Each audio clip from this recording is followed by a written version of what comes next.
Since I was born, but now I am getting youth.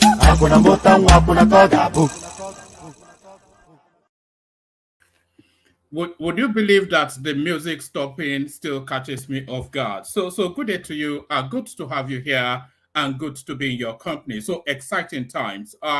We've got one of the most exciting contemporaneous politicians, one of the exciting emerging young politicians within the Nigerian space joining us. The gentleman that is about to join us in a moment is without doubt going to have a big influence over the future trajectory of the Nigerian state.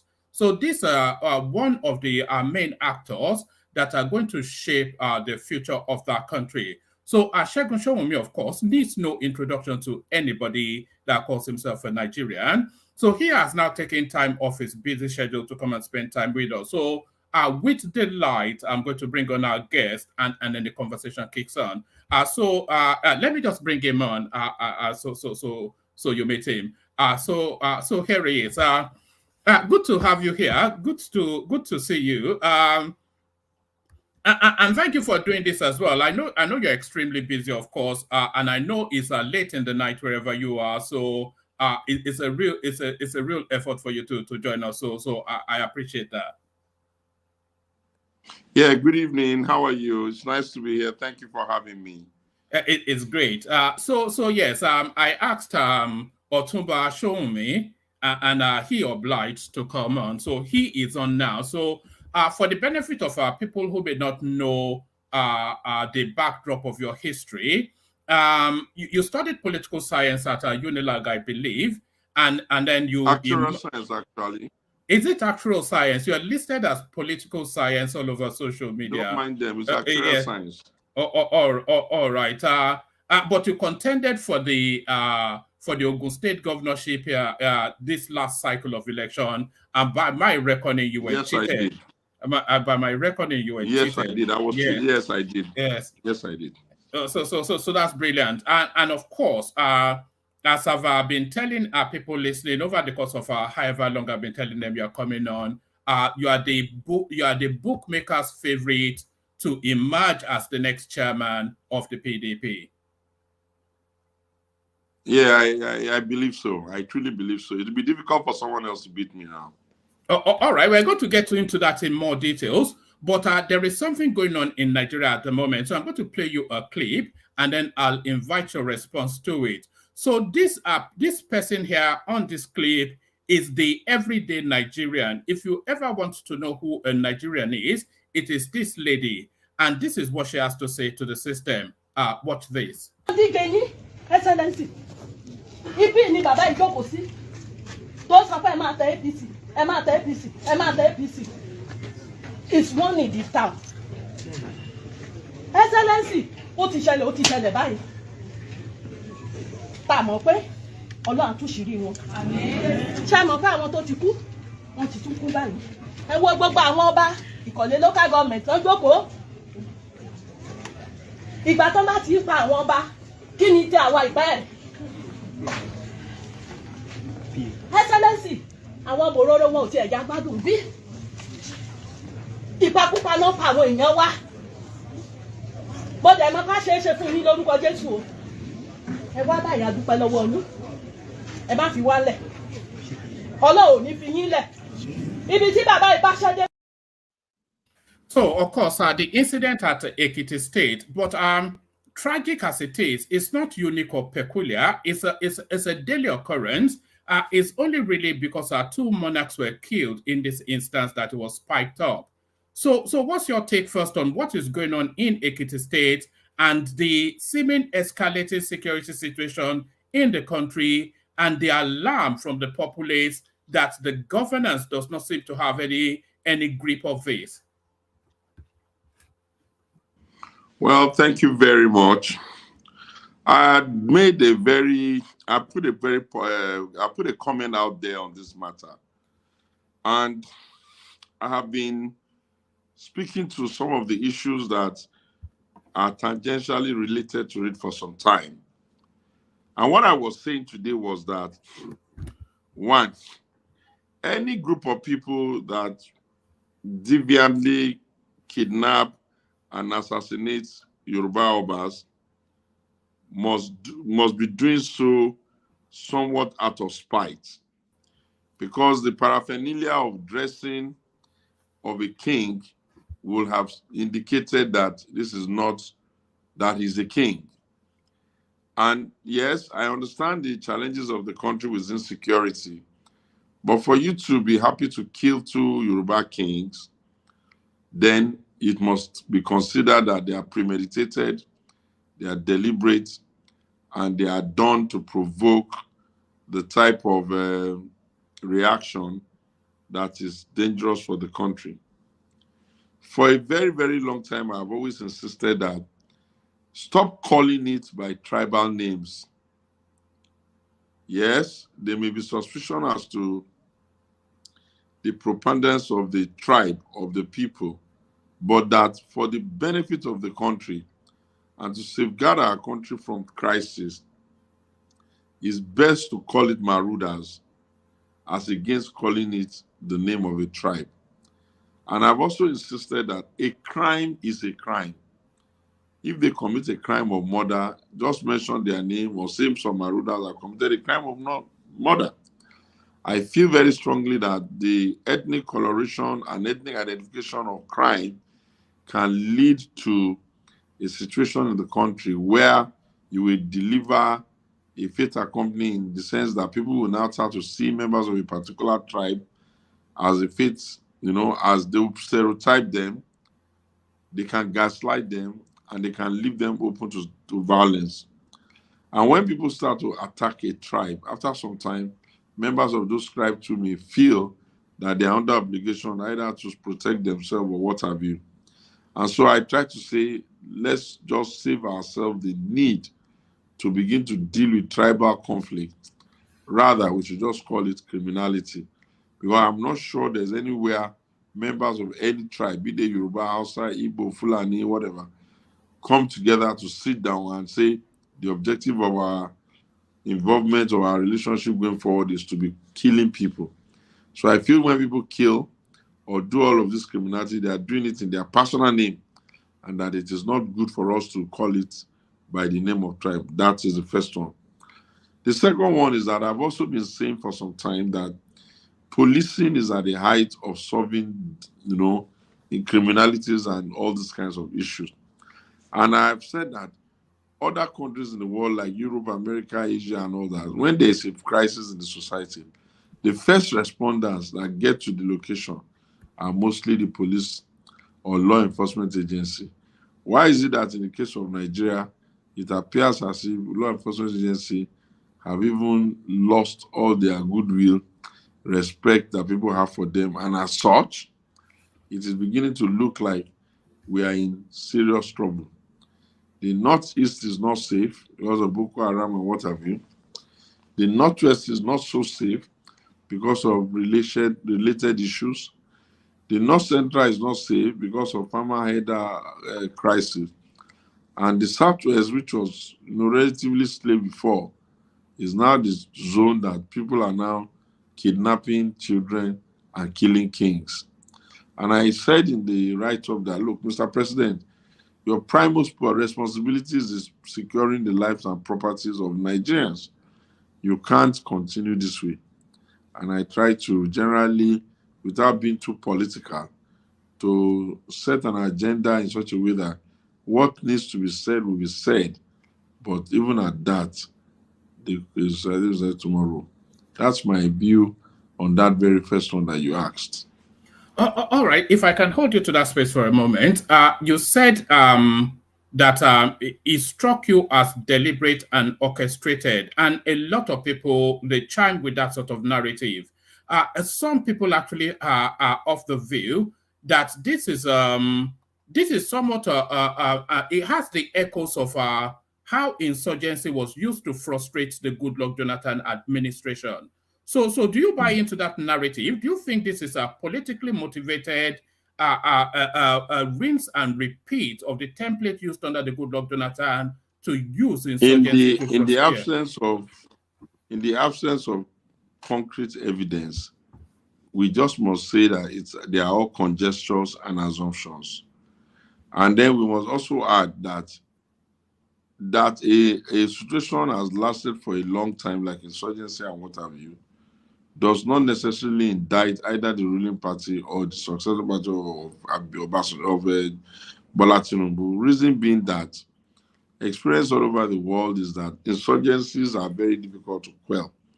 And in our environment where people like money so much and will be willing to sell their father and mother even for a page of porridge, you can then understand why I am struggling to say, let us not call it a tribal name. Let us keep it as a situation that all of us have to come together to deal with. And don't forget that our brothers in the northern part of the country too, they have had their fair shares of this insecurity. That's why I kept saying, let's be calling it insecurity marauders. Well, I didn't want a situation where we'll be calling it Fulani, Hausa, whatever, and then we'll then make the people fed up to such a point that they will now start looking at the people of the ethnic group with funny gestures and funny gazes. So I feel that, yes, I'm not naive not to see that the names they are calling them needs us to discuss and figure out what's going on here.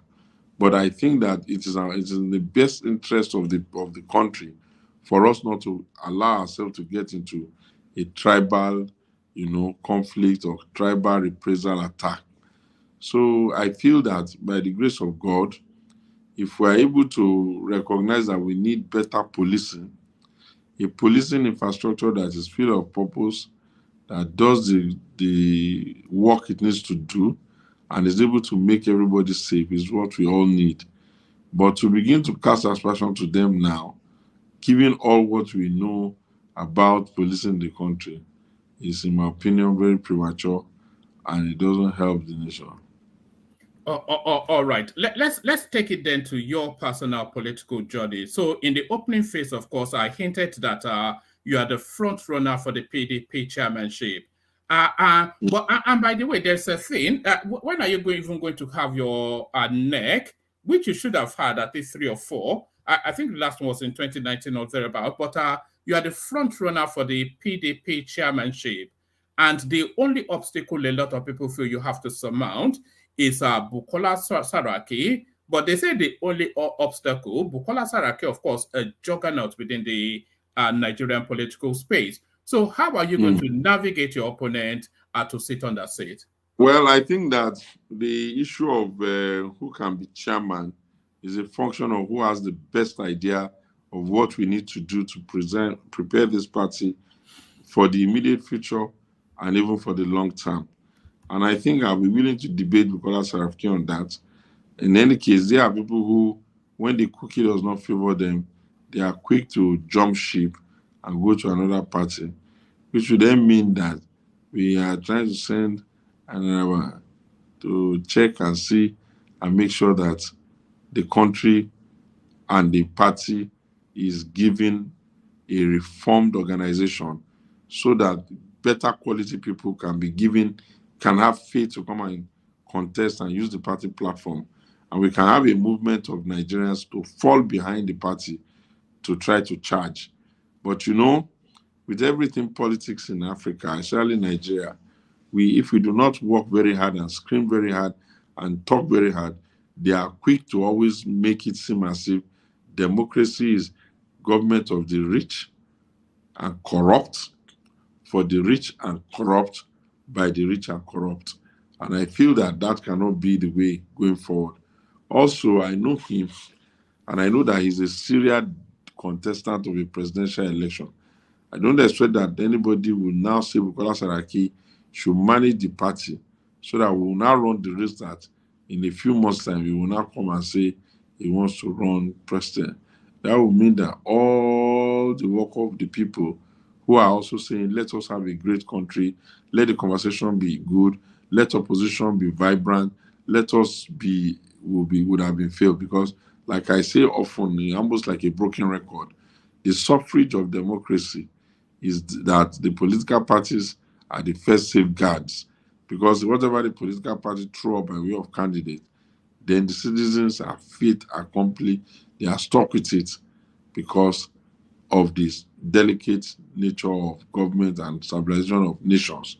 So I feel that I should be able to show the PDP that having lost 3 elections back to back, it is best for us now to let somebody who has the interest, the capacity, the grit, and the knowledge to step forward. And since I come from the Southwest, a zone that has never produced it before, I do not know what the Bukola Saraki will come and tell us, since we know that the North Central, where he comes from, has produced chairmanship so many times. Also, I also believe that at the end of the day, we as the citizens of the country, we must stand firm and never give up on democracy. Because if you look around, the inability of the ruling party or the power elite to solve the problem that the people of the North had, then will be able to say, we have created a cleaner party, we have created a reform party, we have created a party that is at peace with itself, and hopefully Nigerians will be able to see us, trust us, and give us the opportunity to rescue them from the malady that is going on presently in the country. All right. A lot of people will suggest that your candidature is an Atiku Abubakar strategy. That's what people think. Because, of course, if you emerge as chairman of the PDP, then that categorically zones the presidential ticket to the north, which, of course, Atiku Abubakar, he's not shown any indication of retiring from politics. So the smart thinking out there feels that your chairmanship push is an Atiku Abubakar strategy. No, that's not true. The only zone that I know cannot challenge the president successfully is the Southwest. because the president, is a Southwest man. If we find good material in the Northeast, why not? If we find good material in the South side, why come?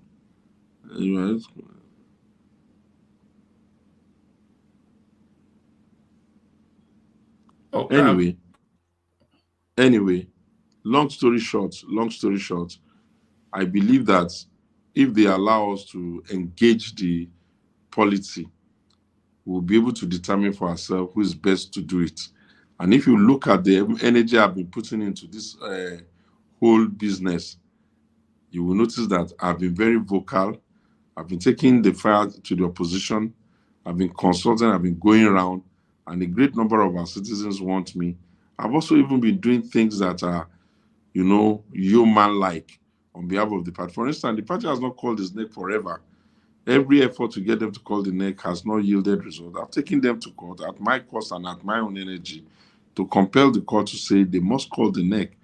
That is not something that it should ordinarily be my duty or my responsibility, but rather than watch the party become a shadow of itself and even run the risk of it not being able to give a good account of itself by the next circle, I am saying let us reform it. And I am saying if the people of the PDP want me to be their national channel, then here I am, send me.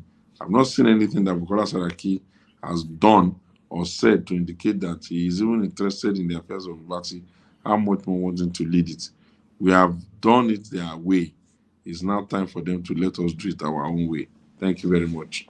Right. You recently met with the just the immediate past president, Muhammadu Buhari, recently, and you told us then that you asked him 4 questions. You've been teasing us about those questions. So do you want to drop one of the questions that you did ask the president and the response that he gave you?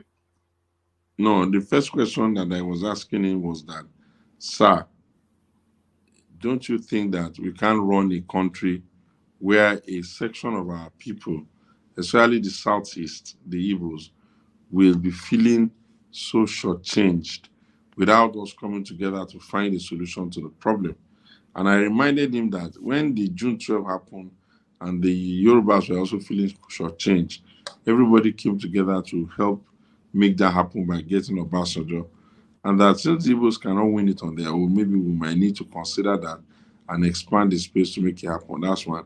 I also asked him a question around the fact that the North is splitting up too fast and drifting apart. I tried to tell him that when the Northwest, that's his own people, stand up that they want to contest, the people of the Northeast, which is the people of Borno, Adamawa, and Kwanko, always support them, but that they have not reciprocated the goodwill.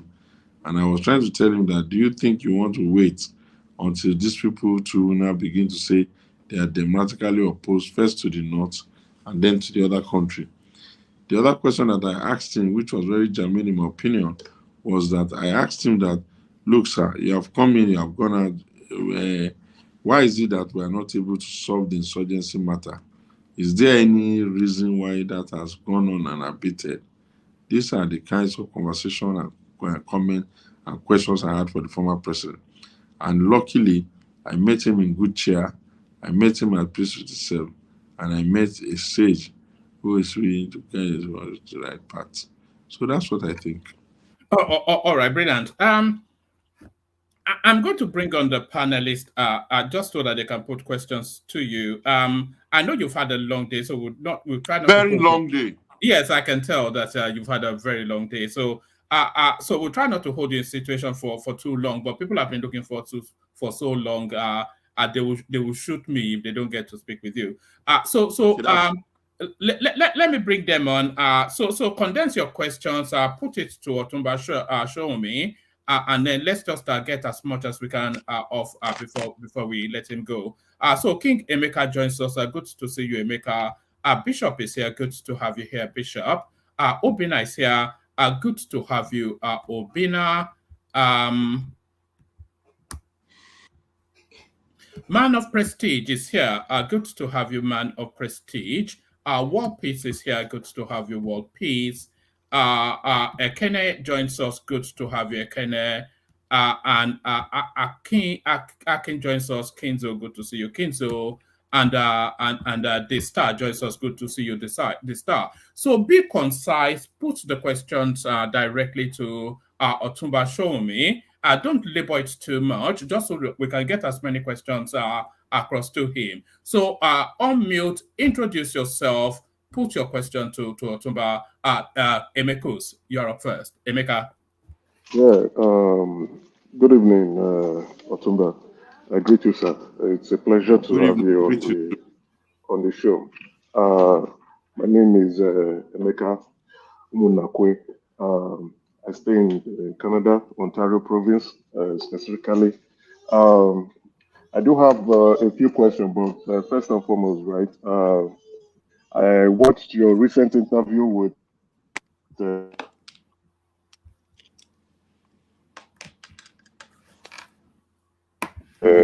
mission. Emeka, you are breaking up. Oh, can you hear me now? Yes. Yes. Yeah, so I said I watched your show. Sorry, I'm trying to escape my All little right. baby. Let me give you a moment and come back to you. So I'll mute you for a microsecond, Emeka. We go No with worries. we'll go with let's go with Man of Prestige, because he's made the efforts to have his camera on. Man of Prestige, introduce yourself to Otumba, put a question to him, and then we'll take it from there. Prestige.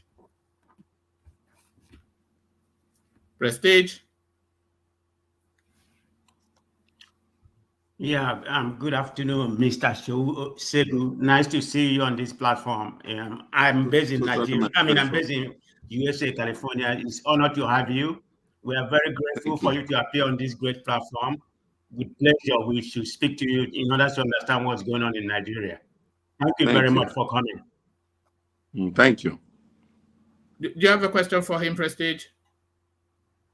So how many questions can we? How many questions can we submit? We'll do one question each first, and then we'll ask Otumba Showunmi how energized he still feels. Yeah, go on. Okay. Are you ready?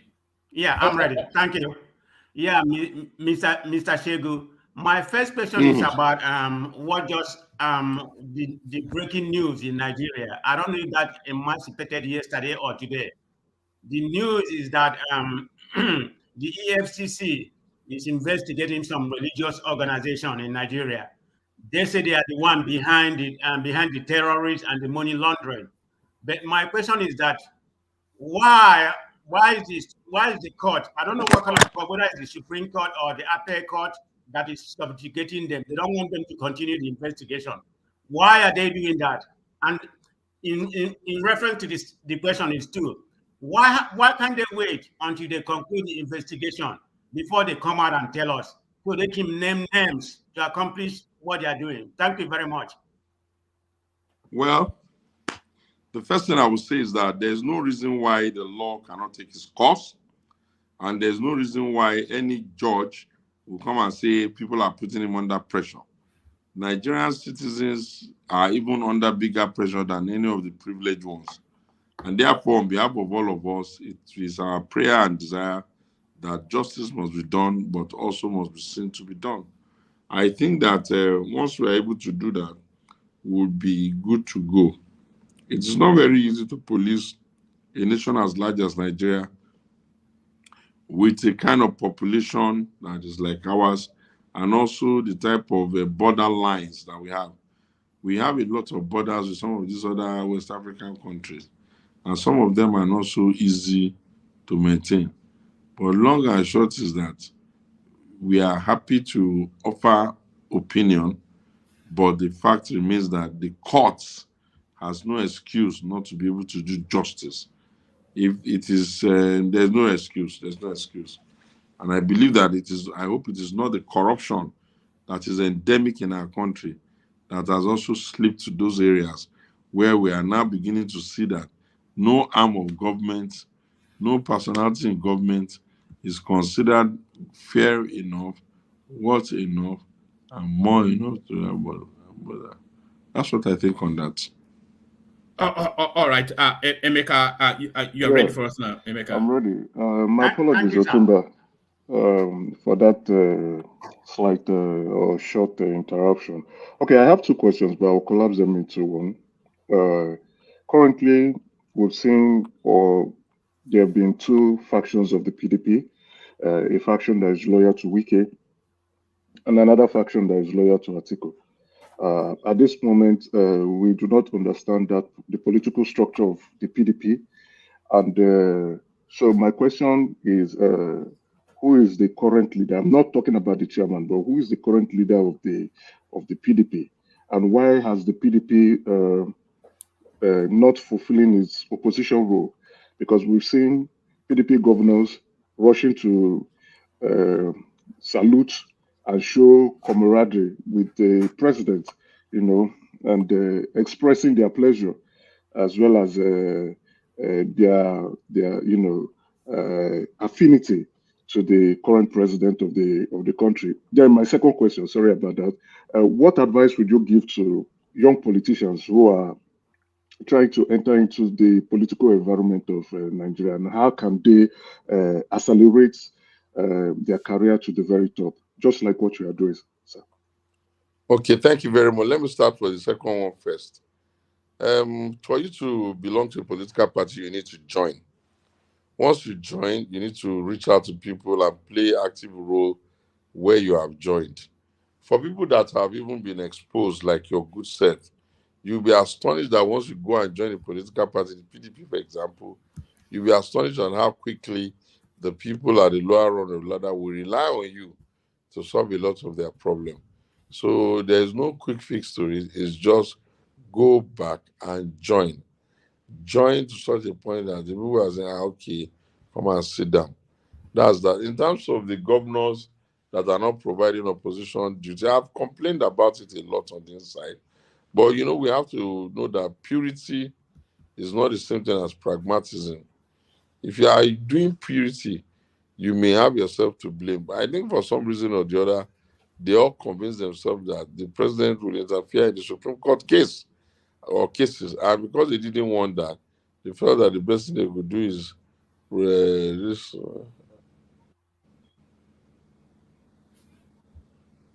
So I think that's on that. I think the adults that are governors are not naive. I think they know what is at stake. I think maybe to be fair to them, they were only trying to manage the complex situation around their tribunals up to the Supreme Court. I believe that now that the Supreme Court is over, or more or less over, I believe that they are going to call themselves together and begin to provide better leadership, because it does not matter what you say. If nobody is challenging you in election, then you cannot call that which you are doing democracy. I believe that the PDP will maybe hopefully come together and be able to solve the problems that appear on some mountain today. One thing I know is that a human being cannot belong to the political party at the same time. And may God and common sense inspire them. All will be well. Thank you. All right, brilliant. Obina, you're up next. And Otumba, I sent you a message. If you can check your phone. Obina, you're up next.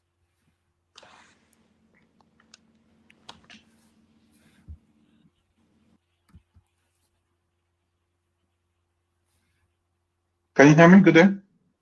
Yes, we can. Let me.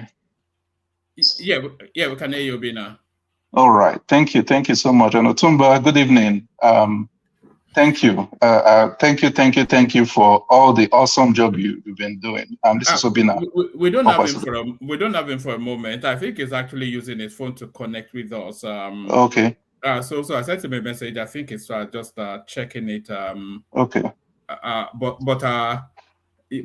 yeah. So what's been your understanding of Otumba Showunmi's politics? I think you've been watching his career. Oh yes, Otumba is somebody that I respect. Anytime I see and get a notification that shows he, maybe he's talking about a subject, I'm quick to sign up to see. Normally I queue up on my YouTube. I normally queue up stuff that later on, but for him I put it in a different list. So he's so I feel his politics is genuine to me. He cares about the country, and to him, It's not a personality issue. What I've noticed about him is as much as he... Otumba didn't answer the other question of who is the current leader of the PDP now, so that we can be clear. No, Okay, well, on the leadership of the PDP, can you hear me though? Yes, we can. On the leadership of the PDP, I think can you hear me? Yes, we can perfectly. Carry on. Okay, yeah. Okay, on the leadership of the PDP, I think what we will say is that by our tradition, Atiku Abubakar being the last candidate of the party is still the one that we all consider to be the leader of the party. But, you know, because it's a political party that has a lot of entrenched interest and everybody feels that, you know, they are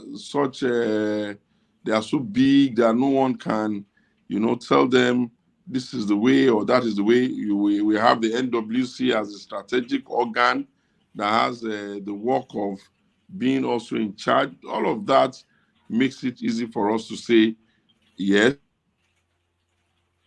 led by the Governors Forum, which is led by Bala Mohammed, Governor Bala Mohammed of Bauchi State, who is the chairman of the PDP Governors Forum, deputized by the governor of Rivers State, similarly. It has the BOT, which is led by former Senate President. His name skips my mind now in this minute. And then it's led by the NWC, which has an acting chairman in Damagun, and is led by the governor, the presidential candidate, the last candidate. Once we do another election and another candidate comes on board, then that person now becomes sort of the leader of the party. But that authority is not so firmly activated. The one that is firmly activated is the leadership of the Governor Forum, Bala Mohammed, the leadership of the BOT, the former Senate President, the leadership of the party, which is in the acting capacity, Ilyasu Damagun. Those are the organs that we have. Do you understand? That's how the party is designed. But really, the alter ego and the topmost leader of the party is Atiku Abubakar. Thank you, Otumba. Thank you very much, sir. All right, Obina, you're up next. Introduce yourself. Yes. Tell Otumba where you are and put a question. And you can push him hard, by the way. I feel that your questions are a bit soft. No. For Otumba, hard. Yeah. No, I don't know what hard I'm going to push him. He's somebody I respect. Like I said, his opinion on issues, the way he talks about issues, to me, it shows love at the foreground. Because I'm Obina Pokwasili, I'm from, speaking from Dallas. So why I say that is that, that there are times where myself, I've had issues, let's say maybe in church activities, for instance, and then I complain, to the pastor and something like that. So when you complain about something, it shows that to me, it shows that you have love. Because if you don't, the moment you stop complaining and you keep quiet, it means you're no longer interested in that organization or whatever you're involved in. So for someone to complain or to talk about something and talk about it, the way that Segun Showunmi does, to me, I feel like he has, he wants the society to be better. So my question would be, I don't know if it's still available. Are you here? I'm not hearing you. No, I think it dropped. Let me. Yes. Hold on. Yes. I think he'll rejoin us momentarily. Try to put your question to him. It's proving to be a choice, isn't it? I'm sure he will join us momentarily. Okay. Yes. So there it is. There are questions actually coming in via Super Chat, which we're going to put to him in the course of. Hold on. Let me just contact him. Carry on, Obina. Let me just contact him.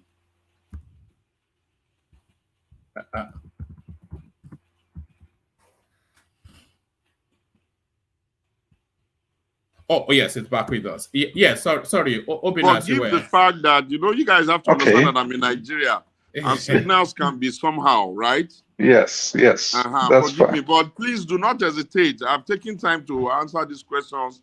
I've been waiting to do this interview for days. Any question, nothing is off the cuff, nothing is over. No holds bad. The hotter, the better. Okay. Thank you very much, my Oga at the top. So my question, I like I said, I admire your take on issues and the fact that you want the society to be better. So, but my question, because I really feel,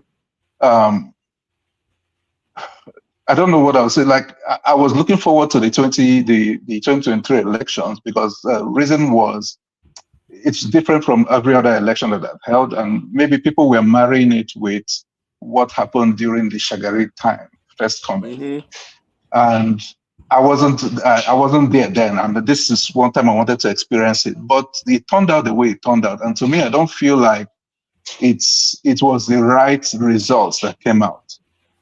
No, let me be honest with you, my brother. Yeah. The hero of the 2023 election is Peter Obi, no doubt about it. Yeah. Because he was able to move the Nigerian people who ordinarily would not have been interested in the election processes to be interested. And we knew that he was running against the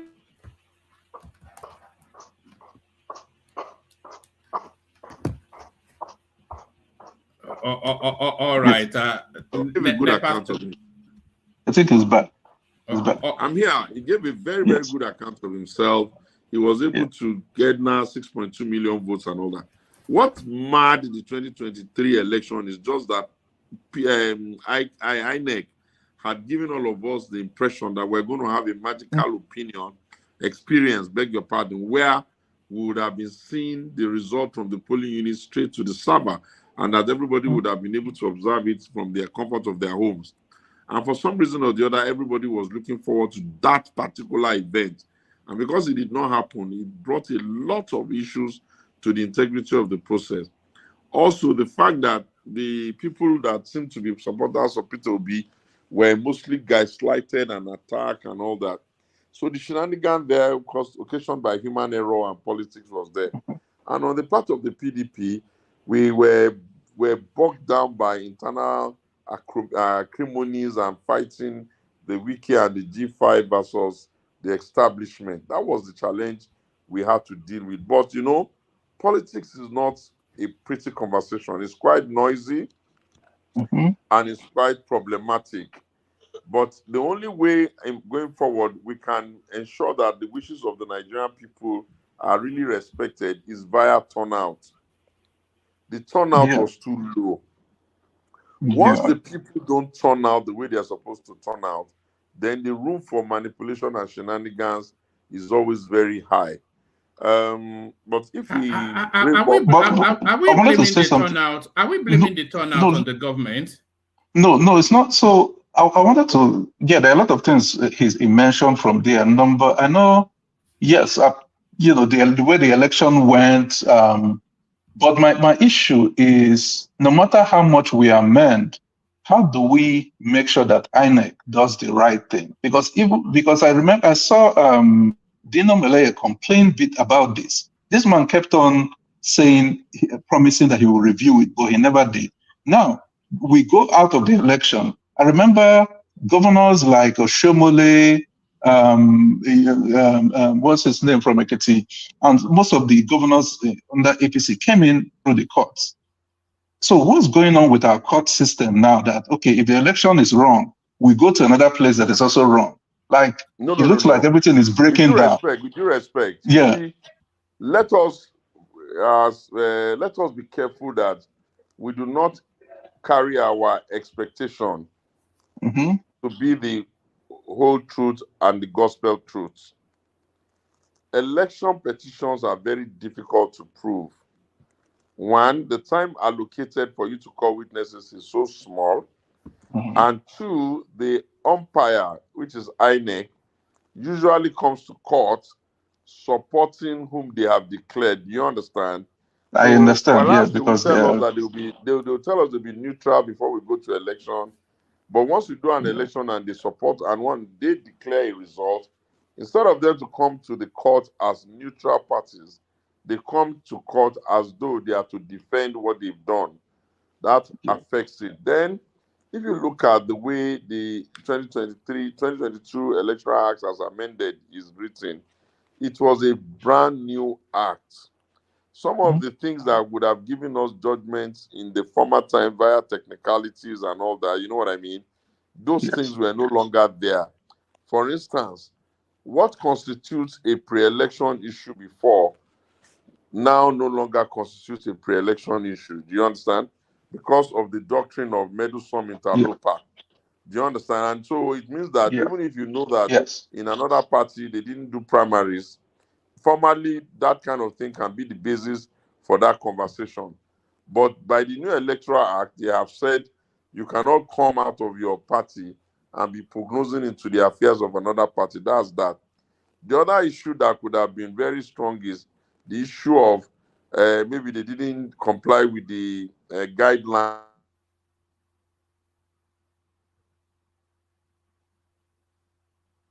We can't hear you.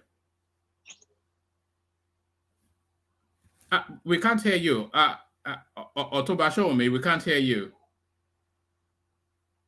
Hello, we can't hear you. Can anyone hear him? I can't no, hear no, him. it looks like it's on mute. You've muted yourself. Hello, Otoba. You've muted yourself. Yeah, We can't hear you. We can't hear you. yeah, we're not hearing. No, we can't hear you.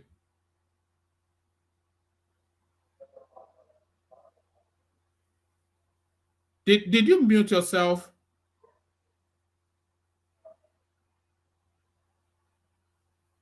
No, we can't hear you. We can't hear you. Go Yeah. out and come back in. Go out and come back in. Mhm.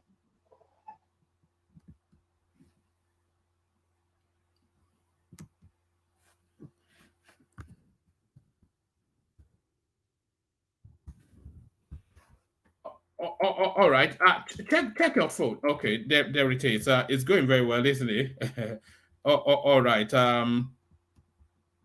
So there it is. Technical problems, really, for reasons Yeah, that is joining from somewhere in Nigeria. So I'm going to just so he's able to come back in. I'm going to whoever I'm removing from the studio. Apologies, it's nothing to do with you. I need to free up that space for him to be able to come back.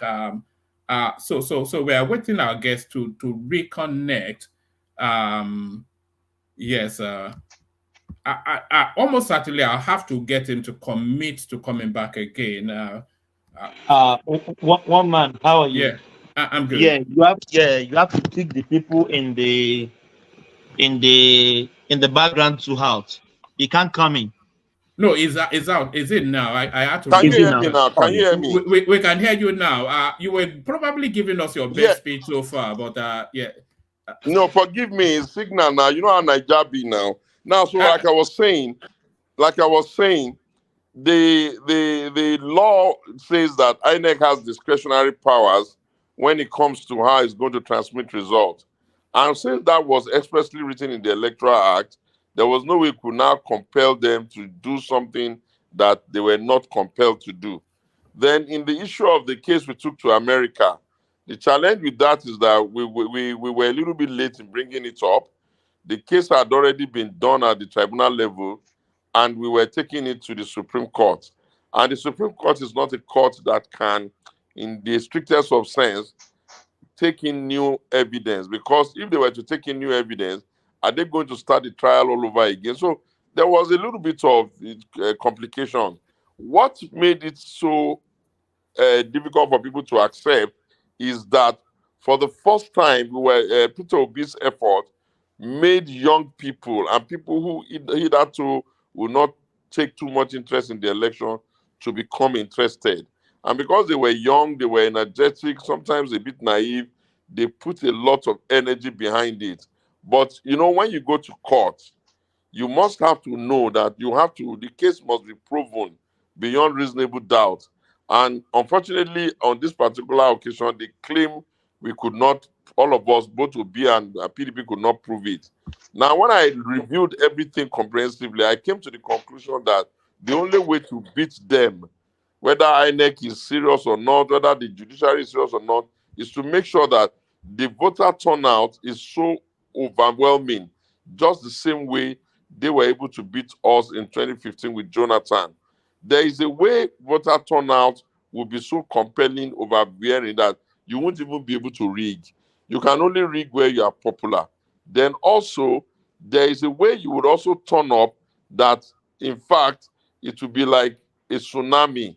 You cannot beat an incumbent party marginally. For you to be able to beat and defeat an incumbent party, you must beat them with minimum at least 3 million votes surpassed. But if you look at the number, Peter did very well in the Southeast. He got a lot of numbers. He did very well in the South-South. He got good numbers. And he also did well in Abuja. And I believe he did well in the North Central. And he did very well in Lagos. You know what? I even win in Lagos.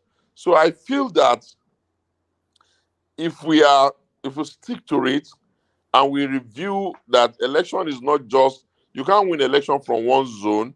You have to collaborate and figure out the best pathway to victory, then we may win. But the Electoral Act, we have become used to it now. Nobody is going to be going to court with things that are pre-election issues anymore, because we already know that the position of the law is that you will be considered as meddlesome interlopers. You know what I'm saying? Long and short, accreditation worked. All of those falsified numbers they usually come up with in the northern part of the country, nobody could do that because beavers worked. And then we think that once we can remove human elements as much as possible from the electoral process, we will be fine. But I want to beg you, because you guys are the real opinion molders, because you are in the diaspora. Most of you are funding people at home. You can see what has happened to the economy in terms of the exchange rate. Your influences in your family and around your community is very big. Please continue to encourage people not to give up on democracy, because the alternative is not going to be palatable. It doesn't matter the problem that they are dealing with now, that we're solving now. You have to know that even in those locations where you are, it's clear that the standard of living has become a bit expensive. Things are generally high. I don't know how we came out of COVID and the world economic system has normalized making life difficult for people. I think that at the highest level in the world, they will need to ask themselves, maybe it's best to just, do some financial arrangement to forgive the inconvenience of the COVID spending, so that we can you can just move it away from balance sheets and give the world a better opportunity to be able to do well. We can't run the world on an assumption that only the very rich will be well, and that the people that are struggling will struggle and struggle and struggle forever. So, but if you ask me, this is the longest period Nigeria has been in a democracy, and I feel that it will only get better. And if you look at what has happened post-election, I keep telling people, after all, I was PDP, but that the hero of that last election is Peter. He has really tried very well and he deserves some commendation. But we need to now figure out how to make the Obidients who are supporting him not to be so combative. Because by being too combative, they kind of like make every other section of the country get more tribal. And you cannot win an election by playing the tribal card. Power must be negotiated. When the Yorubas were very angry with June 12th, a negotiation made it possible that will produce Obasanjo.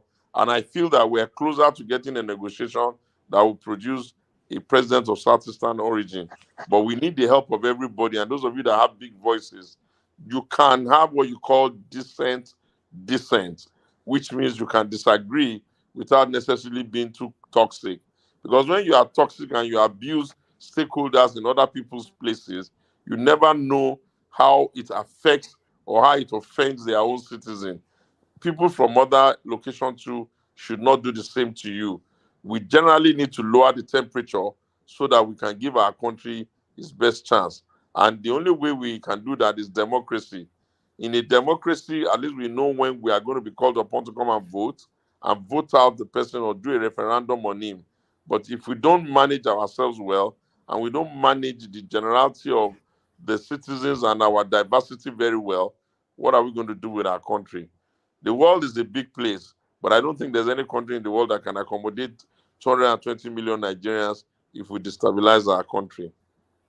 All right. I thought I spotted somewhat of a Freudian slip there when you were speaking just then. You said I was a PDP rather than I No, what I am. meant was that, what I meant in that, don't get me wrong. Because I was speaking about Peter very much. I wanted to make it clear that I'm PDP. I'm not Labour, but I'm doing a clinical analysis of the election, and I didn't want my PDP shape to prevent me from us having a conversation on how things really played out. I am PDP, I remain PDP, and I am running to be chairman of the PDP. But I wanted to really make emphasis on the fact that that last election, if it had not been the Obidients and Peter Obi, maybe it would have just gone business as usual. Those who won may not even have had such a big challenge. The conversation on the internet space and X and all of that may not have been that big. Young people may not have been that interested. They may have treated it as monkey kill baboon. What does it matter? But what we saw there that is making all of us say, okay, we need to pay attention now, is because younger elements, far more intelligent younger elements, not the rabble rousers or the area boys, were participating and they were supporting Peter. That's the Because point I was trying to make. there's been speculations that you've been romanticizing with the APC a bit too much, and people speculating that you and your good friend Daniel Bwala, you are about to make the leap to the ruling party. So No, is there listen, any? there's no look. You see, let's look. These are the things that can, kind of like get under somebody's skin. That's what they are saying is wrong. I told you why I went to the former president, which if I have another opportunity, I'll still go and ask him more questions. You cannot see that a problem is not going away and then be assuming that that problem is easy to solve. And you cannot discountenance the person who sat on that chair and couldn't solve it when you could have asked him questions as to what happened. Remember that hindsight is always, 50, is it 50-50 or 40-40? The vision of hindsight is always much clearer. And then remember that I also said that it was also to ask him that how long can we continue with this when the people of South Eastern extraction are really naturally demanding and also entitled. Three brothers collected the article of independence, a Yoruba man, a Hausa man, and an Igbo man, and we cannot be passing the baton. Those are the kinds of questions I needed to ask him. And even more importantly, remember how this was a man that used to carry with him about 12 million votes, and he has finished his statutory terms. He can't come and be president again. Don't you even think that we need to engage him so that a little bit of those numbers can also, in an introspection, support other people? And when I was having that space, I had said so much about the need for PDP to reform, and I still mean so. It was in that instance that I was being sarcastic, that if they refuse to let us reform and they don't let us move the party forward, and I've answered it. I've answered it so many times. I don't need to be, rehashing it. Daniel has always been an APC man. Let's be fair. He only came to PDP for maybe a sabbatical of 1 year or just a little under, a little over. And he was also, even in the APC, was a Bola Tinubu man. So if he sees a need to go back to where he used to be, albeit we may not like it, but he's back. And I also want to put it very firmly that you were a spokesperson to a candidate does not mean that you have also lost the right to take decisions that you think is best for you in politics. As for me, as of today, and I think in the foreseeable future, I am here. I won't be taking the party to court. I won't be doing all of that if I really didn't believe that we can reform the party. But you must accept that if we do not reform it, if we continue business as usual, then it may not be a political party that can in the immediate win an election. Then why do I want to? I've been here for 25 years. I've never left. Obasanjo left, I'm here. Daniel left, I'm here. A lot of people have been leaving. Even as people has come and gone, I'm here. I've never left this party. I've never dropped the ball. I've never dropped their garment. I've always stayed permanently with them. But you have to know that when a populous nation like Nigeria is struggling with almost everything, we're struggling with inflation, we're struggling with the economy, we're struggling with the value of the naira, we're struggling with security, we're struggling with national harmony and peace, we're struggling with even power sharing. Don't you think that we may have to start looking for a way to collaborate with everybody and then hope that we can persuade ourselves that we should give the most populous black nation in the world a chance to be his best, at least to put his best foot forward? Ordinarily, I could have been speaking only about PDP, without respect to what the Obidients and Peter have done. But that would not be consistent with my own character. I am the kind of person that has beautiful eyes. I can see the good in other people, and I can be fair to others, and I can even be fair, truthful, and just to myself. So please do not, I beg you, do not misinterpret it. I'm not the kind of person who needs to leave that cannot leave. That's not the issue I'm saying. But I'm saying that you think it's very easy to leave a 25-year-old party you have been speaking for all of these years. Even when every time we lose an election, most people go to sleep. You will still see me pushing, fighting, running, pushing. The people that were running around in 2023, when was the last time you heard the voices of any one of them? You see, but you are still hearing my voice. Anybody calls me and says they want a meeting on behalf of the party, on behalf of the country, on behalf of all of us, I will oblige. It is because I know that we don't have any other country to call our own but this, and that the future of this country is great, and that we must have the conversation, and we must answer the query. But please note, I am here and I am a PDP man. All right, brilliant. Obina, did you want to round off your question? I think I cut you off halfway. Round it off, and then we go on to Bishop. Yeah, let me round it off. So I know you mentioned something. How did you put it? Can everybody come to the table, and then maybe somebody leaves with nothing, right? So Exactly. Exactly. So I was saying that in regards to Wike and I was saying that in regards to how the pre-election was mismanaged, in my opinion. I felt that come on, it is extremely crazy to imagine that we were able to look at 5 governors and so many other supporters of theirs in the eyes and not yield anything. We couldn't even yield the vice president. Okay, granted, that was gone. We could not even yield dropping the chairman, and we could not yield anything. So were we expecting able-bodied, very, capable and financially stable men in their own right to come to an election conversation, and then they will leave the table with nothing? And then are we surprised that they then went out of their way to do us dirty? Politics and political party is a platform to accommodate all shades of opinion, all views, all character traits, all publics must be accommodated. Anybody who feels or acts as though they don't need a certain set of people, then they must count those votes against themselves. Because politicians, by their nature, if they are not for you, they are going to be for your opponents. That was why I said it doesn't make sense for people to be coming into a political conversation and be expecting that people will leave the table empty-handed. But it was after the act. Even when the act was going on, I shouted, I screamed, I talked on the inside, I did everything. In fact, at the point, it was so laughable. They kept saying maybe Wike was whatever the hell they mean by sponsoring me, but it wasn't so. It's just that I just wanted us to win so badly, and I was willing for us to beg anybody to get us to cross the line. But eventually, those who had the responsibility of being responsible acted the best way they knew how to act. And obviously, somebody else is the one sitting in the villa today. They'll count the losses in the future. And when they write but I still feel even those that worked against the party, those should still have some kind of punishment. I don't think it's still right, even in the midst of everything that has happened. I don't think it was right to still go against your party and still want to benefit from your party. I think that the inability of the party, done.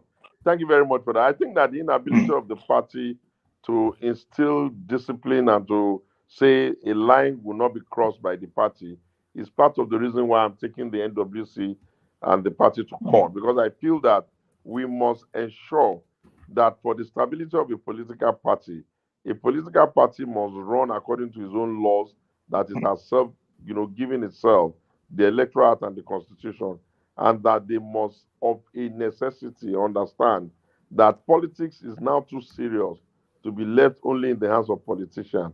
You can't be allowing people to walk all over the place on a political party.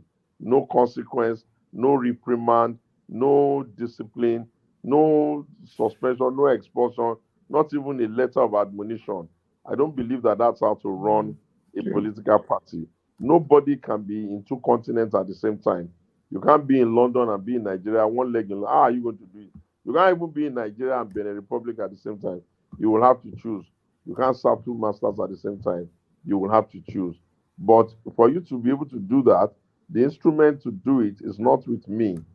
It's with the people that have the elected and authority to manage the party. And once you see that they are not doing that, you should know that that means that some people are compromised on the inside through the back. It's almost the case of the voice of Jacob and the hands of Esau, the voice of Esau and the hands of Jacob, if you get what I'm saying. Yeah, okay. I don't want to take much time so that you can proceed. The only other last thing I wanted to say was, will Peter Obi an article? Sorry, will Peter Obi an article collaborate? Obina has had more time than anybody. Don't worry, I'm done. I just wanted to ask this last question. Sorry. Well, I don't understand all these kind of sick praises. No. Can we not get rowdy? Let Obina land. I already said I'm done. It's okay. We don't need to quarrel about it. We are all one team.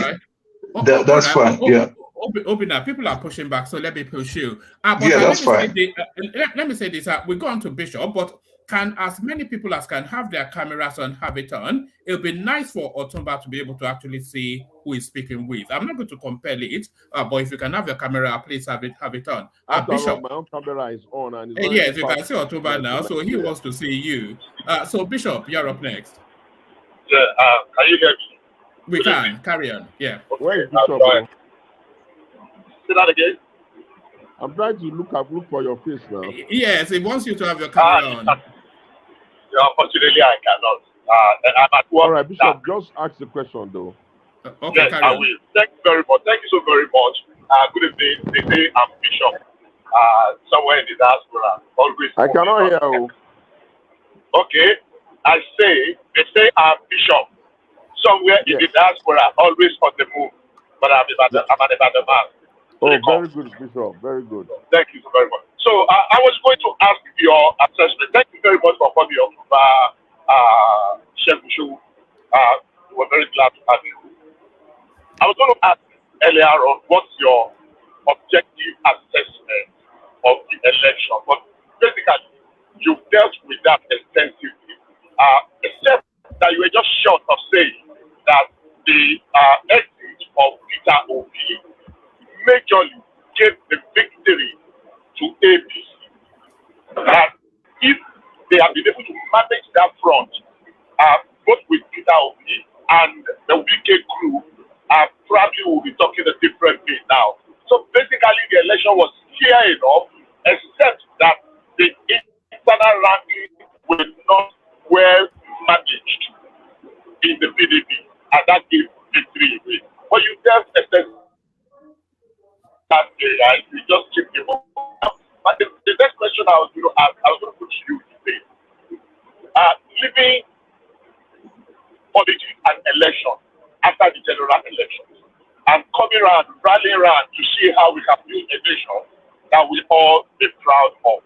What would you say are the quick fixes, the low-hanging fruits that maybe, probably this present administration that just, to make things slightly better? I appreciate Bishop, yes. Hold on. The guest has dropped. That's one. Okay. Condense so we wait for him to come back, but condense it so that because your connection is a bit quaky. So he's back now. Okay, I'm hearing you very clearly. You said I stopped short of doing what? whether you just fell short of just saying outrightly that the inability of the PDP to manage the crisis, by carelessly letting Peter Obi go and not being able to rein in Wike and his group gave the victory to the to the APC. But like I said, you've spoken extensively on that. You have to look at it this way. I understand that I concede, and I'm the one who said Peter got good numbers. But one thing you have to understand is that Peter did not wait to participate in the primaries. You have to remember that Peter left even before the primaries. Now, the question is, will Peter have won the primaries? We will never know. Will Peter have been the vice presidential candidate, assuming he didn't leave? We will never know. Could we have kept Peter in the country, in the party, when he really wanted to go for the presidency, especially given the history of the country? Obviously, it's going to be a difficult one. So let us just say that everybody learns from the outcome, or everybody ought to learn from the outcome of the last election. There is no law that says the man who won does not deserve to win. No. The only thing we can say is that had we collaborated more, maybe we may have won. But also remember that in 2019 election, Peter was on the ballot with Atiku. Kwankwaso was in the party with Atiku. Wike was still in the party with Atiku. And yet, the outcome was that Buhari was the one that completed his second term. I am saying this to you in the honesty of, a truthful person, that the dynamics of every election is different. The dynamics of the last election was such that people were just, and I told the PDP, they just didn't listen. I kept warning PDP immediately after the 2019 election that the Southeasterners, Indigbos, are the ones carrying us, and that we were going to have a problem if we did not figure out what to do with that desire of the Igbos. And because they were deceived, let me put myself among them, we were deceiving ourselves that it was not so. We have seen it clearly. We didn't win in the South-South, which was our strong zone, and we did not win in our Southeast, which is a zone we have been winning since 1999. So it was, Peter, Peter is very, Peter moves about almost alone. So it's very difficult for most people to see the type of impact Peter had with young people. But I saw it. I saw it because after every election, as a habit, I go back and look at the back end. I will filter what happened on the internet, filter what happened in the newspaper. I will do the back. It's a very difficult, thorough, and boring work, very boring. But I will comb it to see what exactly was the things that influenced outcome. And I saw that in 2019, the Southeasterners are carrying PDP.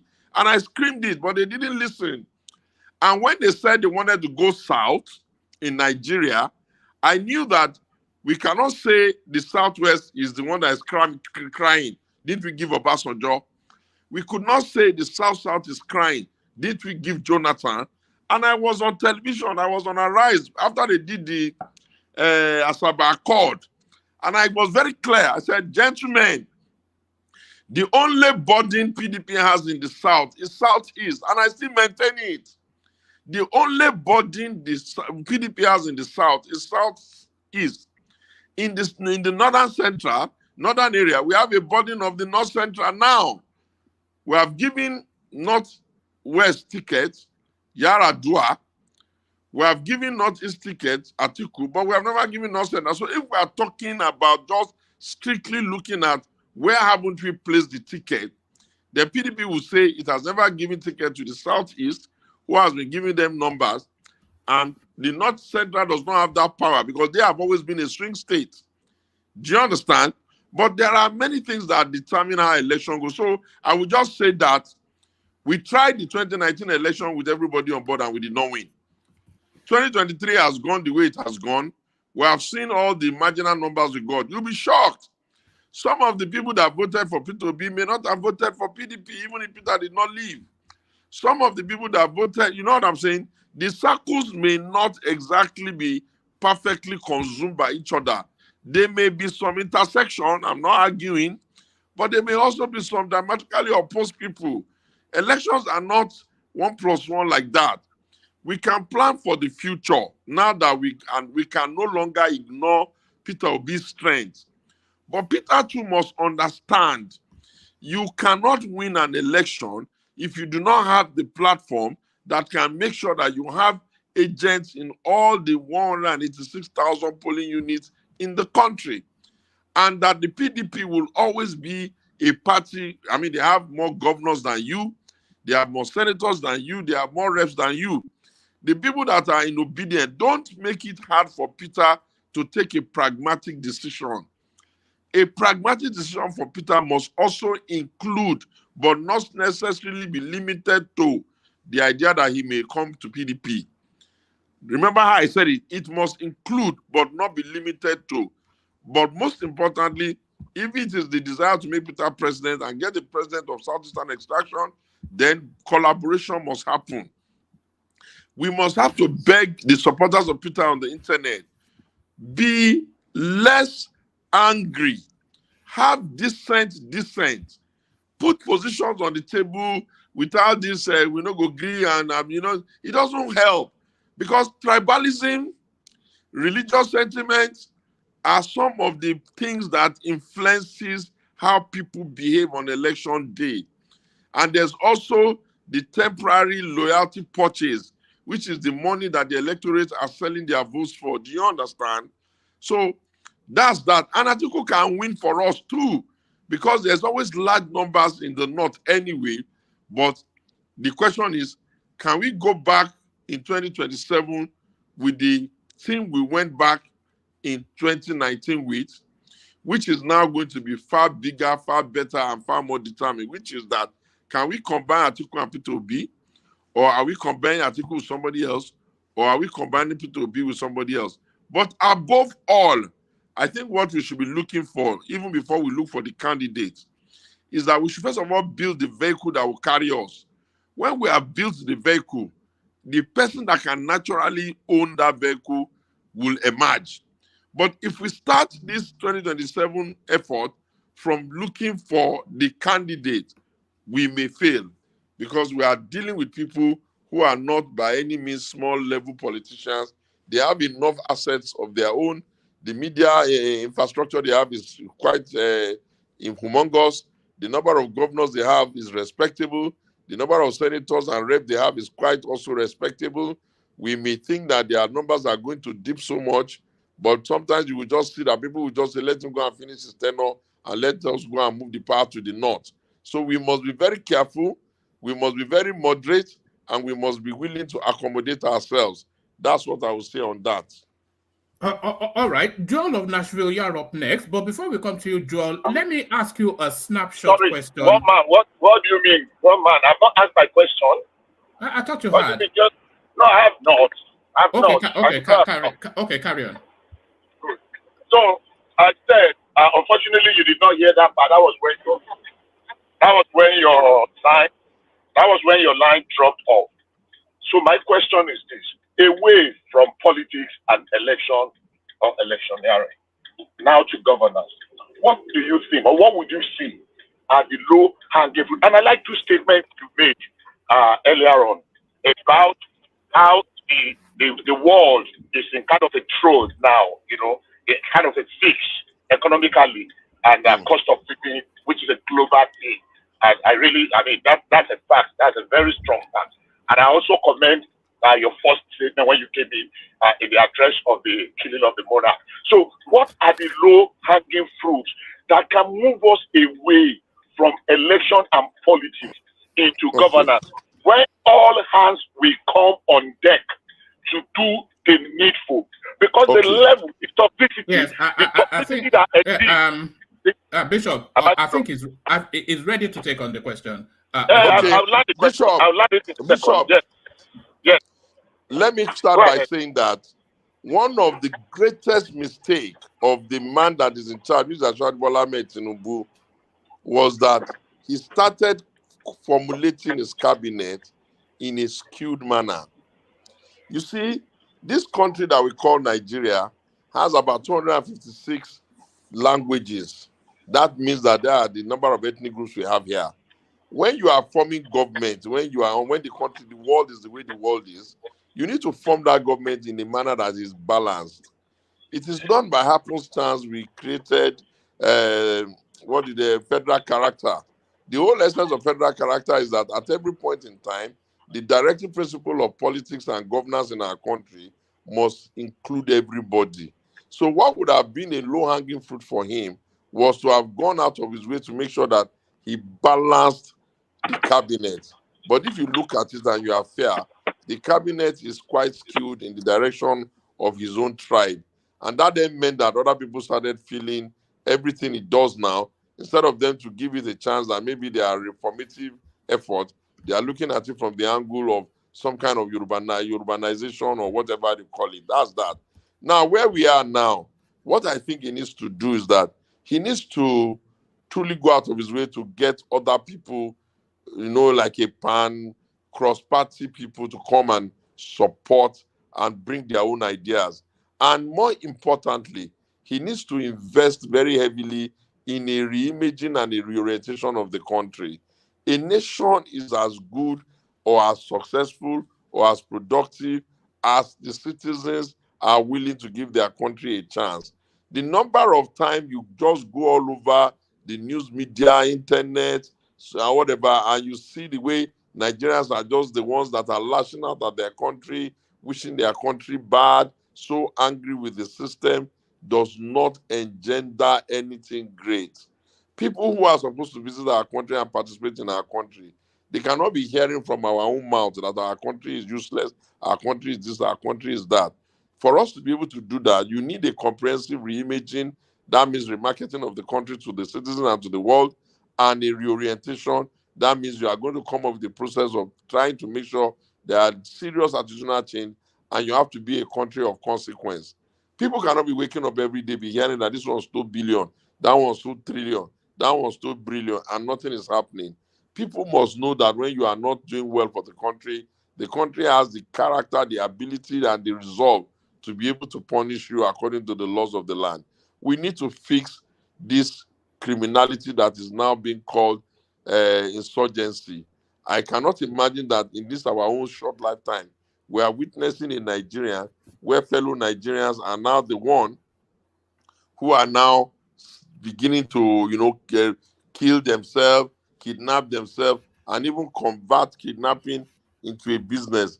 That's not the country that we know, and that's not the country we love, and that's not the country we can bestow to our children.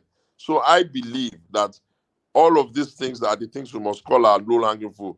But in terms of the economic management, let me say this and say it frontally.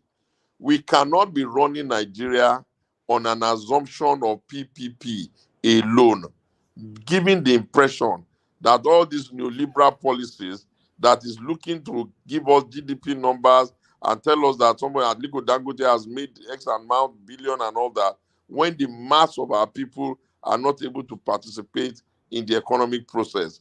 We must know that government has a duty to make sure that other citizens in the country are also able to live a decent life.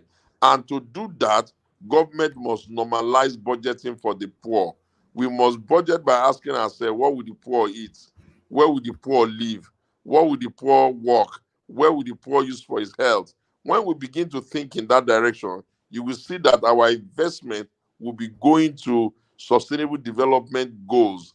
And when we start to budget for the sustainable development goal, you will find out that we'll be able to cover more people. And we cannot run a nation of 220 million people on handout or palliative.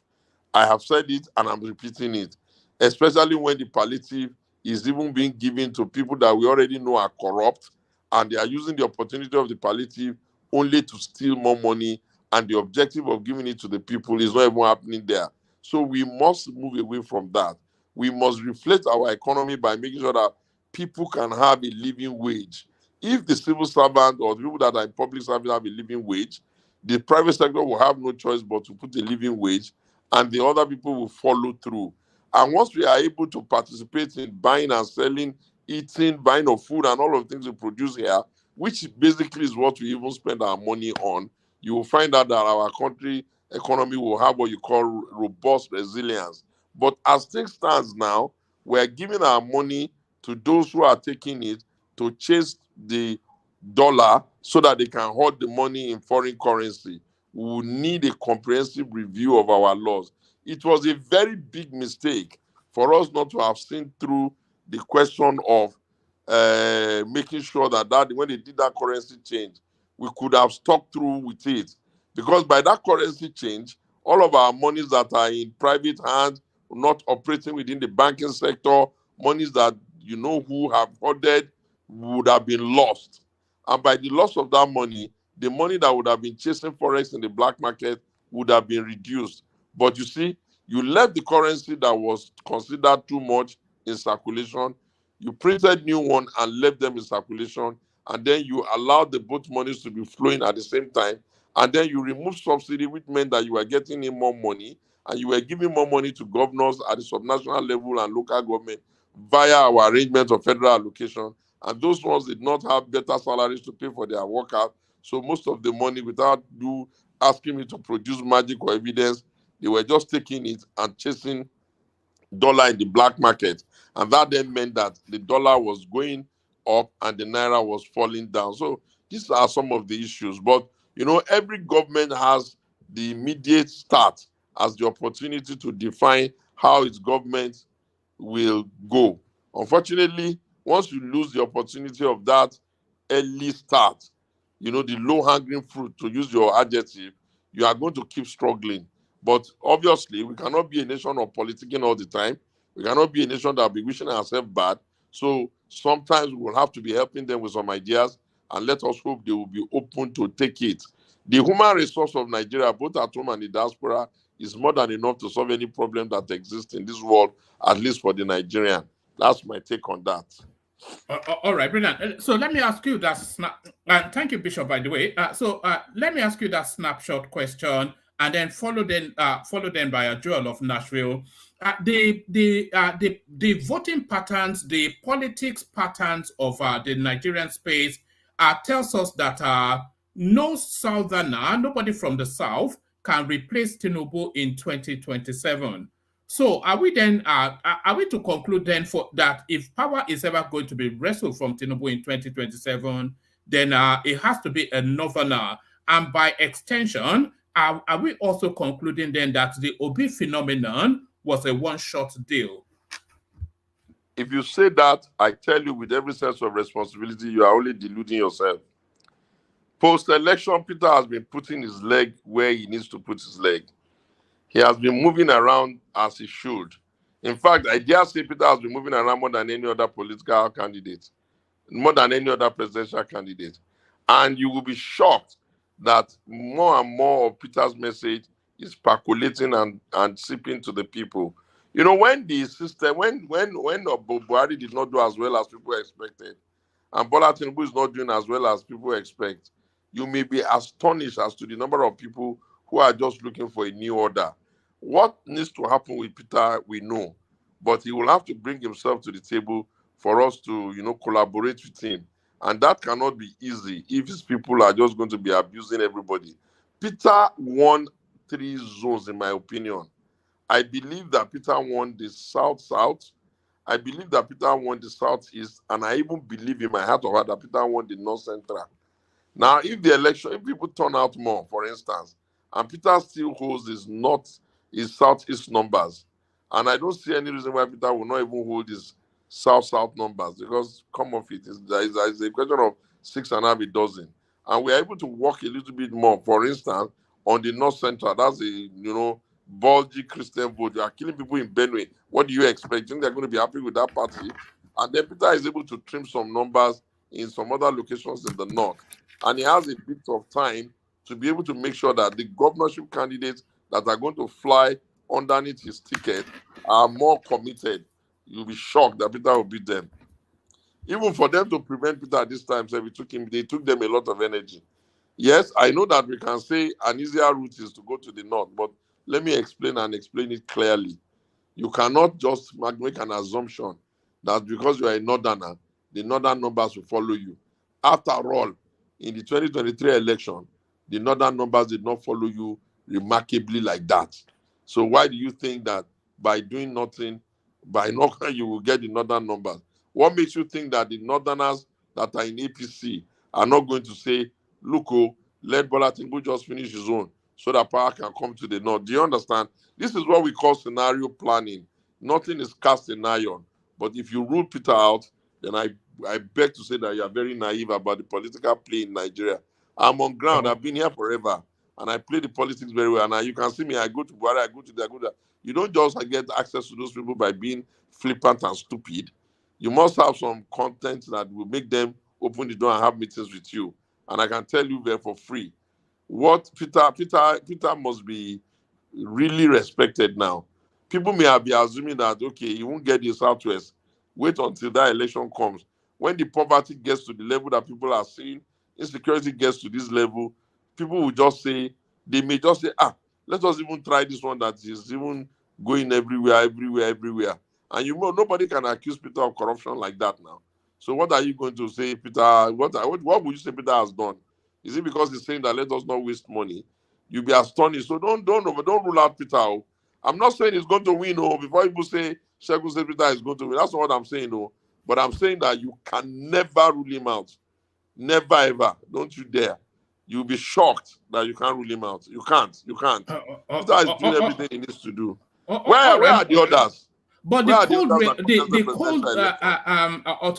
cold reality of politics may rule him out. You know, if in 2027, there's two choices to be made. Either you let the South complete their second term and power transit back to the North, or you find a strong Northerner to wrestle that power from the South. But if they vote for another Southerner in 2027, then that opens up an 8-year complement again for that Southerner. So that's really better. Let me go on to Joel. Everybody, listen now. In the country today, PDP was winning the election, and Atiku and Buhari was losing. And even as at the time we're going to do the 2015 election, you know, it even seemed to PDP that is another Buhari, we know how to beat him. All that happened was that he collaborated with Bola Tinubu, and the result is the result. You are looking at Peter only from the prism of 2023 election. I am telling you that of all the presidential candidates that contested that election, Peter is the only one that is going all over the place, reaching out to people, touching base with the people. Do not assume that his message is not percolating.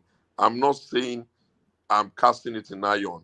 What makes you think that the people of the North Central, Benue Plateau people, what makes you think that they are happy to keep dying? What makes you think that the people that are there, who are the Christians, did you see Peter's number even in Adamawa with the Christians? What makes you think that the people in the Southwest, who are also thinking that nothing is even happening, they are killing them? What makes you think they are happy with that?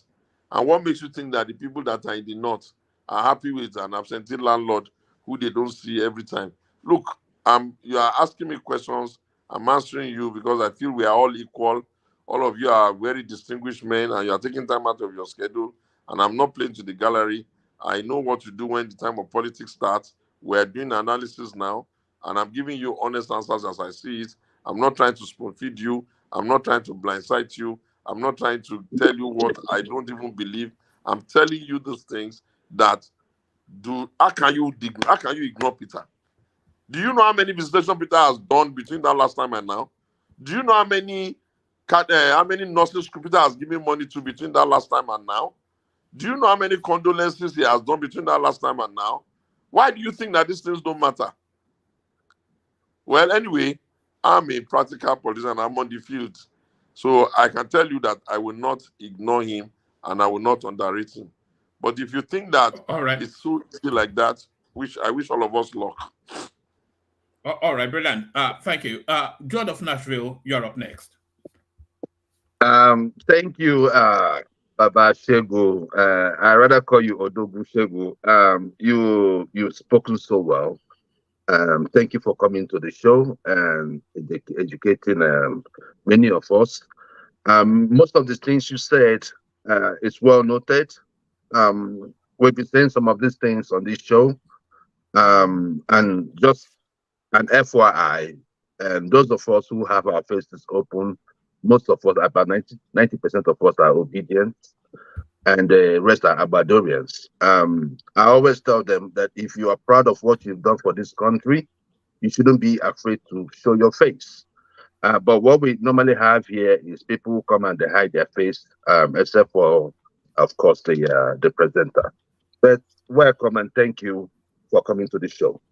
I wanted to actually thank you also for taking PDP to court, because I believe there's no how, even prior to the election, I saw no reason why the five guys, I'm talking about Ibazo, Wike, and the Enugu State Governor, and Sheyi, why they still remain in PDP. You see, you do not dialogue with the beast. Immediately you find out that you have a hydra-headed beast in the house, you do not pet it. You cut the head off. And when I mean cut off, you severe everything. Then you concentrate on what you have. The PDP were so slow. It was so disappointing. And Wike was running around. I mean, at the time, it became so disgusting. And at the end of the day, what happened was that PDP lost. And the way PDP lost was because of the people that led PDP. Look at the Kwankwaso, look at Obi, and look at what PDP had. In fact, when you combine the votes, I mean, I'm not saying they're going to get that, but if you combine, at least you should have been able to beat APC with about 3 to 4 million votes in the last election. But anyways, that is by the way. I am more interested in the merger. The merger. I am asking for a merger. Do you think? I do not think. I know P2B is doing what he ought to do. But, that is, I'm talking about the politics of it right now. The emotions of it we deal with, on the street, on the social media, but the politics of it, the merger, I think that there should be a merger. But how that merger is going to come through, I don't know. Now, if Peter Obi is not going to be at the head of that ticket, I do not know how he's going to convince his followers, to be or to join such merger.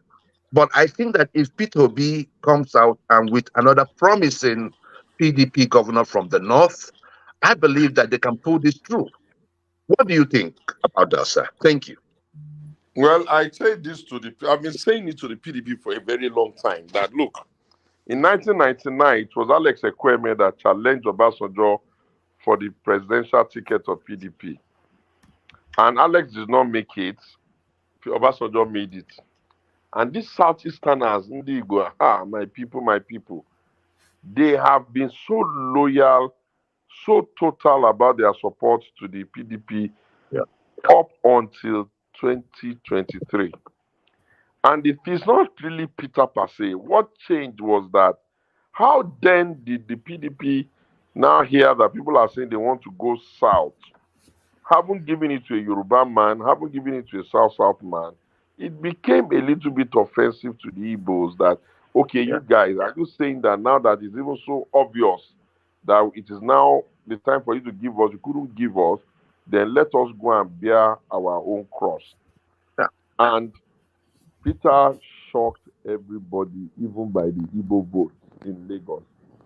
Do you think Bola Tinubu is the kind of man that will be planning an election with the intention of losing his own base? It was just a tsunami. And you are right. For Peter to win, assuming that's the conversation, we can give Peter the PDP ticket and back Peter with a far more politically savvy northerner Certainly. and do the narrative early enough and do the, serious narrative early enough until Peter will be untouchable. Yeah. But to do that, the Obidients cannot be fighting the Southwest, fighting the Yorubas at the same time. You can fight one. If you want to fight Yorubas, fight them. But don't fight the North. But you can't be fighting the Yorubas. Wale Shenga, he said it's not correct. Segun Showunmi, he said it's not correct. This one, he said it's not correct. At the same time, you turn to Buhari, he said it's not correct. After the Rufai, he said it's not correct. What you are going to do is that you are going to make the conspiracy of the big side frustrate this effort. So I have been saying it and I'm saying it again now. I will be the happiest human being if we get a president of Igbo extraction. Why? Because for me, it will be equitable, it will be just, it will be fair. And the entire energy that God has put in that side will work for the whole of Nigeria. But you need to make other Nigerians not to be afraid. You can't be doing too much of unzobu, stay in your corner and just be getting mad about people. They will be scared. Nobody is going to give their power to a section of the country that seems to be at loggerhead with everybody. They will do the conspiracy of the big tribe. That is that. Another way we can go, I think the experience will allow us to be more pragmatic than pure. There's a way you can be very pure and very holier than thou, and you will get nothing. And there's a way you can. So your voice is dipping down. Your voice is Can you hear dipping me down. now? Can you hear me? And Yes, there's a way you can be pragmatic and you will get what you want. The easiest way to be pragmatic is that we are going to subject it to continuous polling. And based on continuous polling and doing deep dive polling, we'll be able to see which of the candidates or which of the personalities that are interested in election is most popular across the 6 geopolitical zone. And I say again, always have at the back of your mind that Peter won 2 zones the last time, including FCT. And if we have a clean election, there's no reason why we cannot even if it is just to say, PDPO, we have solved the burden of debt. Oh yeah, take. Let us all go and work. We'll see how it goes. If we want again, we can say, okay, Atiku, you have been contesting every time. Oh yeah, come and lead. Peter, this is your senior brother. Be vice. He will do 1 term and you will win. That's another angle. But if you want to do a merger, listen very well. A merger that will resemble the merger of APC, which is that you people will go and create another party and be fooling yourself that you want to merge inside that other party. You are just deceiving yourself, because you cannot beat the APC with a playbook that APC invented and has used 3 times. That was the playbook they used to win in 2015. Is the playbook they used to win in 2019. Is the playbook they used to win in 2023. What are you bringing to the table that is so special about the new party? And don't forget that in their own case, they returned the certificate of incorporation of their parties. So there's no thing called CPC again. There's nothing called ECA again. Do you think the PDP that has about 13 to 14 governors and so many senators and reps will ever agree to deregister the PDP? So you will end up having your merger, whatever you like to call it.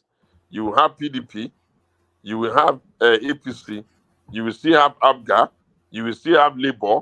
Now, Kwakwaso will still say he wants to have his own NMPP. That's just a mess. It is for those reasons that I decided that it's best to force the PDP to reform. And the way to force the PDP to reform is that since they don't want to call their neck, let me take them to court. Maybe if it is the will of God and I'm successful, compel them to have that neck.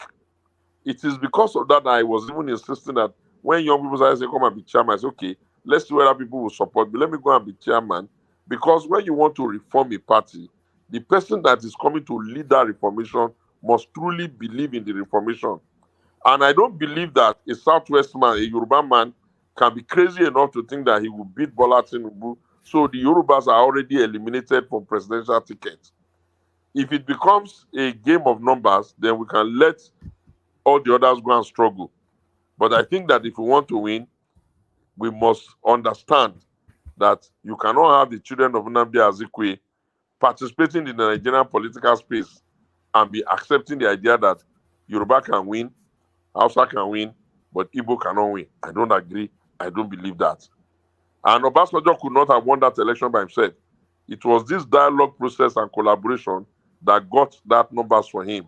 So you people, help me beg your brothers and sisters that they should at least encourage me for going up and down the world looking for how we can get that collaboration. That was the first thing on my timetable, even when I went to visit Buhari. I asked him, I said, Your Excellency, sir, are we going to be watching the Indigbos, the people of Southwest, and we've seen that everybody, we are frustrating them? Nobody can win by himself. Is it not time for you people to let us conspire with ourselves and let them win too? After all, when people were angry because of June 12th, we conspired with ourselves and we let a Yoruba man win. I'm not sure Peter can pay me for that. I'm not sure. Even I used to tell the Igbos that I think I even deserve a title now. The wahala I used to do just so that we can have equity is much. And I'm a Yoruba man. I don't have a problem with Bola Tinubu being president. If he wants to win the next one, it's not my problem. But at least let it be seen that I tried everything humanly possible to say, let us be fair to everybody. Because we should not leave bad grapes for our children. We cannot do civil war, finish civil war. That one is done, and we'll still be living the story like that. When the South people were so angry in this country, bombing today, bombing tomorrow because of oil resources, immediately we made Jonathan presidential candidate. That nonsense abated. We can solve the problem of the unity of Nigeria by doing the same. And at least let it be on record that Segun Showunmi was an apostle of what is fair is fair. Let us be fair to ourselves and our brothers and the Igbos too, or Southeastern. Please help us to build confidence among ourselves. You have to get out of that, that zone and be more friendly with people, to understand people. It's politics. You cannot do Donald Trump in Nigeria. It will not work because you will end up abusing the people that they will not even agree. Everybody will just go and say, okay, to your turn to rule Israel. And you are going to be dealing with the ruling party. But Tinubu too, he worked very hard to be president too. Remember that he was having a lot of problem, a lot of frustration, even with his own party. And at the end of the day, he was able to work very hard, very hard, very hard until he got there. So is this somebody that was fighting, everybody was fighting him in his party, that you are going to be taken for granted now that he's sitting in the villa? Okay, yes, you will say, how is he doing the economy? With due respect, is Bola Tinubu the one that destroyed the economy? If the economy had become comatose, if they have already pledged all the sales of crude oil before he came, if they had already spent everything and over-borrowed, what do you expect him to do other than to try to figure out the best way to get the country moving? He could not have come back and start telling us, people, I'm president, to everything I made there is jaga jaga. He will have to be battling it. There's room for improvement, no doubt, but don't underrate Bola Tinubu at all. He's not that kind of politician that you can underrate. And sometimes you are the only ones who are saying they rigged you. Sometimes they only outmaneuvered you. So it's all in our hands. We are all the Nigerians together. Those of you in the diaspora are very respected stakeholders because you are living in an environment where you are seeing how working systems be. And you have to desire that the way Europe, America, London, all the places where you are is working. You have to desire that our own country too can work like that. And whatever we need to do to make it work, let all of us be an apostle of it can work. Thank you. And thank you. And thank you, Mr. Shehu. Just this last request, please. Can we, from the Southeast, exchange you with Hope Uzodinma and Soludo? You can, so we can have you belong to us, and we can give Soludo and Hope Uzodinma to the Yorubas. Just on a lighter note. Thank you very much. Yes, of course. I always tell people, in fact, when people call me and say, Segun, why do you like the Igbo, the Southeast so much? I say, in fact, my name, I gave myself a name. Me, myself, gave myself an Igbo name. My name in Igbo land is Okudili. What does that mean? Yeah, I think they said it means God can do it or something like that. I God can't have speak the it. talk. God have the talk. So I used to call myself. I used to give myself name Okudili. All right. So so thank you, Joel of Nashville. So Ekene, you are up next. Introduce yourself and put a position to Otumba Okudili. Yes, Otumba sir. Ogodele. Yes, sir. Good evening, sir. Good evening, my brother. Yeah, I'm Ekene from. I'm speaking from Nigeria, Lagos Okay, State, Kenneth, Ojo nice to precise. hear your voice. Yeah. I respect you so much. I always follow your interview. In fact, whenever I on my television and I see you and Segun working Baloye, it interests me so much. So Thank you, sir. I will just rush to hear some inspiration from you. So, but despite that, I'm a very big, I'm an ardent Obidient, a Labour Party That's member, okay. a card carry member of Labour Party. That's So, okay. Georgia. So, but a lot of things made us join the Obidient. Of And course.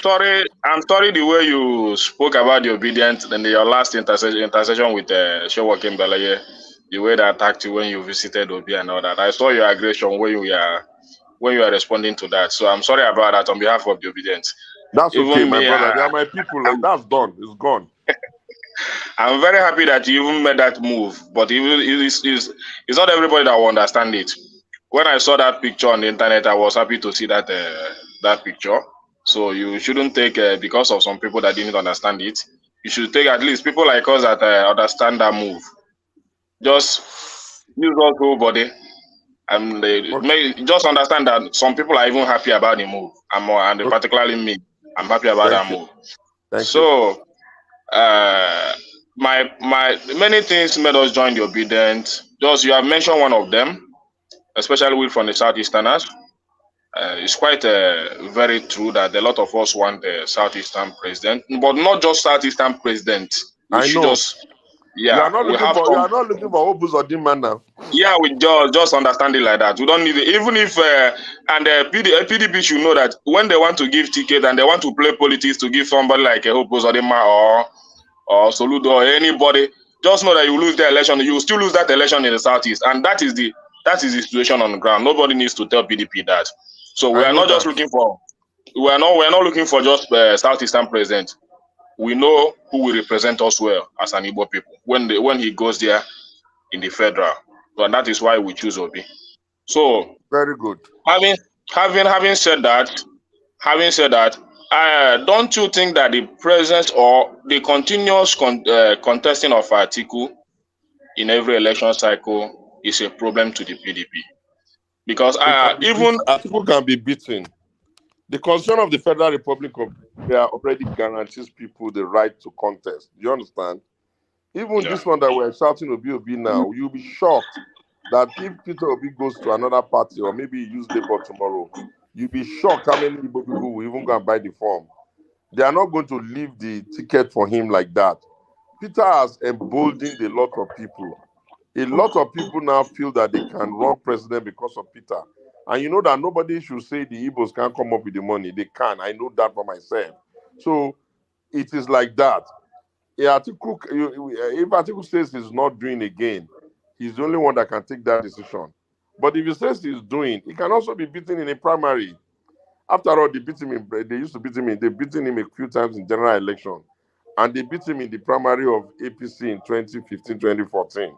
So we don't need to make it seem as if we have to go and force him or say he shouldn't or step on his right. It is his right. He has not said to me that he's running because I've asked him, are you done? Hey.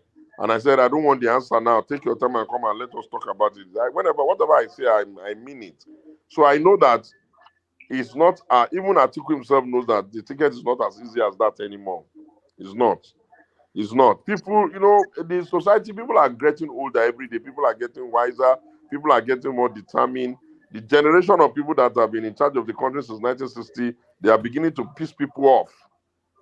They are beginning to piss people off. And Peter, I'm talking Peter all the time. It's not like I'm blindsided about Peter's weakness. I know his weakness, but I also know that a lot of Nigerians, they are just so desperate for something better and they think he can be better. And since he's lost that election, instead of going to sit down in Malaysia or Indonesia, he's still going all over the place. I cannot tell you, if Peter has not funded a nursing school since that election, he would have, at least to the best of my knowledge, he would have funded about 5 or 6. And his thinking is that he was saying that the world is going to be in need of nurses, the way things are going. So let Nigeria be the headquarters that will produce certified nurses. You know, that's a systemic way of thinking. And Peter will be going about it quietly without much stress. He has gone to Ibadan to greet them for the crater. He has gone to Abuja to greet the people that they killed their sister. He has gone to Just. Do you think human beings are stupid? All these things it will not count for nothing now. God is not a human being who will let the weak be sitting down there in a lazy way, and then he will be frustrating the strong. You may be surprised that the people that will even be following Peter now, it's just that let them just do a clean election. Let us even see. And let us even see the outcome. So let's not worry too much about that. Atiku is a good material. He's also able to pull some numbers, but there's time and opportunity for everything. If it is the will of God that in a primary, Peter is going to win, Peter will win. I mean, can you imagine that PDP did not even get 25% in Abuja? Can you imagine that? And that is it's Peter that you're underrating. We did not get 25% in Abuja.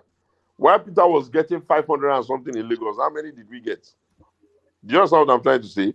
So I think that an agenda whose time has come, its time has come. The people that can challenge Peter are people like us. But we will not challenge him now because we also believe that equity, fairness, and justice demand that if the Southeast can be president, they should be president. But I don't think those old men can beat Peter. I don't think so. I may be wrong, but I don't think so. Well, people like you are well respected in PDP, honestly speaking, not just to praise you, because you are one of the few that you don't just miss your word. That ticket you are looking for in PDP, that position you are looking for, that chairmanship ticket position, I wish you get it, but I don't know. You know, if you get it, I don't mind. I can support Obi anywhere he is. Maybe it's me and Peter that is going to tie a Oronko cord on their neck now. Do you know? Maybe you should work. Maybe you guys should work hard and do that. If you can work hard and do that, because I wouldn't want. I like that. I know the people I want Peter to associate with. People like you. I don't have any problem with that. But a lot of people I see in PDP, I don't like their character. Honestly speaking. So, thank you very much. All right, thank you, Ekene. Thank you. So thank you, Ekene. So we go on from Ekene to Baba. But this man, you have taken me for 2 hours in the night. Am I not going to sleep? So who's that? Let's take one more question then, and then let's take Baba. Or how many more can you take? Do you think? Oh yeah, go on. Let's go.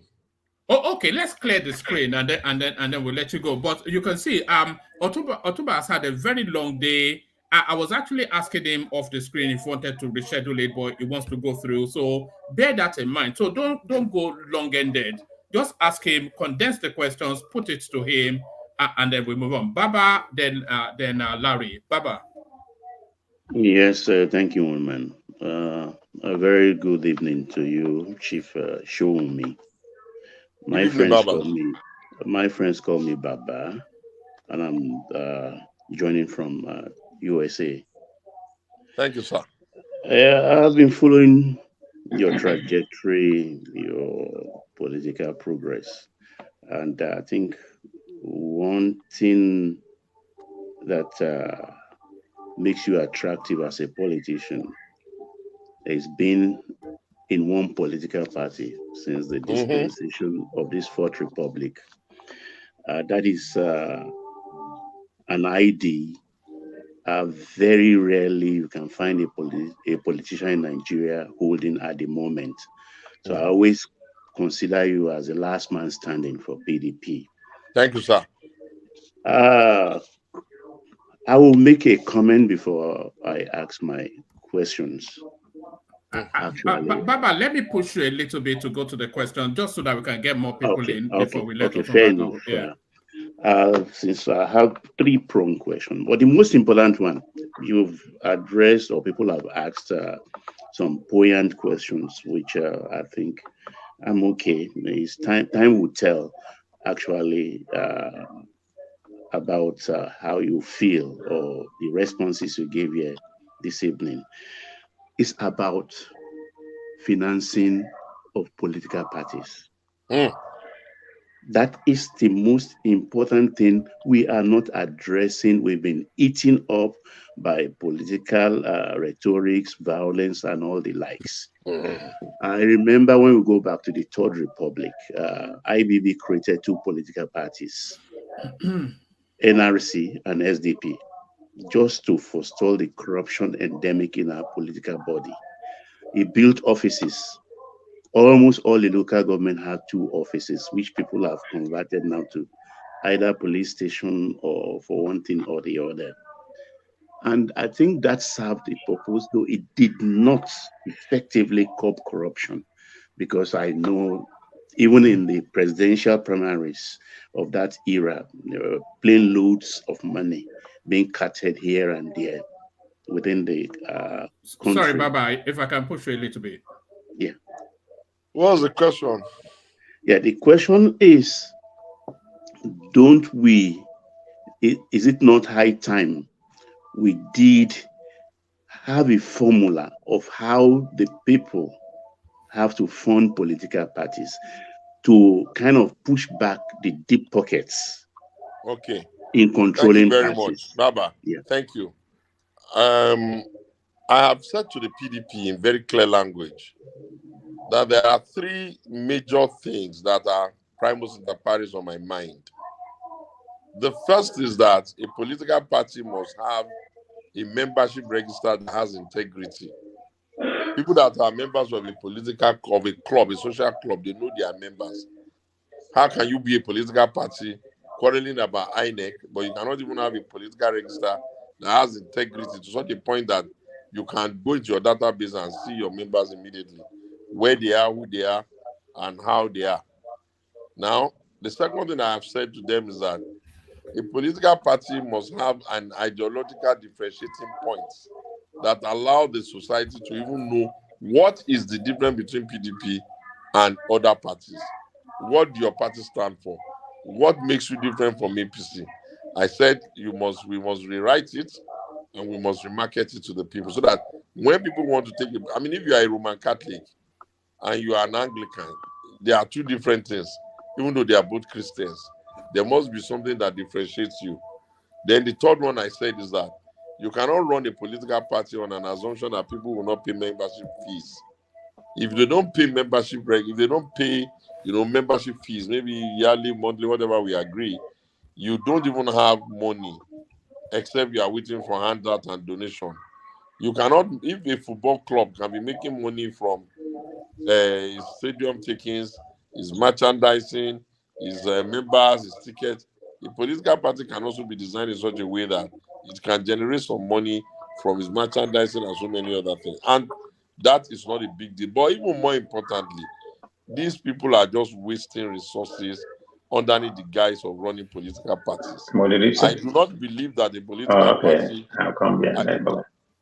I do not believe that a political party should be flying about in private jets when they are not even able to raise money for training and so many other great things.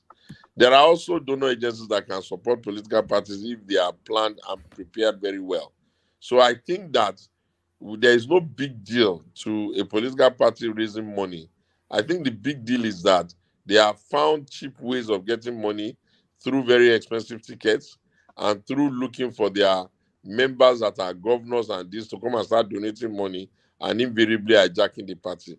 If it is the will of Almighty God and I become their chairman, you can be sure that that kind of nonsense has to stop. I do not believe that the governor is superior to the people in the party. That's that. And then the final one I will add is this. You see, we have to do a lot more work in educating our people. The cost of one election on the day of election is too precious to be quantified in money. Imagine that you are called upon only one day in 4 years, to come and vote for who will be president. And once you make that vote and they tally it, that man is going to be in charge of all our lives for 4 years. How much do you want to pay for that? But until we're able to educate our people that it makes no sense. The monies that is spent on election in other countries, small logistics, a lot of media works, creative, and all of that. What are we spending our own money on? The greatest amount of money that the politics of Nigeria consumes is the money we are using to bribe party officials, the money we are using to do primary to bribe members and colleagues, the money we are taking to the society to bribe police, bribe buying And what? buy forms too. I've already said the form. Buy this, buy that. In fact, the form is even sometimes the cheapest among our expenses. You can't run like that. And it is because of our peculiar, criminally corrupt nature.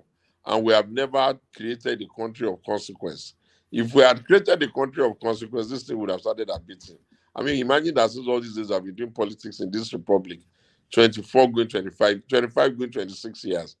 And we have never seen anybody that was sent to jail because of buying of votes or things like that. It doesn't show us as decent people.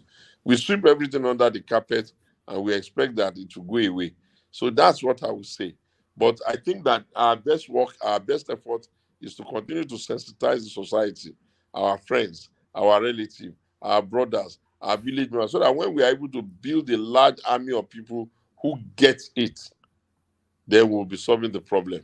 But in the meantime, I think we're stuck with what we're stuck with. All right, brilliant. We'll give the last question to Larry, and then after Larry, we'll invite Otumba to give us his parting words. Last question to you, Larry, and then parting words from Otumba after that. Yeah, thank you, Oman. Thank you, Chief Showunmi.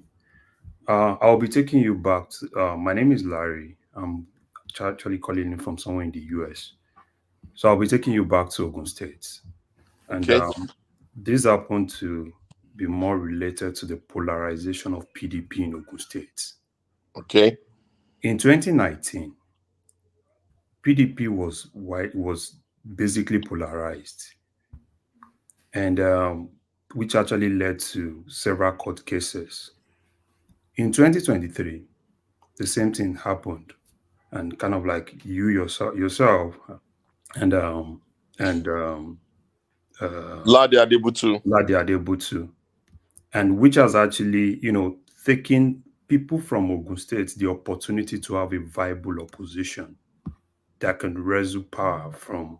Oh yeah, make the government. questions. Come on with the So questions. how do you think in the next election that we can actually have that opportunity of having that opposition from PDP that is not polarized? Okay, God bless you. Over the years, since we have been in PDP, I've always been the one that is going around to beg people not to fight. When they wanted to split the party during the days of Daniel, and they were going to PPN and all that, I was the one that was going around begging, until God helped us to unify them.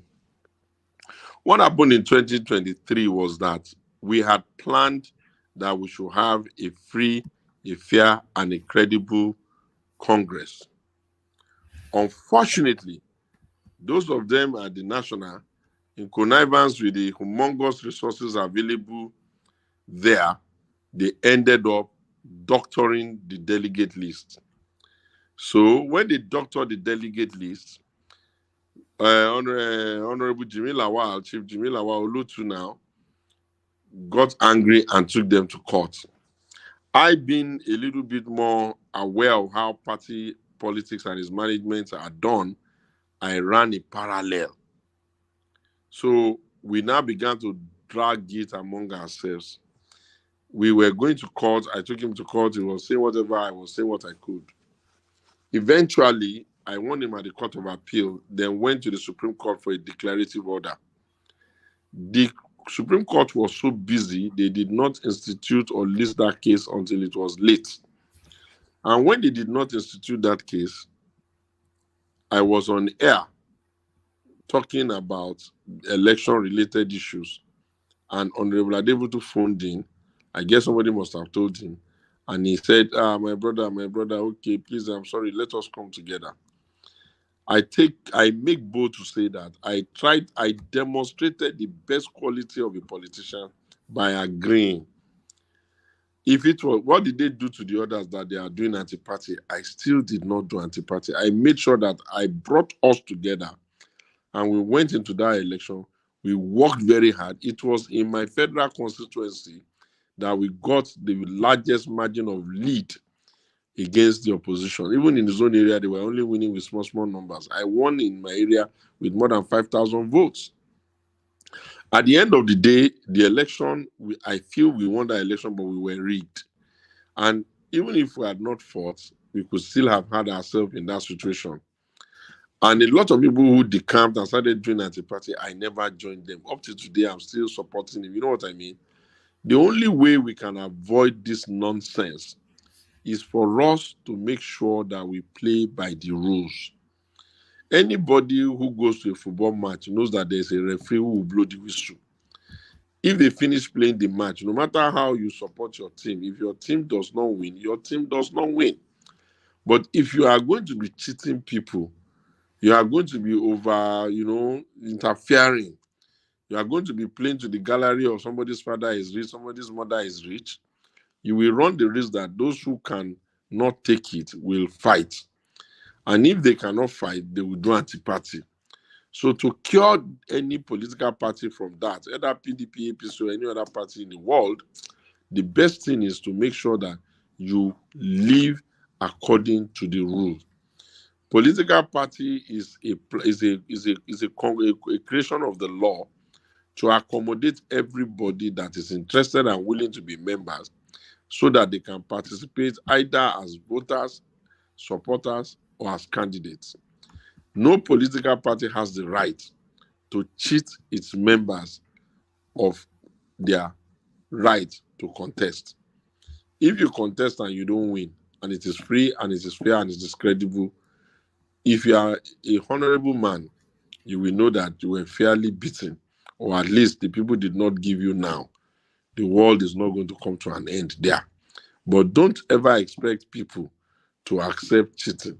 Even in the United States, where you are, a man who was even beaten in an election, which is Trump, almost brought down the ceiling because he felt something did not add up.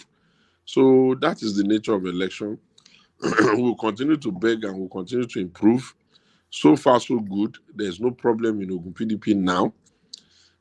I hope the problem will not start when it is time for us to do Congress, and then they will take everything and give it to one person and be expecting people to come and be collecting tickets from the same person that wants to contest the election. So I cannot say more than that. I've reviewed it, I've checked. I've not seen anywhere where I could have told myself, why did you do it like this? Why didn't you do it like this? It is only somebody that does not. I mean, I've been in that party longer than all of them. They go and come, I stay. Why should I be contesting an election and it should not even be fair?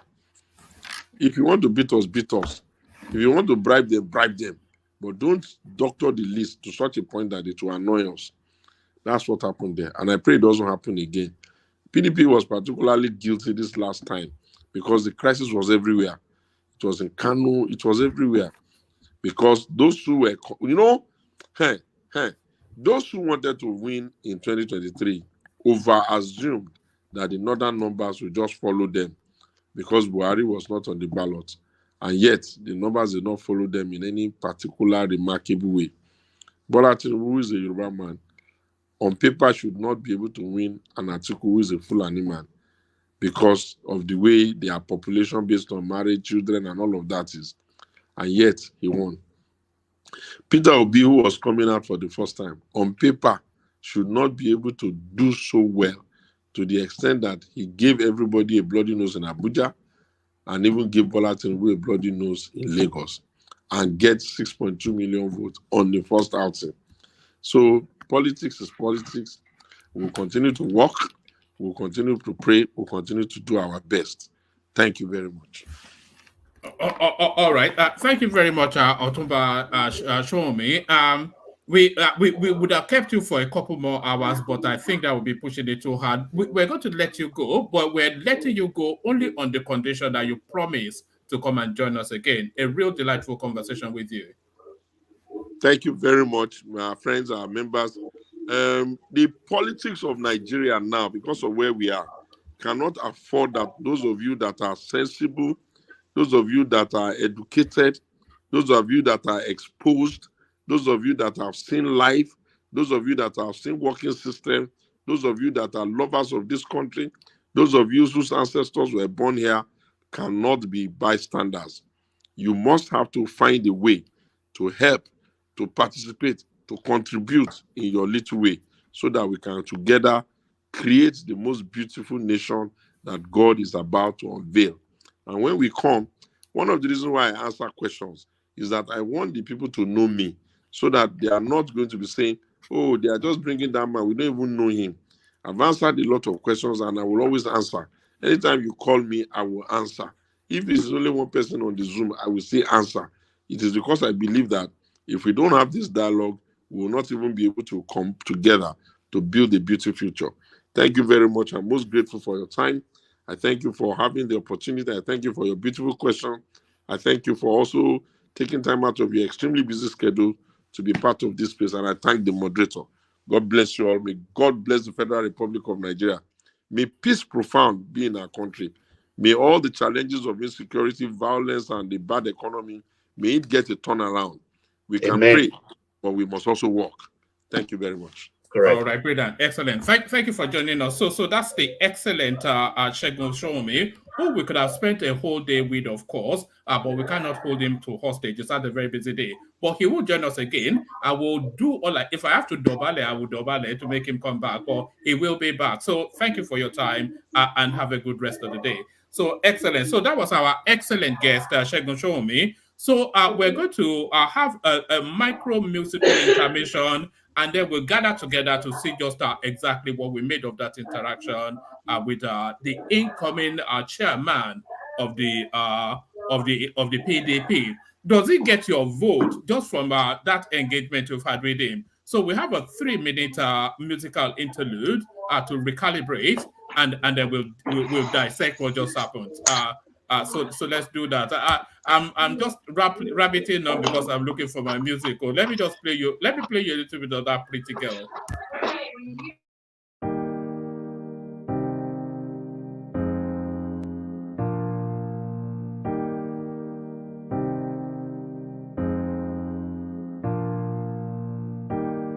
Obono gini kama chozunu imana chukwa koti womo onyele miu nyelu yumi.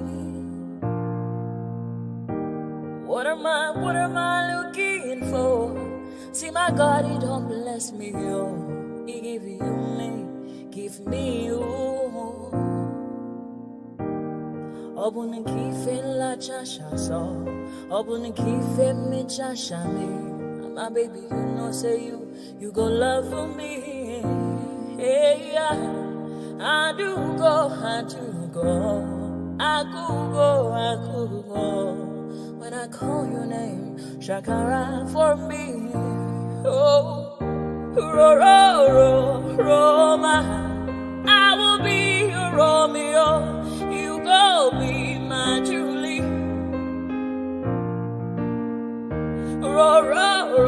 Roma, I will be your Romeo. You will be my Julia. Oh, give me your love and I'll go run away. Show me your love and I'll go use you play. Carry me, go me, I go follow you way. Follow you, they go. Maka Munagi, me and you. Okwa Munagi, my baby and me and you.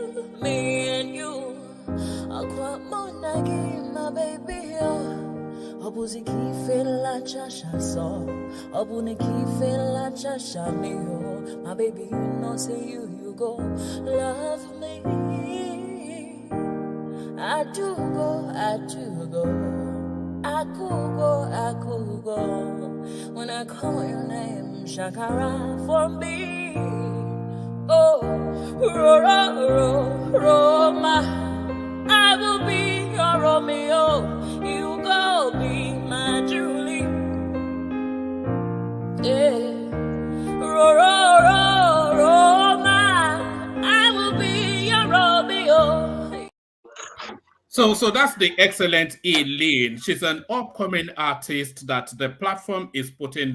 We are putting whatever weight we have behind her Eileen, her name is, the alphabet E, and then a dash, and then L-E-E-N, Eileen. So look her up. She a real delight, voice of an angel. So look at Ogbeni turning up now. We wanted you to come and put a PhD question to Segun Showunmi. Now you've come, Ogbeni, what happened? What took you so long? I did tell you was coming, Ogbeni.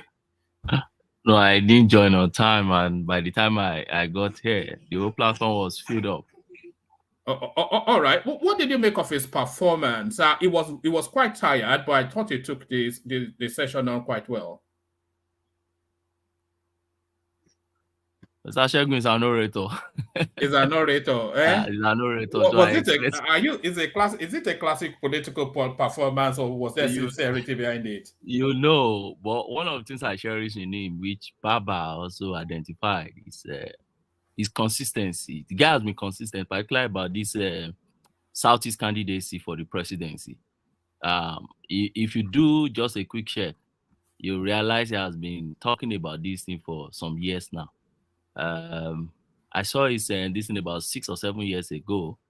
He was talking about Igbo presidency 4 years ago, 3 years ago, even to the last election. He was talking about Southeast thing. So he has been very consistent. Then he remained very consistent with PDP.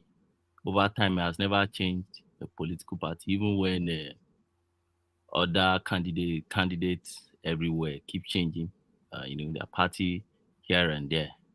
So he's a very consistent man, but I wonder how he's going to get it up to the zenith, the top of PDP. PDP is a very complex political party.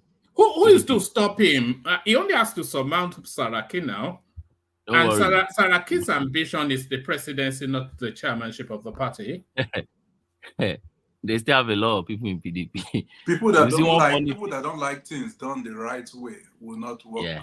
Yes, that's the thing. People that like but does he also have the financial muscle as well? Is a wealthy man, but the level of wealth required for that sort of push. He needs more wealth. He needs politics. It's not just wealth. It's not that straightforward for that man. You are talking about PDP. Exactly, PDP, the People's Democratic Party. Like Benny said, it's a complex party. It is. They don't, I mean, look at election that they could have easily won. Look at what they did. Look at how they bungled it because of politics.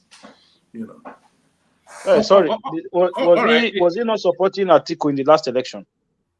He was Atiku's spokesman, yes. Yes, he was Atiku's spokesman. So how is he consistent when it comes to supporting the Southeastern president? No. So that's pragmatism now. That's pragmatism. Even Atiku is a supporter of Southeast too. It's not that you support a candidate doesn't mean you don't support. Remember, Obi and Atiku are cool till tomorrow. Of course, tomorrow. You will always tell us that Atiku is his boss. So what happened was, and this is the consistency I'm talking about. Even to the last day Atiku contested that election, you see Showunmi kept talking about, if you have to zone this thing to South, it must be Southeast. And yes, they went for election. You remember everything that played out, and Bode George and all those guys were also kept talking about this Southeast thing. And even Fayoshe and others, they never wanted the northern candidacy. But what played out, and immediately they had a candidate. Fayoshe's was they already had a predetermined candidate. They were just using that as an excuse. No, I don't think so. Fayoshe also Fayoshe and Wike, I think they were irreconcilable. There's nothing Wike, they would have done. No, I believe Wike was one of those who even pushed Obi out from PDP. Yes, he was. But was his push for a Southeastern president, was it just cosmetic? You say something for the optics, but then you add something else for the pragmatism. Was that really playing? That's what I was saying just now. Was that playing both sides? You mean Showunmi? Yes, Showunmi. Yes. No, I don't think so. And that's why I said. Yeah. if you want to know a man, did he actively pursue it? Did he actively pursue? Yes, or he did. did. Or did he just say for the optics that he preferred? You know, first and foremost, I don't really follow PDP like that. But in the little of their programs I watch the meeting they had in was it either Jos? There was a place they had their last meeting where they made that final verdict that everybody should go and contest instead of zoning it to a particular place. And Bode George and others, no work out. If you watch in that meeting as a chieftain of PDP, I think they allowed him to speak, and he spoke in favor of Southeast. And one of the things you see, and that's why I said, if you go back way back, you see this guy, he's been consistent about this Southeastern thing, candidacy. And that's why I give that to him anyway. How many politicians outside Southeast space do you see supporting Southeast candidacy? You see all of them keeping criminal quiet when it comes to. I think the other person that I respect too is I wish you can get him here too is this Ovation man as well. Oh yes, those are my next two targets. My next two targets are Reno Omokuri and Dele Momodu. Dele Momodu, yes. Dele Momodu. So I'm going to be working on those to see. And one man, really, I commend you for bringing these people here. You're really doing it. Yes, and the other thing I'm going to have to work on, I think it's the timing, because I bring them on round about this time of the day. Somebody of the importance of Segun Showunmi, you'd expect that he would have already had a full day. So is it I get them to commit to a 4-hour stretch, or I find a way to lower the time? So we have to do that. But let me bring him for. The question I would have asked him, which I typed, but I realized you didn't flag it because I didn't probably drop something to push it. Well, there it is. You have to super chat to get your. Okay,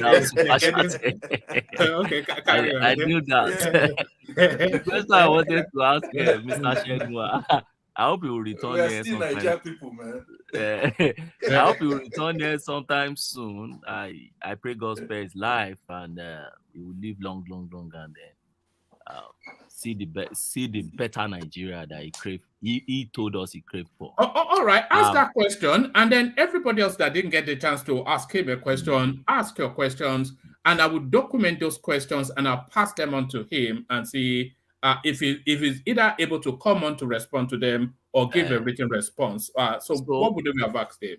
Yeah, so two things I would have, one comment and then one question. So the comments I would have made was that his description of North Central, he has to have a rethink about it. When he kept talking about North Central. His description of North Central, I'm not too sure it includes, he should understand that North Central is just not about Nasarawa and Plateau. North Central includes places like Niger, Kwara, Kogi, Benin, and others. And I'm not sure he can boldly say that will be one in those spaces, particularly Kwara, particularly Niger, particularly Kogi, and Benue. I don't think he can really boldly say that. That's my comment. My question I would have asked him was that what is his take on the demolition thing in Lagos? Does he really think it carries any tribal coloration? All right, brilliant. Aki, I know you're going to tell me off because you said I should have come to you before I went to Larry. So, Aki, what question would you have asked Otumba Showunmi? Kinzo, Mabinu. Kinzo. Oh, you been on it? Hey, one man. Yeah. Yeah, good evening. Good morning, everybody, wherever you're. Yeah, I wanted to ask Otumba Showunmi, right?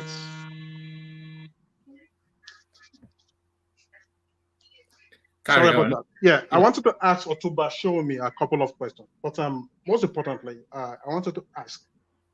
He is running for the position of the chairman, right, of PDP, and I wanted to ask him what would he be doing differently if given that, or if he gets that position, what will he be doing differently from what the current PDP leadership has done or is doing currently to make PDP prosperous moving forward. And of course, maybe giving them the presidency come 2027, right? And, secondly, I wanted to ask him, why is it taking PDP this long to expel the current minister of... Oh, yes, we didn't get to the Wike question. That was one of the ones I'd written down, but I could see how tired he was, so I just wanted to get to the panel quickly. Yes, why have they not expelled Wike? That's the thing. And they are afraid of Wike even in that party is the wider question. Akim said, yes, you came in especially, but I didn't get to you. What question would they I don't think PDP is ready for drama. Yeah, thank you very much. Thank you very much, one man. To start with, first of all, there's no way they're going to expel Wike. Wike at the moment, his structure is currently in control of that party as we speak. So put that aside, one man. I was going to ask him specific question about the unity of the country. So did Otuba Showunmi think it was right that after 8 years of Fulani Northerner in power, did he think it was right for him to support another Northerner to become the president of Nigeria? And if he thinks it's right, then what does he think that would have done for the unity of the country, based on the way the country is geopolitically kind of geographically set up? So, and on the other hand, when you talked about it's been consistent when it comes to supporting an southeastern presidency. Yeah, you might see it must have said it for the optics, just like you said, one man. But when it came to the actions, there was an opportunity for him to support a southeasterner, like some other PDP still did, but he still chose. But the pragmatism did not. The pragmatic, because he doesn't want to waste his influence now. The pragmatism did not facilitate. There was no realist. As soon as Obi left that party, that was the end of the Southeast in PDP in terms of the ticket. So he had to go with what was pragmatic. Yeah, but this is my question. That would have been my question to him. Was it? But progressive? I think he had been unfair to the man, because what one man just said, the pragmatic wasn't there for him to do that. So that's my opinion on that. Yeah, but it's still a personal choice. That's what I'm trying to say. One man, I think he's still on. No, one man, he's on. He just responded to a chat that he wants to answer the question. I think this wicked question, yes. All right. If you close the camera, Otumba, and I'll bring you on. If you blank the camera, then I'll bring you on. You want me to excuse? No, don't worry. I can just shuffle. Unless you want to come on like that. If you cut the camera. So yeah. What happened with hold on, Otumba is there. Otumba, if you click on, there should be something showing camera. If you click on it, and then it will remove you showing, and then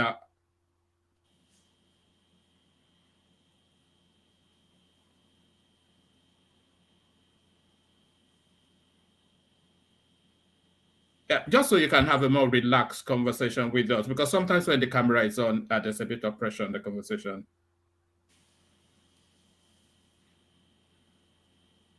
All right, Otumba is figuring that out. So as soon as he,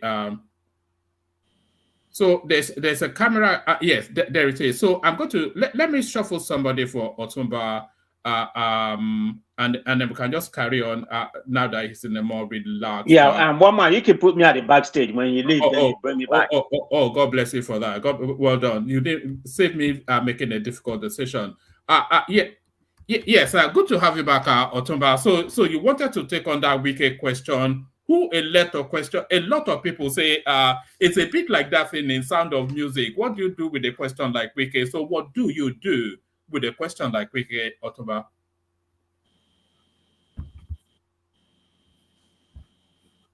We can't hear you.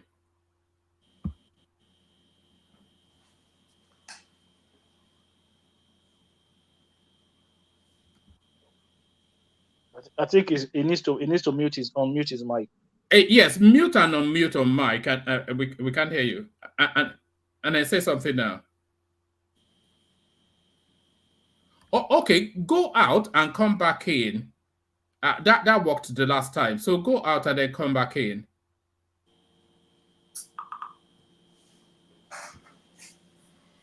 So one man, do we carry on while he's trying to get back? Yes, carry on. But nobody come on just so that the window is open for him to the studio space. Yeah, carry on. Yeah, One man, since he's coming back, sorry to cut you short, my brother. Since he's coming back, then I think the question will be if he doesn't win the championship, what next for him? Can you hear me now? Yes, we can hear you. Yeah, we can hear you. Thank you very much, guys. You see, you guys, I don't mind us doing this till morning. Let me start with your big question before I get to the wiki. Great. Let me start with your big question before I get to the wiki question. All right, who had your big question? Do you want to rephrase it and then let Otuba take it on? I think it's the question I asked on is on yes, North Central. Ogbeni, yes. Represents the question and then let okay, so my question is simple. My question is, he kept talking about North Central, but I think he's narrowing North Central on Nasarawa and Plateau, because examples he gave us were more of Nasarawa and Plateau. The experience in Niger, Kogi, Kwara, Benue are different from what he's talking about. So my question is, did he think when he said Obi 1-3 zones or region, did he think Obi? Can you hear me? Can you hear me? Yes, we can hear you. I said in 2019, he came out and wanted to be vice president. Daniel wanted to be vice president. I worked very hard with others, Rino and a few others, to make sure that Peter got it. It was part of trying to make it the Southeastern ticket. And the arrangement was that if Peter was vice president, he would become president immediately. His speaking skills for the debate that I had with Toshiba that made him even such a super. I was the one that was his prop. All in a bid to get him, because Peter normally when he's doing the debate, he pisses about too much. Anyway, cut that. After the election was done, I went to Anambra to go and see the king, Uizu, to tell him that let us try looking for an Igbo president. You know what he said? He said Igbos don't want president. I said, you guys will not see this by the end of the year. I went to Meka Chikobi, who was in charge of Fidelity Bank chairman, because he had been in APCON to coordinate Igbo bankers so that they can find an Igbo president. He said Igbos are not interested.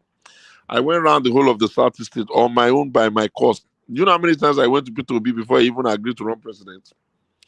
When Atiku was still in Dubai, I went to Peter Obi to his house in Lagos around the Koi.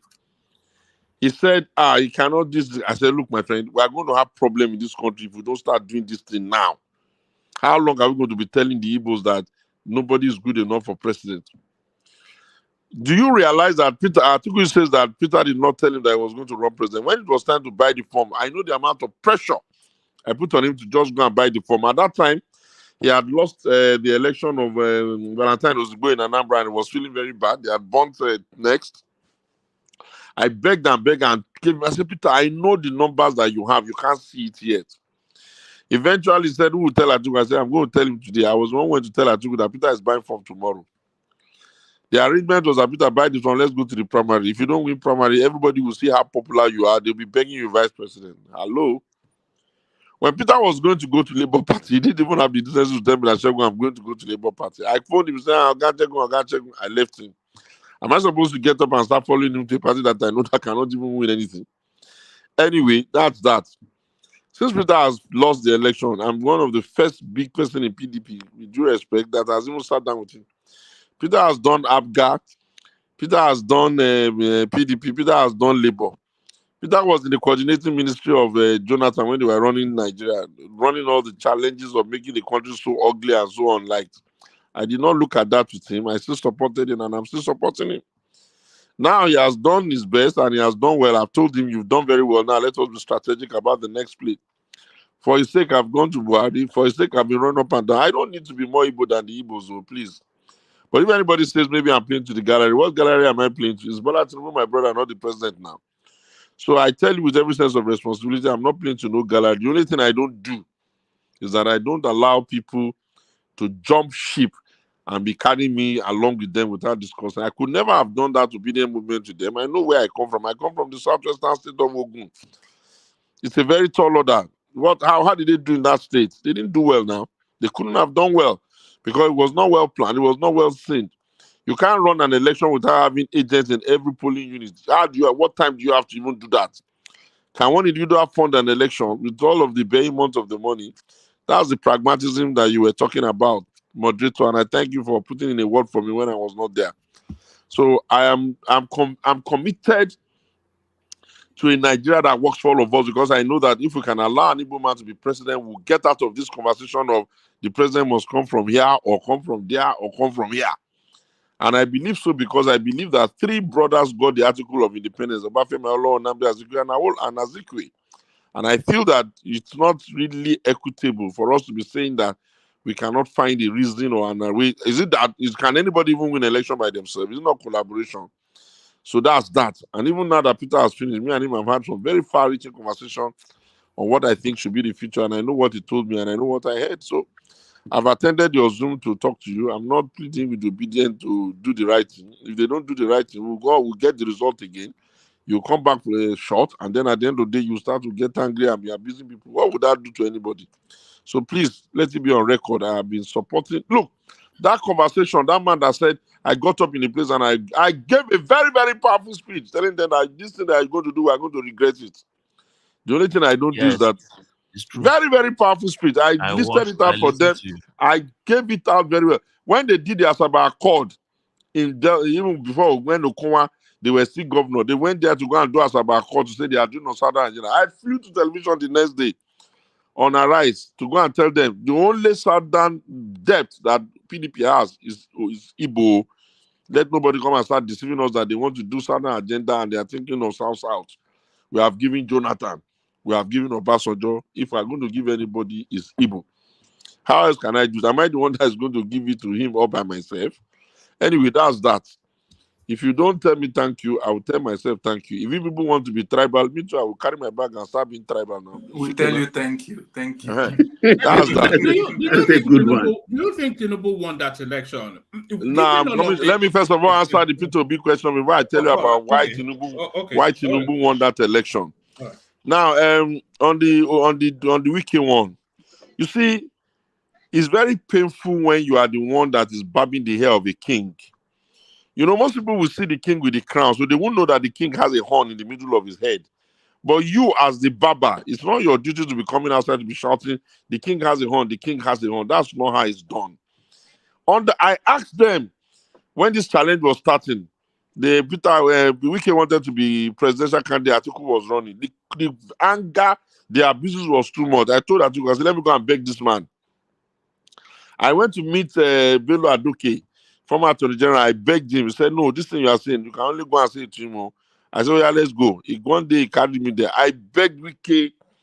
I said, listen, my brother, you see, you can campaign to be president. Don't be too angry and be abusing yourself. You people will destroy this party this way. You are an article. You are controlling governors. You are not using magic. So I concede to you that you're a brilliant man. But if you continue that, you will destroy the party. You want to take VAT. You want to remove the money of police. You want them to do revenue allocation that you guys will have all the money. Do you think the Asafran people will vote not to vote for you like this? Why don't you be vice president so that after vice president, if that is the worst we can do, guess what? Yendeba. When they finished, I then started begging them. I told people, look, gentlemen, concede something to these people. It's not possible for people to come to a negotiation table and live with nothing. Because I know that this kind of day will come. I had an interview with Yori Folari on TVC. That interview was explosive, where I was scolding my own people just because I wanted them to win. When they didn't do, have they not collected the result now? Okay, when others are sleeping, I'm always working very hard. Between we finished the election in February. Do you know how many states I visited? Thanking people for the last time, going to leaders, begging leaders, bringing the argument on the table. We can't be, the Igbos cannot be getting angry and be pretending as if it's not an important issue. These guys have demonstrated enough capacity. Bola Tinubu did the appointment of his cabinet. I ran on television. I scolded him as if he's my child, shouting on him. How can you give the Yoruba 10 and give the Igbos 5? What are you trying to do? Am I Igbo? Okay, fine. I give myself Oku delete because only to identify with you people and to identify with a cause I believe in. I cannot do more than that too. Yeah, you know, but nobody in Igbo land has ever told me, Segun, send me your account, let me even bless you. Nobody in Igbo land has said, Segun, come, let me even support your agenda. Nobody in Igbo land ever says, our son from another mother, come and take chieftaincy title. What I will do pass on what they do on that. So I think the problem with the wicked thing is that those who are in charge of the party don't understand what it means to run a party. Any organization that believes that there are some people that are untouchable is going to crumble. And you can see them crumbling small. I still had a meeting today where I said the Obidients are the opposition now, and Peter is the leader of the opposition. PDP should stop deceiving itself, even in this inside of the PDP. I said, if we don't watch it very well, PDP, listen to me and listen to me good. Peter does not need you. You people are the one that need Peter. Where were you when I was doing all that? So as per UK, you cannot... okay, for instance, even as we speak now, there is a court order that says you cannot even punish Wiki. What are you going to do about that? He was clever enough to quickly run to court and get an injunction that you can't touch him. Wiki was clever enough to write a letter to the PDP telling them that they have invited him to come and join government of national unity. Some criminal element in the PDP did not tell us about the letter. They must have given approval tactically at the back, and Wiki is now there. How do you now come and punish a man that took permission from you to go and serve the country, and you accepted and you didn't even say anything? You are not able to say this is the terms of the service. You are not able to say be on sabbatical for the meantime. You are not able to say let us discuss the anti-party activities. You are not able to review the platform of your party since you lost the election. You have lost the election since February. You have not reviewed the framework. You have not audited the account. What am I supposed to do? Then someone asked, what will I do differently to make the party win? I said it while I was starting. I said the first thing we need to do as a political party is that we need to rewrite the ideological underpinnings of that party. You cannot just be shouting PDP power to the people, PDP power. What exactly is the minimum promise? What differentiates PDP from APC and APC from Labour and PDP from Labour? Once we are able to, which I have some ideas on that, but it's not the right time to talk about it. Once we are able to bring an ideological differentiation for PDP, you will be able to move PDP to become a tribe. And then it will reduce the amount of people that are jumping here and jumping there, because I don't think that people get up in the morning and say they are no longer being Catholic, they're going to be Anglican and jumping up and down the place. I said the second thing that needs to happen is that we need to go back and register the members in a manner that the registrar has integrity. If you can do that, you'll be able to know how many people are your member, where they are, what do they do, and all of that. I also said you cannot run a political party in this modern time unless members are paying their annual dues. And that even these annual dues, no matter how it is, it's enough to run the party. So it's not enough to run their waste and their indulgency. Peter will be going somewhere, he will just be managing himself. You people that cannot even win any election, you'll be going everywhere. It's only to do private jets. Peter will get up from his house and go to where condolence needs to be done. You people will carry jet to go and be greeting your fellow governors. Does that look like that? So there are a lot of reform agendas that needs to be on the table. A political party must run according to its own rules. Nobody forced you to make those rules. You made it for yourself. Therefore, you should be able to run on your rules. And then I said, you must be able to be a political party that is equitable. You cannot be an equitable political party if you insist that what is blazing naked before us, which is that, are we going to be a country that will be passing baton between the northwest and the southwest and expect that this country will be stable? How long can we do this before others get angry?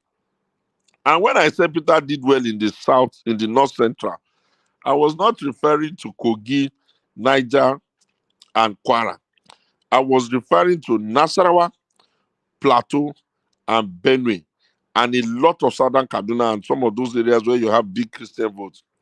Please, I'm not somebody who, plays to the gallery or deceives himself. I'm too frank for that.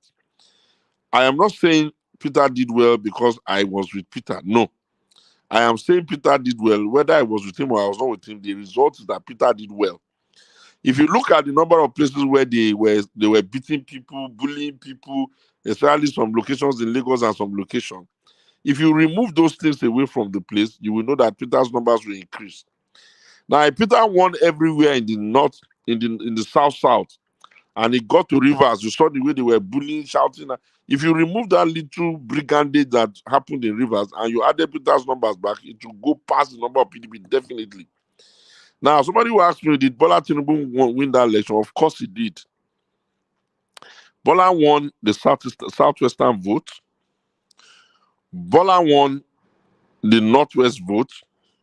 And Bola won the north central vote marginally. Once you are able to pull off 3 geopolitical zones, you are almost home and dry. But the biggest evidence that Bola won that election is with the number of senators and the number of House of Rep he won, because those elections take place the same day. The challenge was Peter was the only one that was running on Labour. All the others were just hanging on Peter's tail. For you to win a presidential election very well, you will need to have a battery of very good senators or senatorial candidates who want to win, and a battery of House of Rep candidates who want to win. You cannot come to the field and think that while people are voting for Senate and Rep and President on the same day, the electorate, especially the rural area, have the temerity or the intellect to be able to separate it. So they gave Peter vote, no doubt, but they did not give him enough vote to be able to bring in enough senators and enough. If Peter had even won the presidency, he would have been impeached, because he does not even have the numbers to form a simple majority. And when you are not the majority tribe in the country, you have to know that it includes many other things apart from just the result of election day. There's a lot of work to be done. We are willing to work.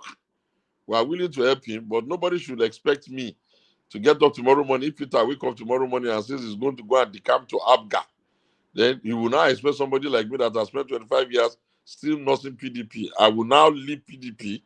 I will not head in the direction of APCO, where coming from Ogun State, a Yoruba state, is much easier for me to win my election there. I will now not stay in my PDP. I will now say, oh, I'm following Peter to Abga. What will be the business of that? Even the Labour Party that Peter used for that election, can't you see how jaga the place has become? Practically every day they are taking him to court and fighting themselves, fighting Aburi, fighting Ajuri, Arabambi, and all that. If it was easy to manage a political party and also manage presidential election, okay, why is Peter not able to manage them? After all, their party members cannot be up to the larger majority in Nigeria. Ladies and gentlemen, if there are any other questions, 1 or 2 more, I will still take them. But the truth of the Yes, matter is if that this one is man what will I permit wanted me. to add. Yes, I permit you, but let me just make sure that but people that have not asked a question, let Akin ask a question, and then you ask a second question, and then we'll see if Otumba is still up to One it. man, can I also put my question through, please? Thank you, yes. one man. So sorry, then that makes this 3. So, but try and get very quickly to the question. So, Akin, Progressive, then Baba. Akin. All right. Thanks, woman. Mr. Showunmi, thanks for coming. And of course, I listened to you. You gave a very interesting submission with regards to Peter Obi and of course Nyesom Wike. But what I'm going to ask is that you are running, right? You have the aspiration to run for the chairmanship of PDP. So what would you be doing differently from what is going on right now with PDP? How would you revamp the PDP, okay, to its past glory? And of course, if you win, eventually you win, which I pray you win, hopefully, do you have it in mind, or do you have it? Do you have a soft spot for Nyesom Wike to bring him back to the PDP so that you guys can work together? Okay. That's the first question. Now, the on the reformation one, I've answered that in the opening, and I've also answered a little bit of the roadmap. It's fairly more detailed, and one thing I can guarantee for you is that the PDP has enough cells all over the country. All that needs to happen is for it to be tweaked, and people must feel that that party can even reform itself from the inside. You can't have a political party that does not audit its accounts, especially when he already has a history of being corrupt or corrupt practices. Why do you want to leave that? So there are small things. It is where you stand and how you stand and what you stand for as a leader that gives the directive principles of how your party will be. Only one Peter, look at what he has been able to do for the country. How much more Segun Showunmi that will now be directing the principles of the PDP, it will be far better, far more scientific, and far much more youth-friendly.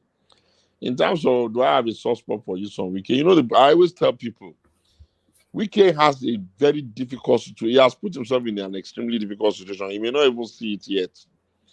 The difficulty of Wike's situation is that is Wike going to be in APC and at the same time in PDP at the same time? So how long can Wike do this? Is Wike going to be serving as Minister of FCT and expect that he will not be helping to do the directive principle of APC? If he's doing that, then how will he then say he's a member of PDP? You know, it's complicated.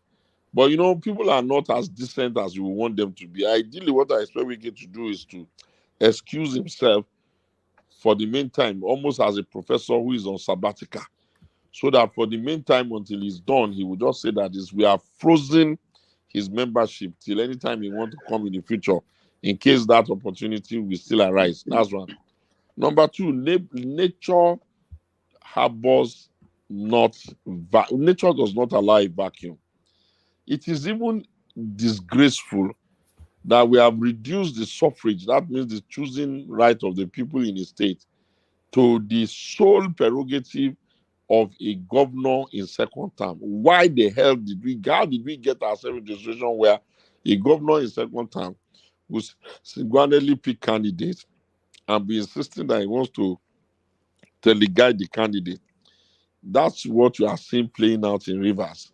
So I think that Wike would do himself a lot of good to think very well and determine which one he wants to be. He cannot be both at the same time. And if I'm the national chairman of the party, he will not even see it in my eyes that that type of unnecessary confusion will be tolerated in the party, because I don't expect him to be invited to party meetings and I don't expect him to be consulted in party meetings. I expect to come up with a strategy that will minimize the damage they can do. And the simplest way that I can think of for now in my mind is Peter Obi. If we had Peter there, Peter would have minimized the effect of Wike. The dashboard of election that you monitor, that means when you call consultants all over the world, Peter was far ahead of everybody in terms of engagement. And so I know what I'm saying. I do not know whether if we don't apply a bit of more wisdom, it will work. But I know that you cannot tell me to choose one out of Wike and Peter Obi. For purpose of the election, I'm not talking about money or Yindiba. You know that definitely we are going to have to choose Peter, because Peter's numbers are not numbers you can argue. Peter too has a lot of work to do. In the former time, the Southeast was a little bit better homogeneous in terms of all of them following PDP. But as of today, Peter has one state, which is the one that is Alex Oti. PDP has one state, or is it two? No, one. The one that is Enugu. Ironically, it is even the APC that now has two, Ebonyi and Imo. And Abga has Anambra. And if you look at that Anambra, you will notice that they have taken Ifeanyi Ubah and Uche Kunife to help them strengthen the hand of APC there. One man riot squad no dey easy like that for election purposes. So we can be sentimental about it, but the reality is that boots on ground, we dey here and we know what is possible. And if you see me running around going to beg leaders, let us consider it. It's because I know that when it became difficult for the Yorubas after June 12, it was still the same leaders that conspired to help them get Obasanjo in charge. And so I feel that going to have those conversations is to prick their mind and prick their conscience that for the love of country and for the love of equity, peace, and justice, let us consider it. But if the entitlement mentality of Peter's friends is too high, then we'll dump him and let him continue to waste the votes. It will not amount to much for anybody. We can do mutually assured destruction, or we can collaborate, reduce our holier than thou tendencies, and let other people come in and help out so that we can figure out how to make it happen. That's the question. Is there any other one that I know? All right. Akim, you're up next. Akim. Yes, thank you. Thank you very much, one man. Thank you, Otumba, for coming to join us. Sorry that we have to pull you back, pull you out of your No, bed I'm enjoying again. myself. I like the conversation. That's why I came back. Yeah. So it's always like that on this platform. Sometimes you don't know how you get sucked in. So, but here we are. So thank you very much for coming in, and we really appreciate you. This is I'm joining from Ireland.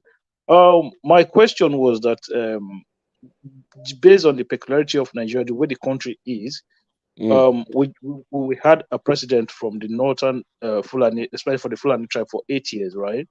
So I know that you are a party man, but sometimes does your loyalty to party surpass your Loyalty to country. your loyalty to country? Because I thought at that time the tension in the country, there was no way that the country was going to accept another northern president, especially southerners were not going to accept another northern president. So was it right that you still find it in you to be able to support another candidate in that election? Okay, very good. God will keep you well for this good question.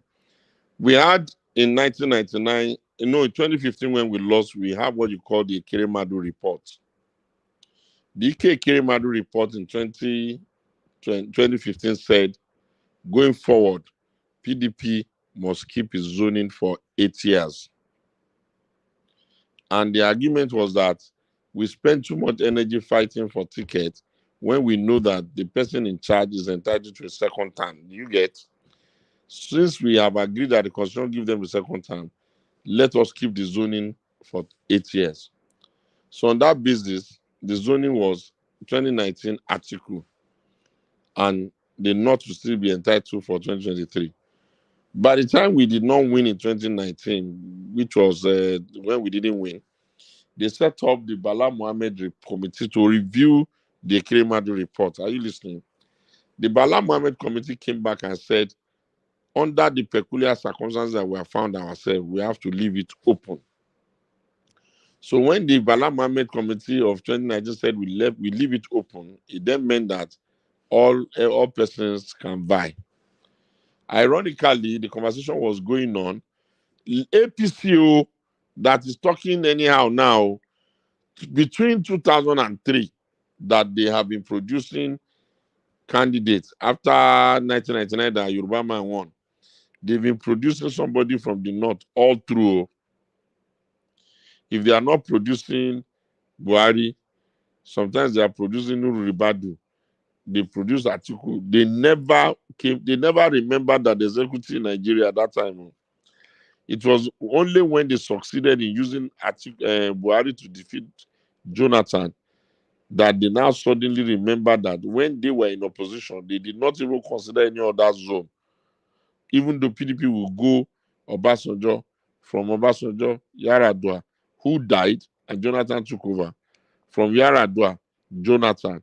So invariably, by when we say PDP has been in power for 16 years, as at that time, out of that 16 years, PDP in southern Nigeria, which is south, and southwest, had been in charge for either 13 point something years or 14 years, rounding it up. So we saw that the northern part of the country had only been in charge for 2 years of Yaradua. So that was where the leadership was able to justify throwing it open. When they threw it open, did I do well by saying Peter should buy the form? Yes. Did I do well by encouraging him to go around and so that people will see him? Yes. Did Peter tell me he was not going to go to primaries? No. Why would Peter say they bullied him out? The person that was bullying everybody, why didn't he bully Atiku? Why didn't he bully, what's this man's name? Apayos Ayim. Why didn't he bully the others? Peter went on his own device and allowed Olusegun Aremu Obasanjo, the former president, to convince him on an idea of his romanticism with a third force, which now took him to go to Labour. When he went to the third force, all effort was turned into Christianizing the religion, which then forced our rivals to go on Muslim ticket. Are you following? And the result was that you who we agreed and begged and even cajoled and supported to buy from, so that let us go to primary, so that they will see that you are very popular. If you get to the primary and you win, all well and good. If Atiku wins and you don't win, we'll force him to make you vice presidential candidate so we can go back and first of all get Villa first. If Oshibaju, that was not a politician, can be in the Villa as vice president and will be resembling president, can you just imagine if Peter was in the Villa managing the economy, how much of a president he would look like? That was the plan. When Peter changed it, I did not get angry with him.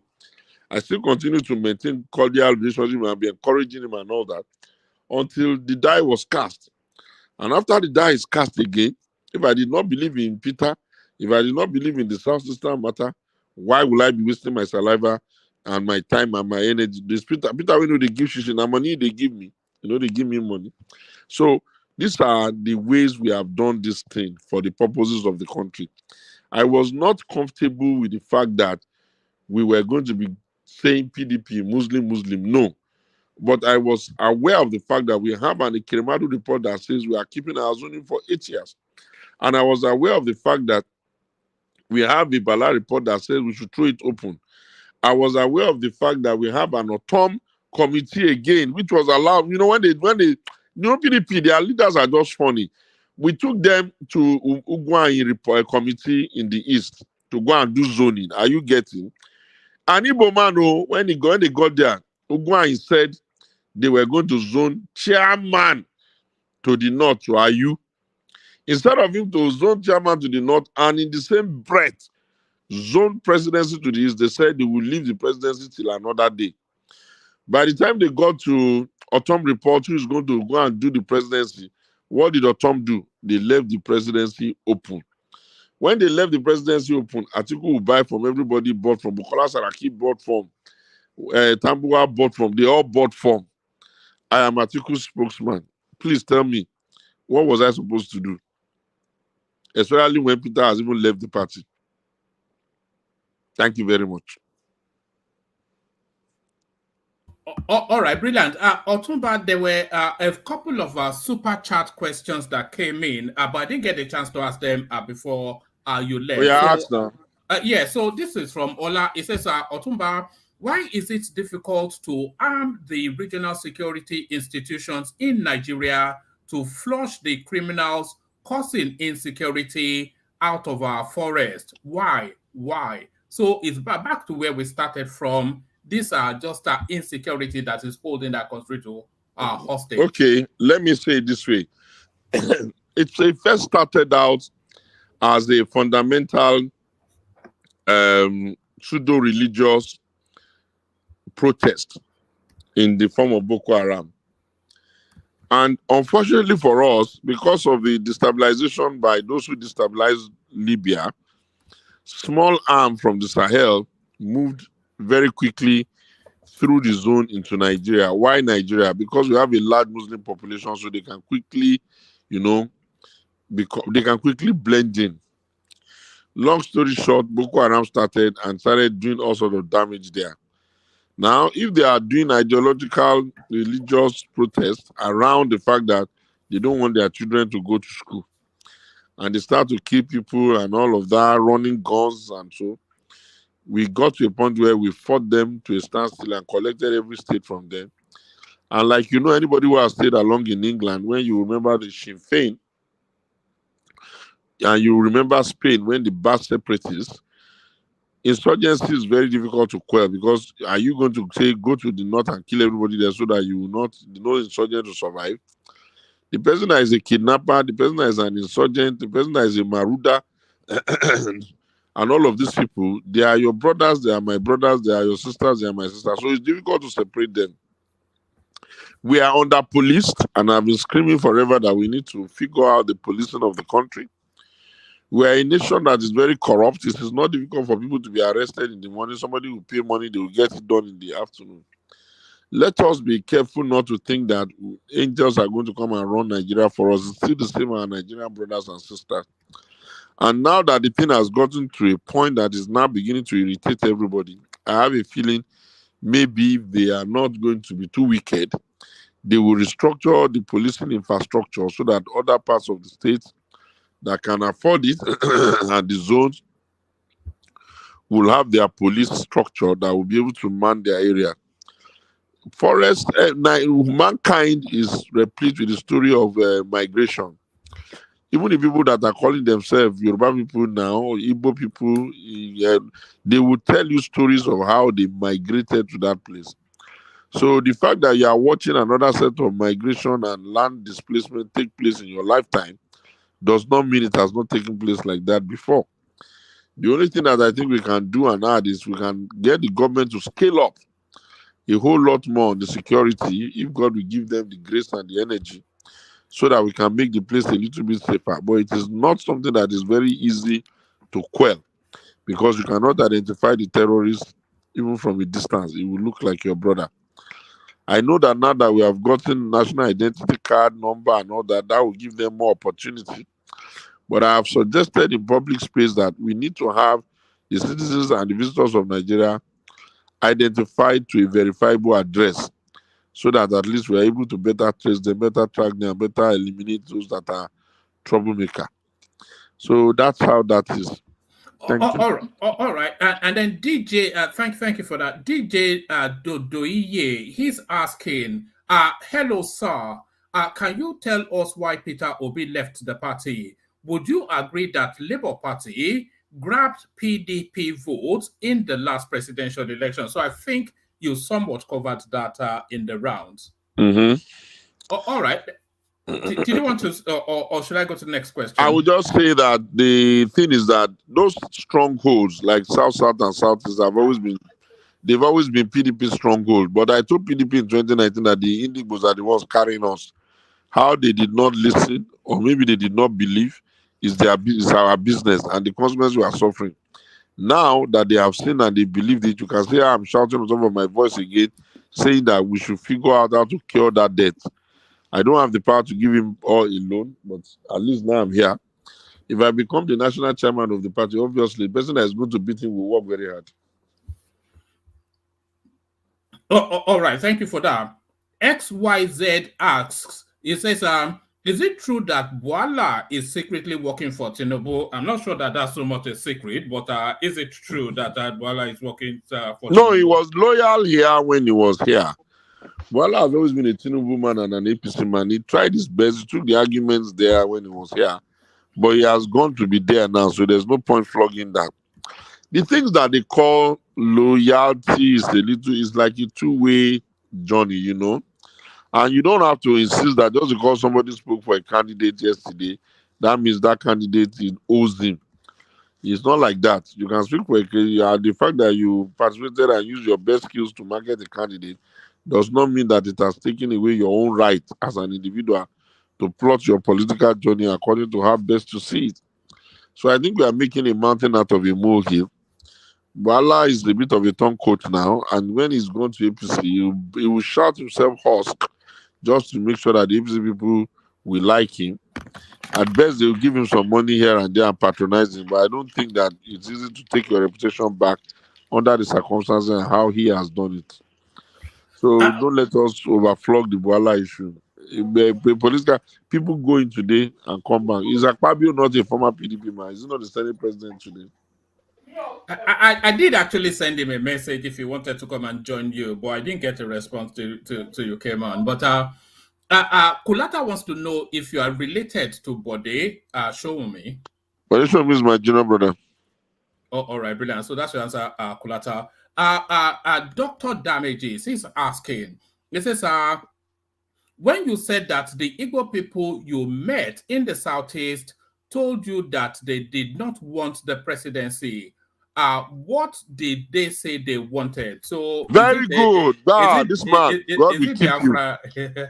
No. They were saying that what is priority for them is any government that will allow businesses to thrive.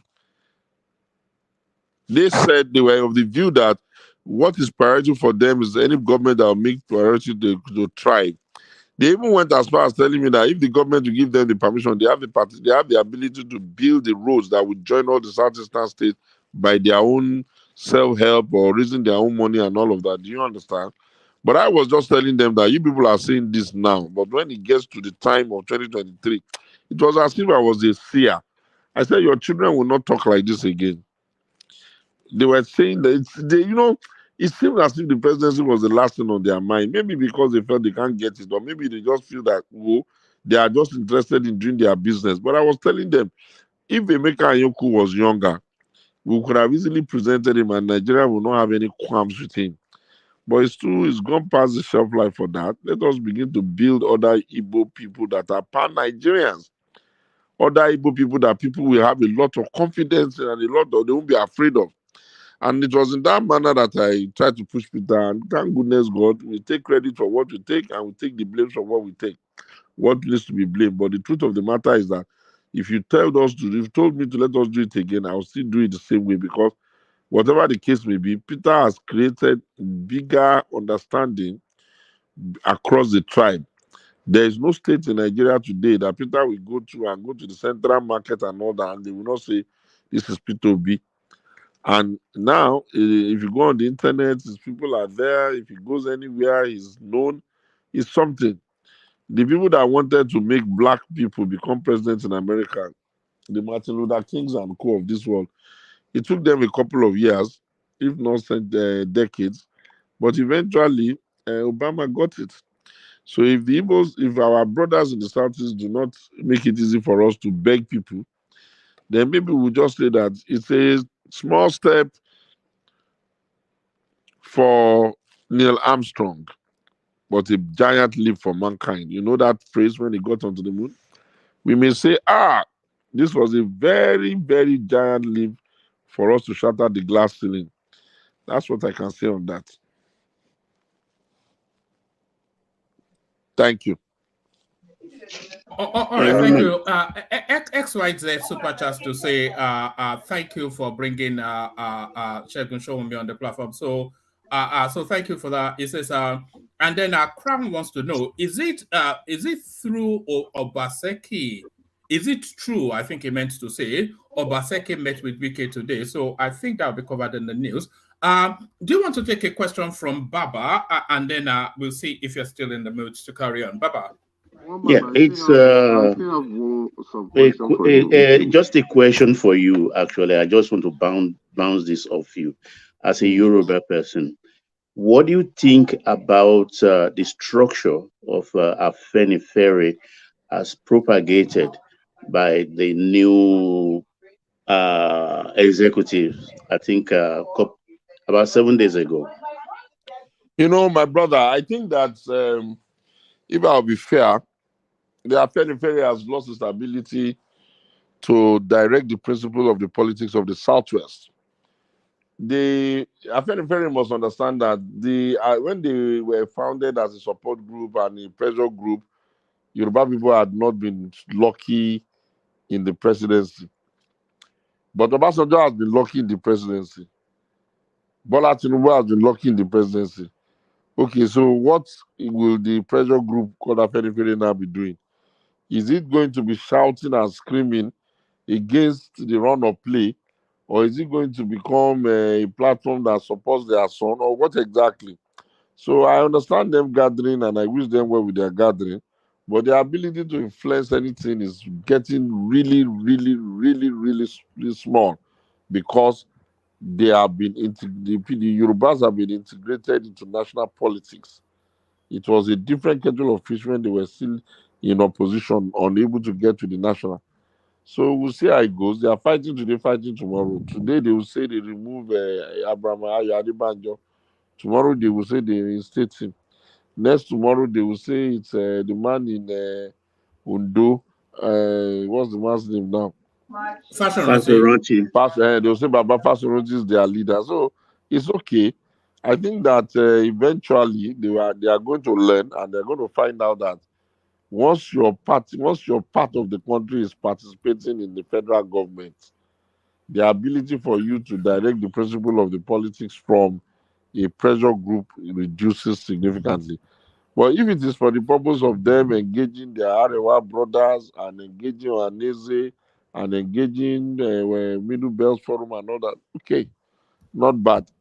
But you cannot be in the presidency and be expecting that a pressure group for the same agitation for presidency is going to have a lot of vibrancy. Otherwise, they will just become a platform that is supporting their son even when their son is making mistake. The things that have been going on in the country that requires them to speak frontally and forcefully to Ashadu, I've been the only one saying it now. So what are you telling me? Otumba, just still within that space, what is your position on the Nnamdi Kanu conundrum? Should he face the judicial process, or do you think it will have to be politicked out of prison? I wrote a letter to Nigeria on the 54th anniversary of the end of the Civil War, which also happens to double with the 2024 Armed Forces Day.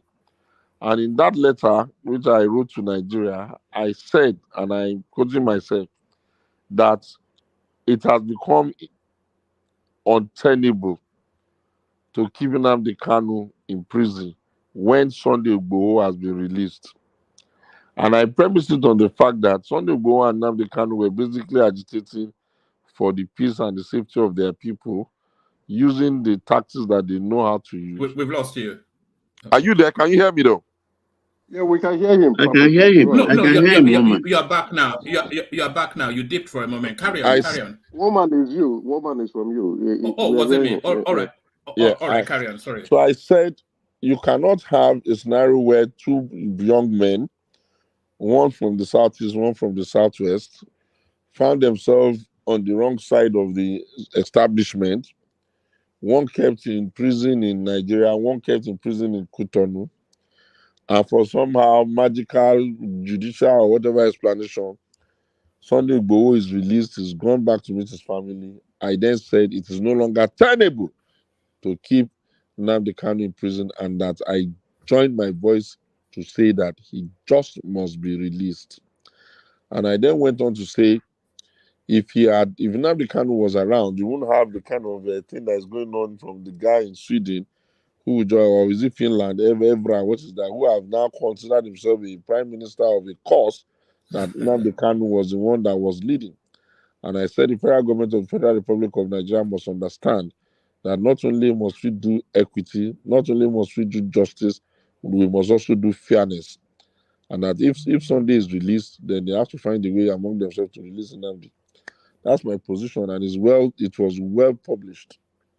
Otumba, what's your position on corruption? For all of the reputation that the Nigerian state has for corruption, that we know, and is our global reputation as well, how come there's never really been a significant prosecution of a high-profile person for corruption, for all of the money that we know is being looted from that country?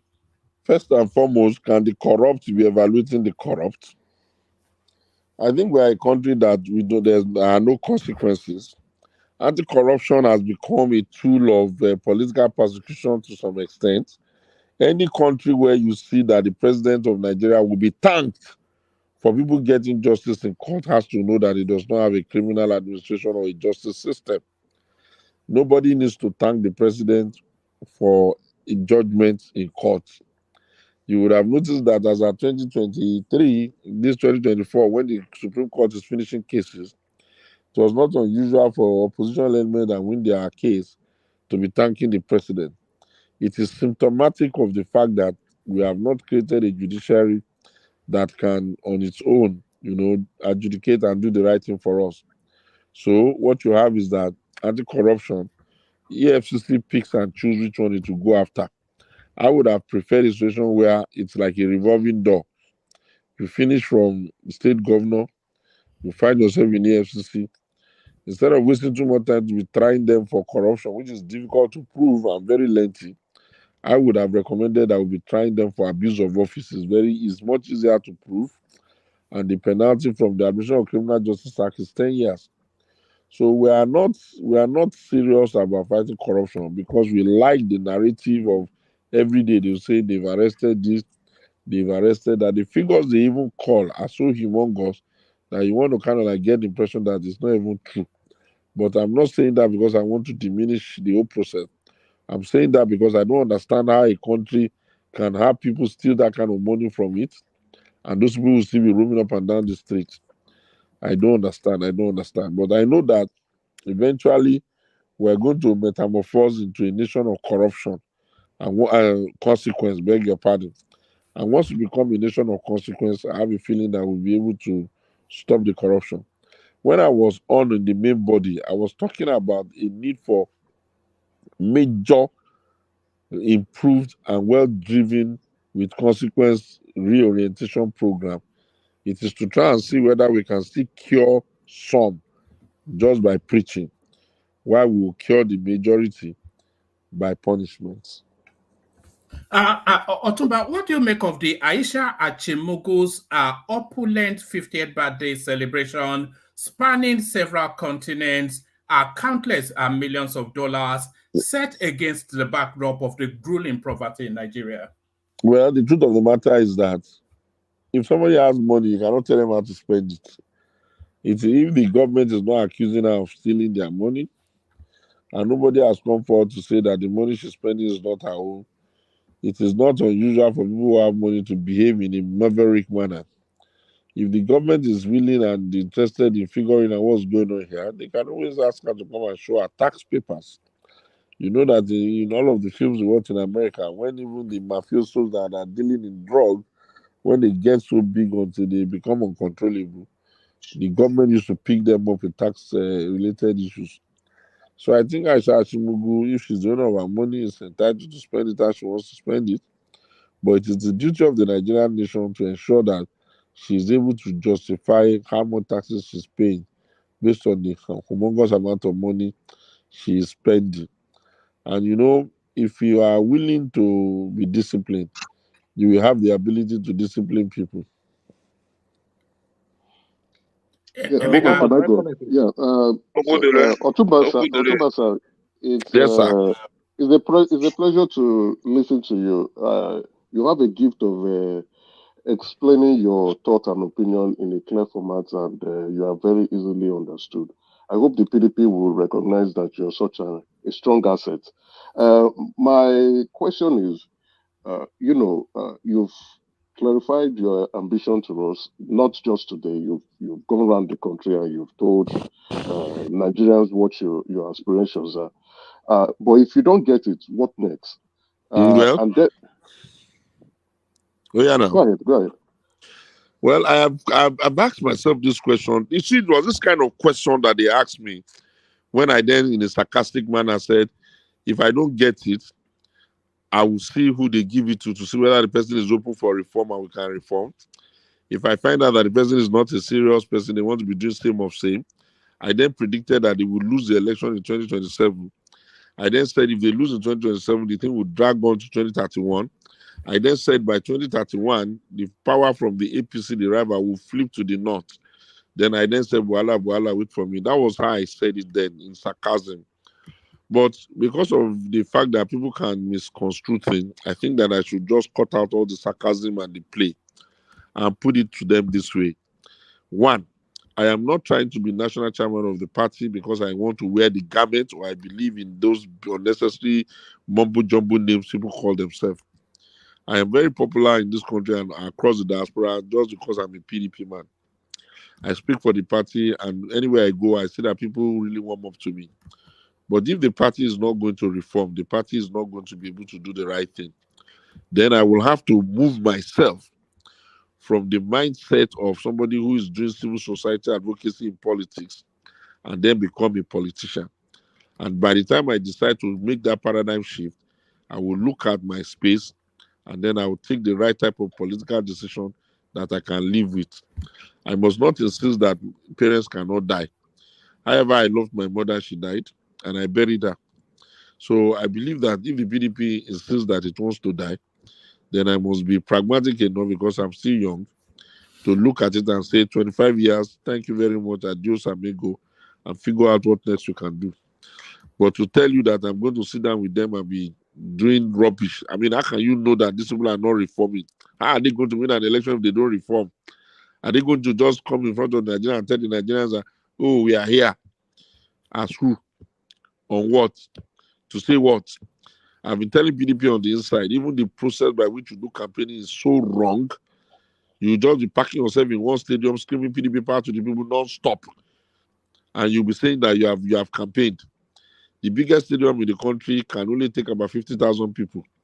How much is 50,000 within the numbers that you have in the state? We never try to do penetrative election.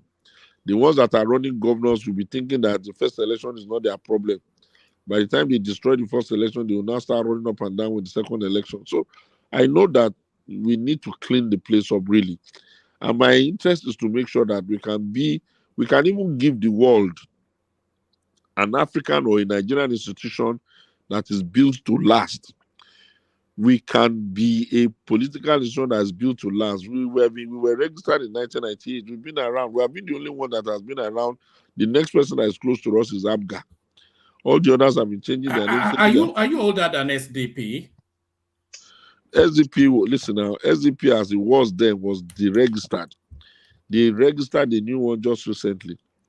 The fact that they brought out the name, they brought back the name of Obafemi Awolowo and Abiola's party does not mean that they were not proscribed. They were proscribed during the military regime that ended democracy. And they were not one of the legacy party that was registered in 1999. In 1998-99, we had only 3 parties.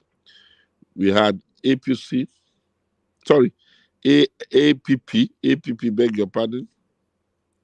We had PDP, we had AD. By 2003, they added ABGA, making 4. It was later down the line when they started registering 18 parties that they now brought SDP. And even some people brought UPN. And some people brought PPN. And everybody brought all sorts of names. One of the old parties, even Liberal Democratic Party of Nigeria, that had a chairman in Felix Madugolo, blessed memory, they have fizzled out. But PDP has been around since it was registered. It has never changed its name. It has not changed its logo. It has not changed its color. It is the oldest. It's not subject to argument. Thank you, sir. Yeah. So my follow-up question is. I want to ask. Hold on.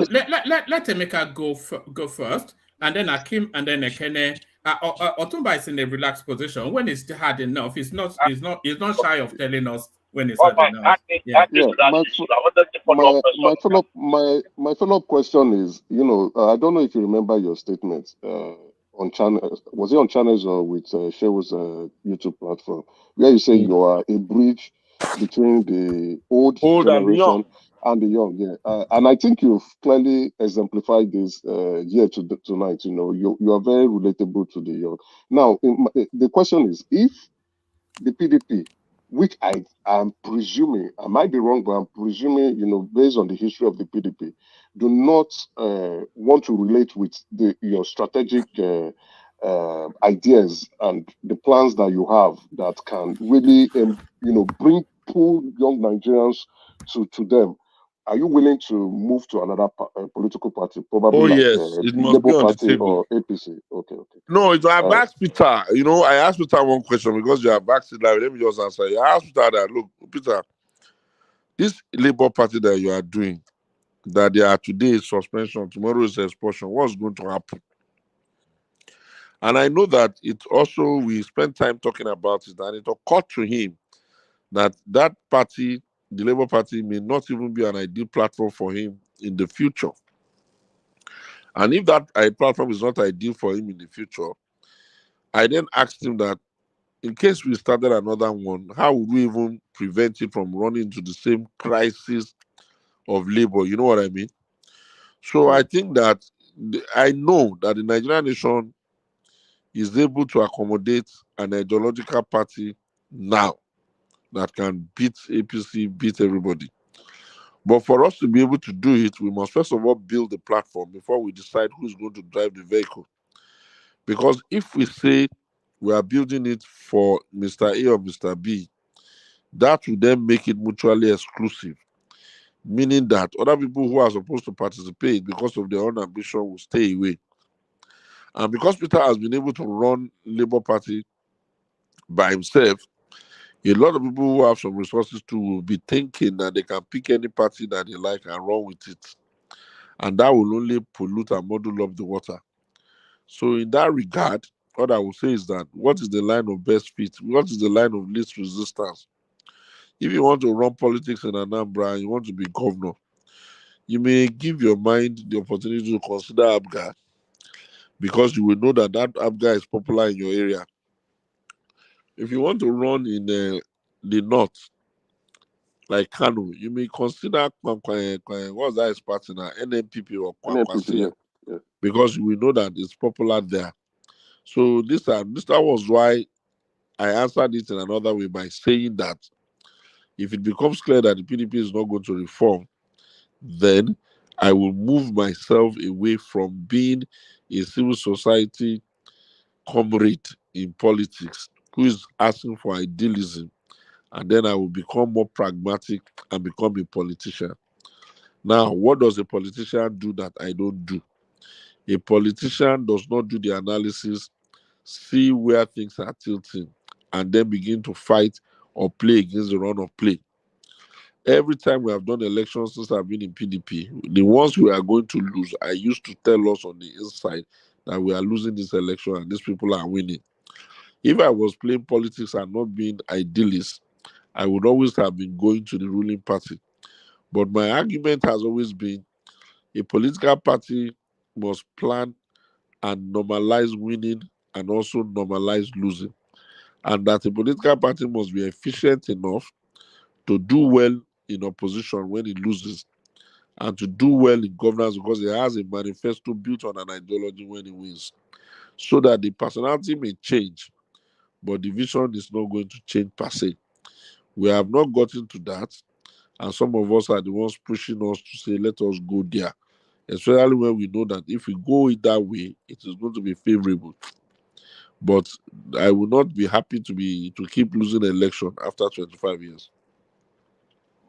All right, brilliant. Let's do it this way. Let Bishop go next because I think Bishop still had a series of questions, but we had to rush him through. Bishop. Yes, thank you very much for coming back, Otuba. Really appreciate it. I just have one question. I'll split them into two. Let me start by saying, in the best interest of the state, use the cash phrase that that was popularized a couple of years ago, or some decades ago.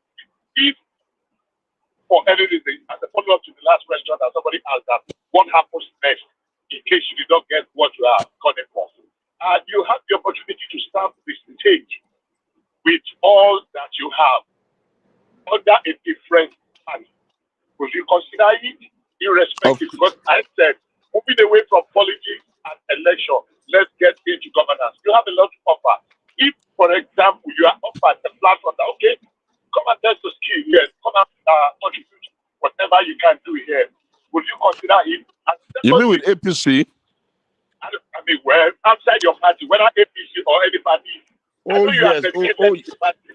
Whether it's APC, say, okay, young man, look, this area, can you put a blueprint and you can contribute positively?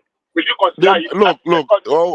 No. Like I said, oh God. Why not if not? In fact, let me even tell you how I even see it. How I even see this politics we are doing. I actually used to tell people that after an election, that means after we have done the court and it's over, I usually like to give the ruling party 1 year. And the way I play the opposition for that 1 year is that I'll be surfacing issues and be offering solutions. I'll be surfacing issues and be offering solutions. That is my own way of contributing even to the development of the country. I only become a proper take no prisoner opposition after they would have done almost 2 years. Because I believe that we in Nigeria cannot be in a state of perpetual campaigning. It's too divisive. We cannot be in a state of perpetual agonization of politics. It does not allow us to concentrate our energy and our best brain to solve our problem.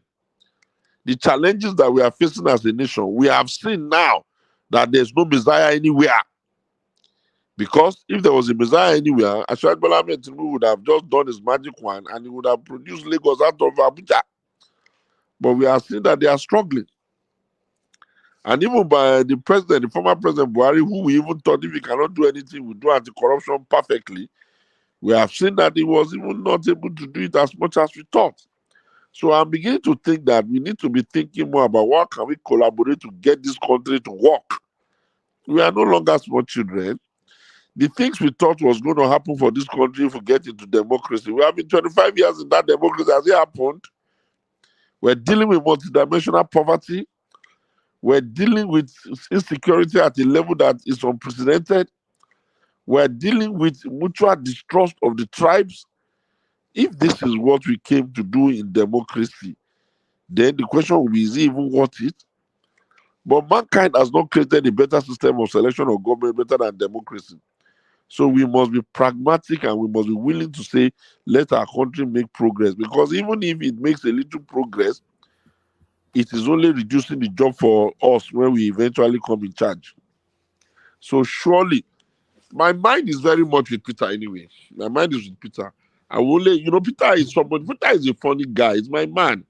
He does not consult. Let me share one experience with you. After Oseluka's election, Peter, the guy didn't win. So the next election, Anambra PDP, he gave it to my friend Valentine Uzibo. So I noticed that after Valentine won that primaries, all the big leaders, PDP leaders, they were just acting lukewarm. So I went to meet some of them. I went to spare them their names to ask them, are you guys, why are you leaving everything? You know what they told me? They said, I don't know Peter. I said, what's the problem? They said, Peter would not consult. He would just want to go it alone. I said, okay, that's okay. They'll make it easy for me, so I will let. They will say they will go and sit down and have a meeting. Let them pair the ticket. You know what I mean? That since Peter has produced Valentine Ozigbo, let them produce the vice, ordinary vice. So they came back and told me that the meeting they were supposed to have, when they will have the vice, Peter did not even allow the meeting to show up. So he ended up picking the governor himself and picking the vice himself. And all the other players who could have helped him to win that election in Anambra, they just left him to go and lose.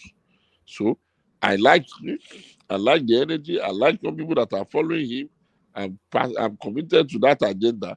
But if Peter will not consult, you cannot lead people like me by the nose. Thank you very much. So the second part of my question is this, and very quickly, if you were to have a 3-hour, what do you call it now, encounter, locked up in a room with President Tinubu, what would you come out?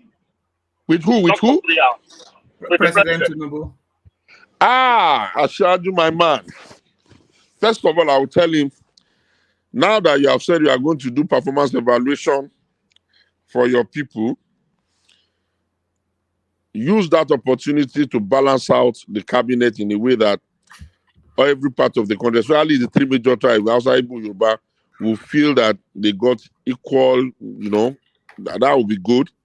And I'll explain to you that the reason why you have to do that is because it helps you to get national harmony. So that when you take decisions, people are going to think that that decision is based on some favoritism of your own tribe. Nothing is going to be gained if you do it like that. First point. Second point, I'm going to tell him, Mr. Man, you are the commander-in-chief of this country. You have every powers available under the law to ensure that there's nobody that is going to be called highly placed persons that will be stimulating and managing what they call it, insecurity in the issue, and you will not be able to take him on. Look the devil in the face and jail the devil if you need to jail the devil. Number two. Number three, I'm going to tell him, Mr. Man, you cannot run a large economy like ours on only neoliberal policies of PPP, which is trying to make sure that private sector will bring their money, private sector will build hospital, private sector will build school, private sector will do everything, and you people will just be collecting money from the private sector people for license, and you'll be expecting that private sector people will give the right kind of fees for the people. No. Government business is not such that government will not have any responsibilities doing in terms of social intervention. And I don't mean palliative in social intervention. You still have to do mass housing. You still have to do education at a certain level. And you still have to do health for the people. And you still have to make sure that the efficiency of the things that government is producing is equally competitive even to that of private sector. And you need to understand that your budgeting system must move away from budgeting from the rich and start to budget for the poor. Because when you budget for the poor, you will cover more people. Number four, I'm going to tell you, Mr. Man, this country is in need of very massive reorientation so that we can move from being a nation of anyhowness and become a nation of consequence. The number of people who just do anything, anyhow, the way they like in this country is just becoming too much. So you need to do a massive re-imaging and reorientating of our people so that they can understand the concept of patriotism. But it is better and easier done if you are able to make sure that they themselves can see what their government give, what they stand to benefit from their government. Nigerian government has done it for too long, where the people are the ones sacrificing. It is time now for the people to now ask the government what is in it for us. Once you can show the people a little bit of what is in it for them, then you can reorientate them. Number 5, our foreign policy must move. We have a large diaspora community now. Some of these external rivals that you are just keeping all over the place. Get our boys in diaspora now to begin to have banks so that they can begin to support themselves to become bigger players in those countries. That's what China did, that's what Israel did, that's what other countries did. We have the manpower there now, but nobody is going to give them the strategic capital to be able to do the strategic intervention in certain areas to expand our hold in the world. You need to use our foreign policy for that. Just go to United Nations to be talking rubbish without getting anything there. It's not going to cut it. No nation is going to give you handout to get you to become a great nation.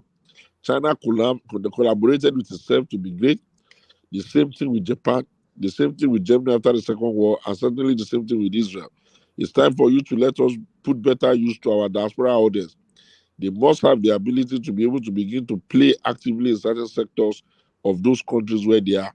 Don't worry about it. Once they make the money, you know they will still give some hope. And even at that, it will increase our ability to influence policy direction and programs in other countries. Number 6, Mr. President, you cannot be having the image of covetousness over the years and not be very strict on the people that are around you. Do not allow anybody under the guise of being close to you to mess up your name and your government, because your case is the case of somebody that people think steals money. Why would you be allowing your chief of staff and all of those people to be doing all those things that they are saying? You will only destroy your reputation. In that kind of order is what I will talk to you. Let me ask you this. One man, can I come in? Yeah, hold on. Let me ask this. The removal of the removal of the fuel subsidy and arbitrage from the foreign exchange space. Do you think that was a good move by the government? And if it was a good move, do you think it was handled properly? Okay, now the thing is that it's semantics if you're asking whether it was handled properly. It's either a good move or it's not a good move. In our own case, by the time Bola Tinubu came into power, there was actually nothing else you could do because you didn't even have the money, and you have used up all the headroom you have for borrowing. So it was basically a decision that was due. The only thing that I quarreled with him for in that case is that you cannot remove subsidy on day one, and it will take you 8 months to give people minimum wage that is good. What exactly were you thinking? Even if you remove the subsidy, after about 2 or 3 months, you should have the consequence of not having subsidy should give you a bigger headroom.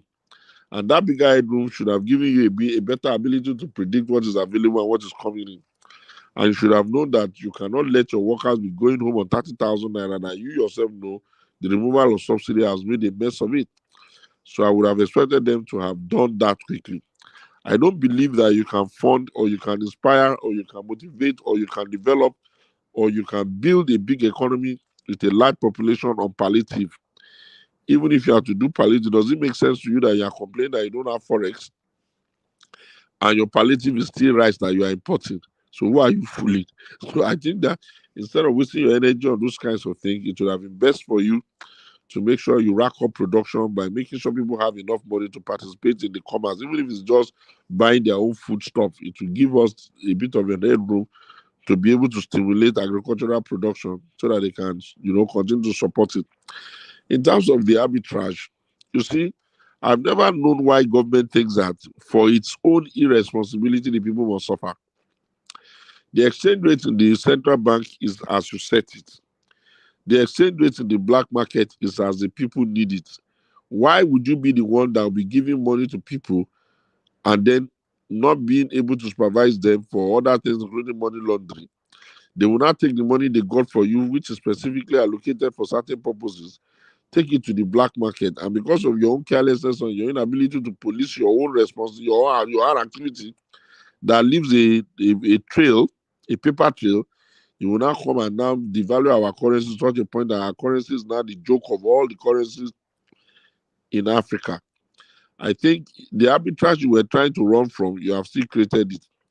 The exchange rate in the bank is still different from the exchange rate in the parallel market. So what have you really done?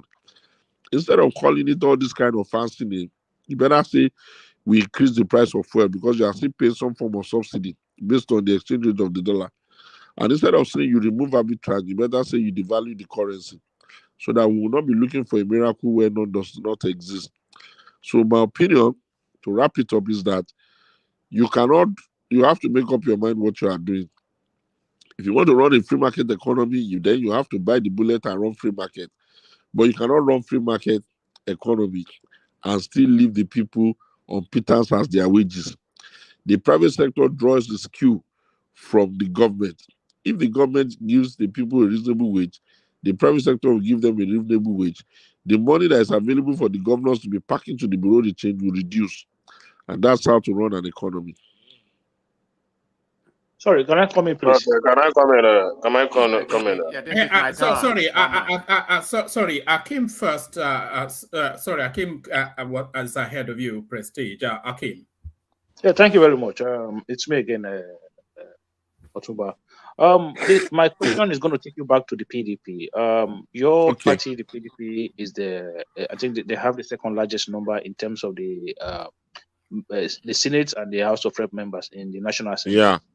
As an opposition party, what I don't really understand is that why are the party not using their influence to sponsor bill through their legislators in the House as an opposition party? Because it's almost like a one-way street. We don't really see anything coming out from your side of the. Thank you very much. Thank you very much. You see, this thing that you have said, I've written on it on the inside, I've shouted on it on television and radio. But at the heart of it is that political parties are not run on a manifesto. You see, when you run on a manifesto, the person that is going to the Senate already understands what our agenda is. What we are doing right now is that we are running political parties on the person that has the largest amount of cash. So when you say that, when you do it like that, the guy is going to get the ticket of Senate, he will run the Senate, he will bribe people, he will do it with that, he will eventually win. When he gets to the Senate, you yourself don't even have a manifesto you are holding on to. So what exactly is going to be his official position? So when he gets to the Senate, he will begin to make friends and they will begin to do deals because we are the only nation in the world that expects senators and reps to have what you call constituency projects. I don't know whether their job is to make laws or their job is to build roads. Everything is wrong with that system. And when our system is the way that our system is, the people, since they have a full majority, you understand, they said the opposition members are just going there to go on one bench. And it is most unfortunate. I've criticized it, I've written about it, I've quarreled about it. But I think that at the heart of it is that the parties do not have a central manifesto they are running on. And even if they wrote something on the piece of paper, I can guarantee you most of their senators and reps have never read it. So what's the way forward? How do we kind of navigate this kind of system that we're currently in at the moment? Because for me, I think when you have the opposition team in the House, in national, they should be able to still be pushing certain agenda within that opposition rank, so that to force the position of government on certain policies, because it's almost like the government push it and everybody just goes in that direction. There's never an opposition's position in when it comes to policies matters.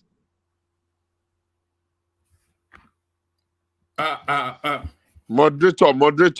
No, I'm here. You dropped and then you're back.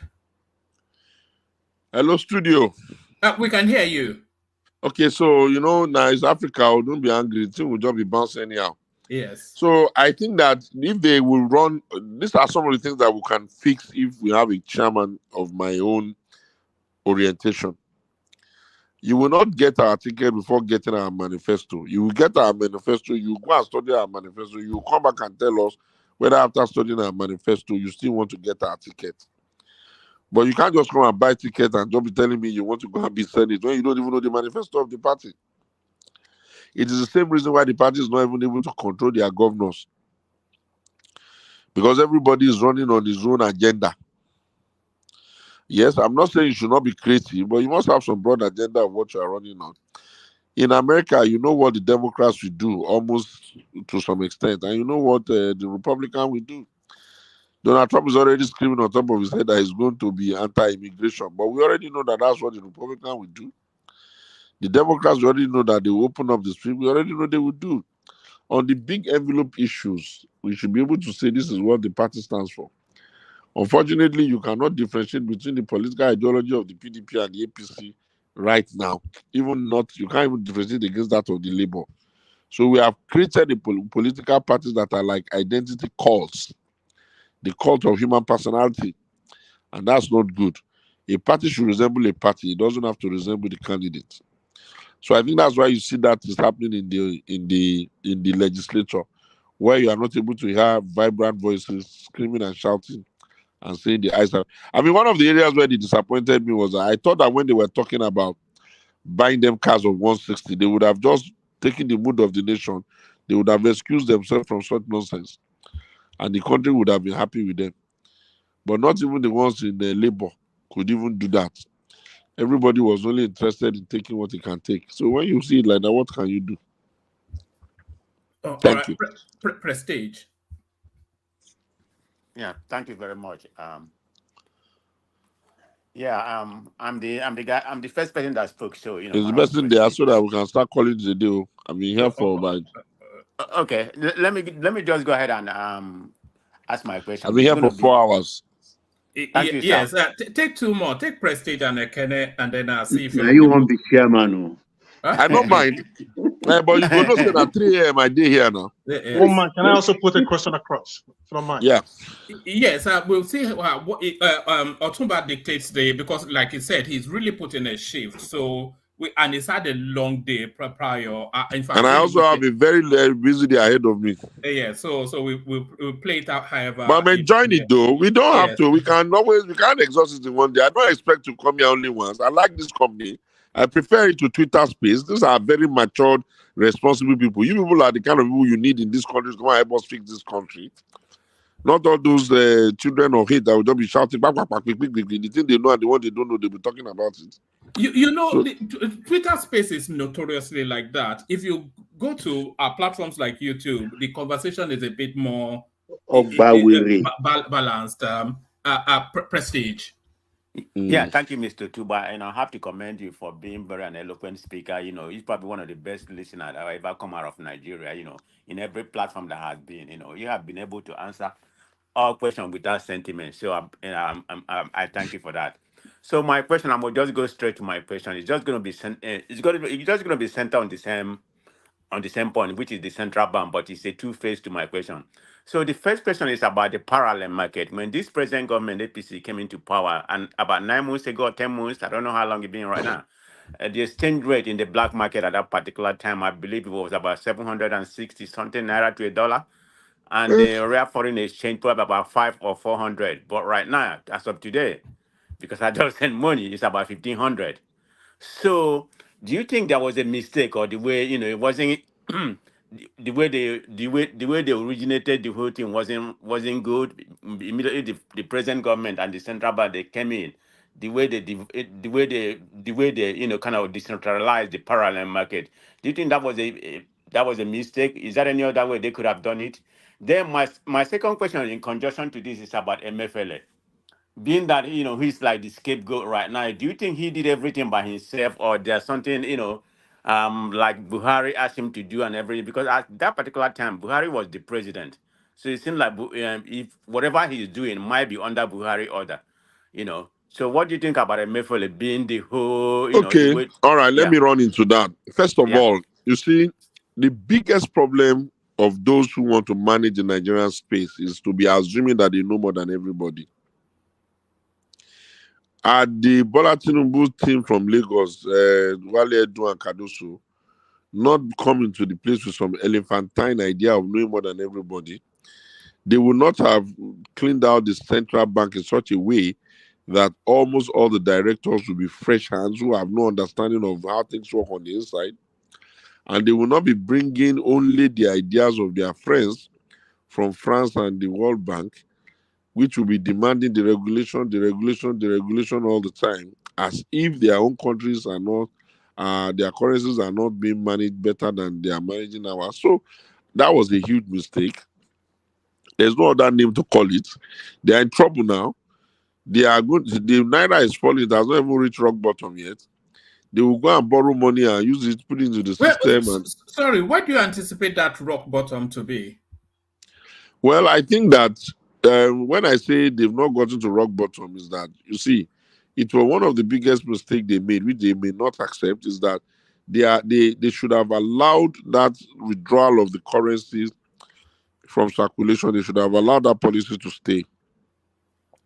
By lifting the ban, all those monies that were not in the banking sector, money that was hoarded, now came out and started chasing dollar.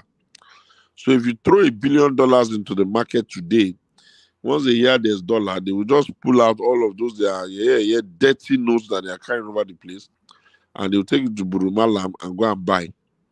And they still have a lot of that money. The monies that was there with the old currency and the monies that was printed with the new currency, both of them are in circulation. What exactly is the total size of the Nigerian economy that you need that quantity of money? And then when you remove subsidy, you are going to have more money, obviously, and you are going to be sharing more money to governor and local government. I must tell you with every sense of sadness that the Nigerian local government system is moribund because governors are the ones running it. So when you put all of this aggregate money together in the hands of a governor, he has enough money to put in a trailer and carry it to black market and be looking for who will help him to change it to dollar. One is easier to keep, two is less, is more, is more, what they call it, compact, and it's an international currency. That's what is giving us problem now. Because you have to ask, what is Nigeria buying that it was not buying before that has suddenly made our quest for dollars so high until we are willing to chase our own naira? We are willing to give 1.5 million of our money for just a blooming $1,000. So it is clear to us that people who have access to the money are the ones that are putting unnecessary pressure on the central bank and on the dollar, on the naira. And you will expect that the best way to handle that would have been the economic intelligence units of the DSS and NIA and all the security agencies who will be able to go around and figure out. Then you will expect that whoever is in the central bank to let the banks, the retail banks understand that you are not in the mood for that type of nonsense that they are doing. And then you will not allow yourself to say that some people are so big that they are untouchable. Because I think what we need to do is ensure that we first of all know that our country's economy must be built for internal resilience before we are looking for applauses from other countries. So that's that I feel. All right, Otumba Jafar, he's super chatting you a He question. didn't answer me about Emefiele. On the Emefiele one, sorry. Yeah, please. On the Emefiele one, the thing is that there are responsibilities that come with office. Emefiele, as CBN governor, knows that the CBN Act puts enormous powers in his hand. And unfortunately for him, he did not even allow the board to sit or even have any role. So he cannot run under the immunity of a president when the truth of the matter is that the level of things that they are saying is doing, there's no way, I repeat, there's no way he would have told Buhari about it or gotten approval for such.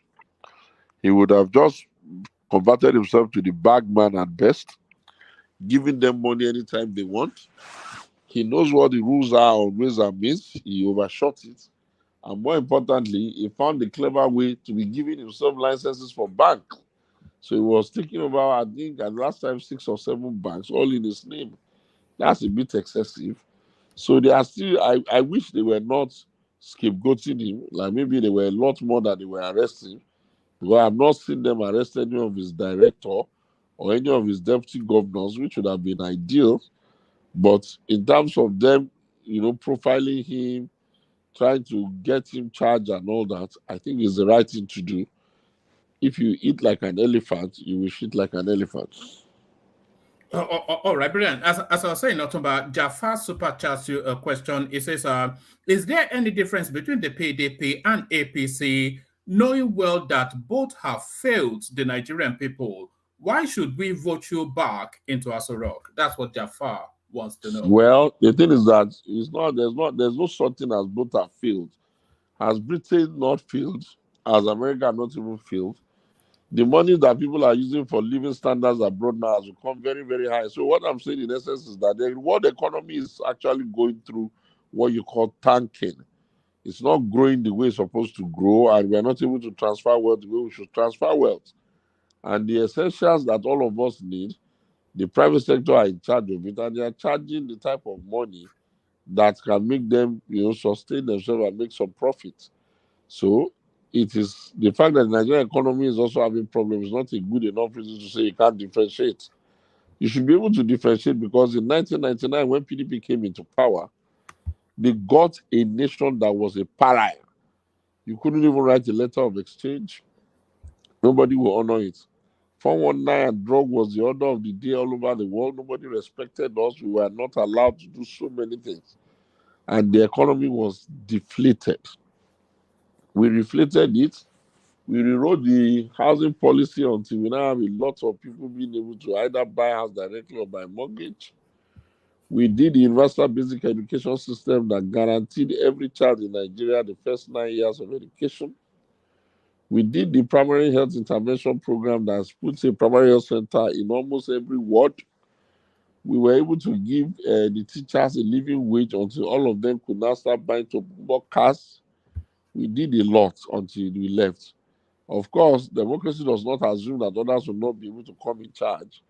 Those that have come in charge have only made things worse. Why? Because they were assuming that the work was easy. And they assumed that by just squeezing their face and not allowing anything to come near them, they didn't know that they were going to create a custom office around their so-called cabal, who will now be exercising power on their behalf and taking everything for themselves.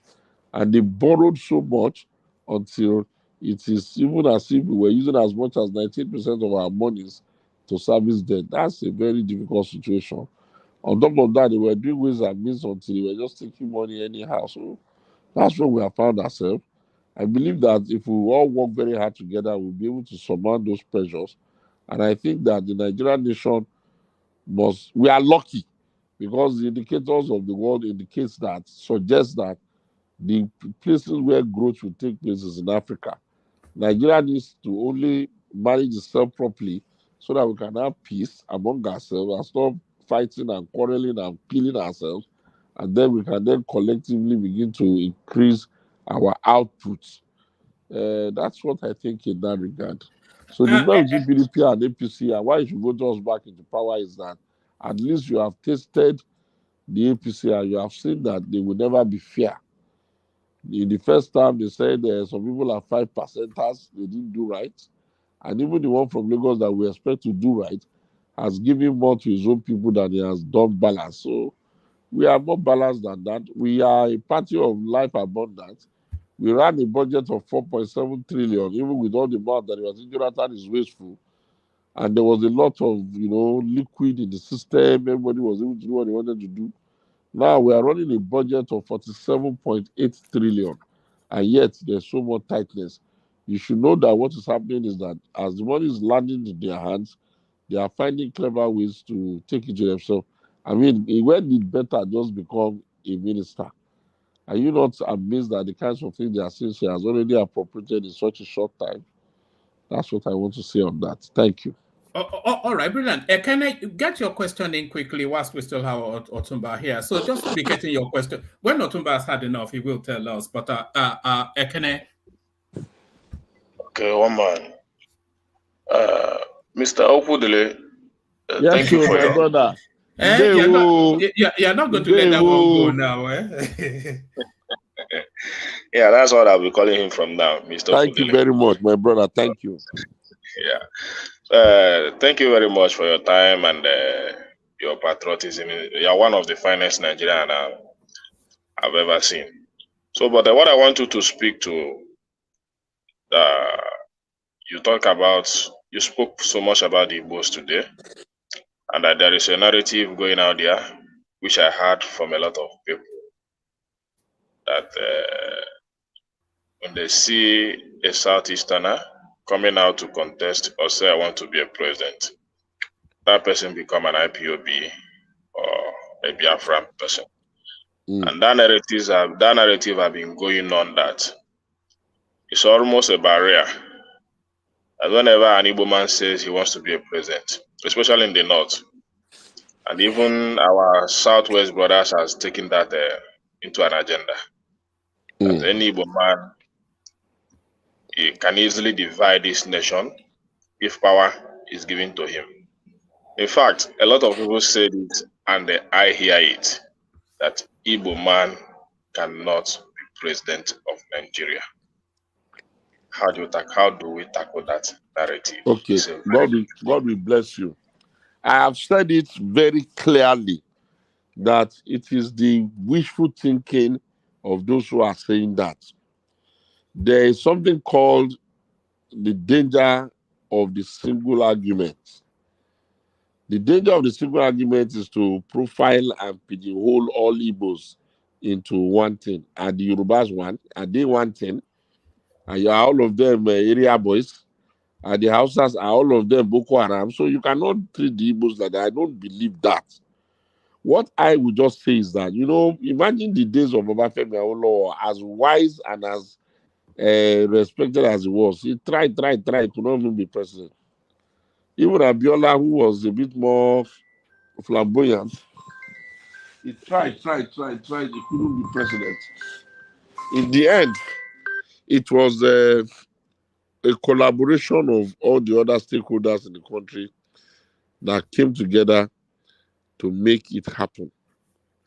That's why you see me putting so much effort in some other areas to try and let them understand that there is nothing we are going to gain in not solving that problem. If we solve it tomorrow, then we have solved it. If we don't solve it in 10 years' time, it's still going to be a problem on the table. And I have been getting some understanding, and I've been getting some encouragement, and I've been getting some solutions. Assuming that I wasn't feeling that, why will I be doing this so much, and this will just be, fighting, I would have been sharing the result of some of the suggestions with them. But I think it's too early. For instance, when I saw General Buhari, he gave me a pointer as to how to crack the nut for the Igbos if I wanted it cracked. Can you believe that? And this is a man that he was always saying 5%, 5%. But when I sat him down, I got him into serious engagement. He breathed down. I said, And then he said, okay, next time, look in this direction, look in this direction. Do you understand? Even to go to that place is very dangerous. I did that because I wanted to be sure that it will not be meeting hostility. It is only dialogue. We are a people in Nigeria that have created only bad names for ourselves. Igbos we call Yoruba Ofe Man. Yorubas we call Igbo Yamiri. Hausa we call Yoruba Berebe. I don't understand how African men African brothers, African ancestry will look at ourselves. We'll be calling white men nice names and be calling ourselves, among ourselves, bad names for what? When we are the same people. So I think that this IPOB thing is just unnecessarily overrated. It is the propaganda that the people are afraid of. I don't think that anybody who is sensible will not understand. I mean, even on this year's emphasis when I did the 54th one, I said it's time for us to apologize for the civil war in a practical manner. And I said the reason why we must apologize are in twofold. One, we must be able to apologize for the fact that we used anti-human strategy of starvation and hunger in war against our brothers. We can apologize. I said the second reason why we must apologize is that we cannot expect people to be going to states in Port Harcourt and in some location. They'll be passing in front of their father and grandfather's houses. We will not give it back to them, we will not pay compensation, we will not say sorry.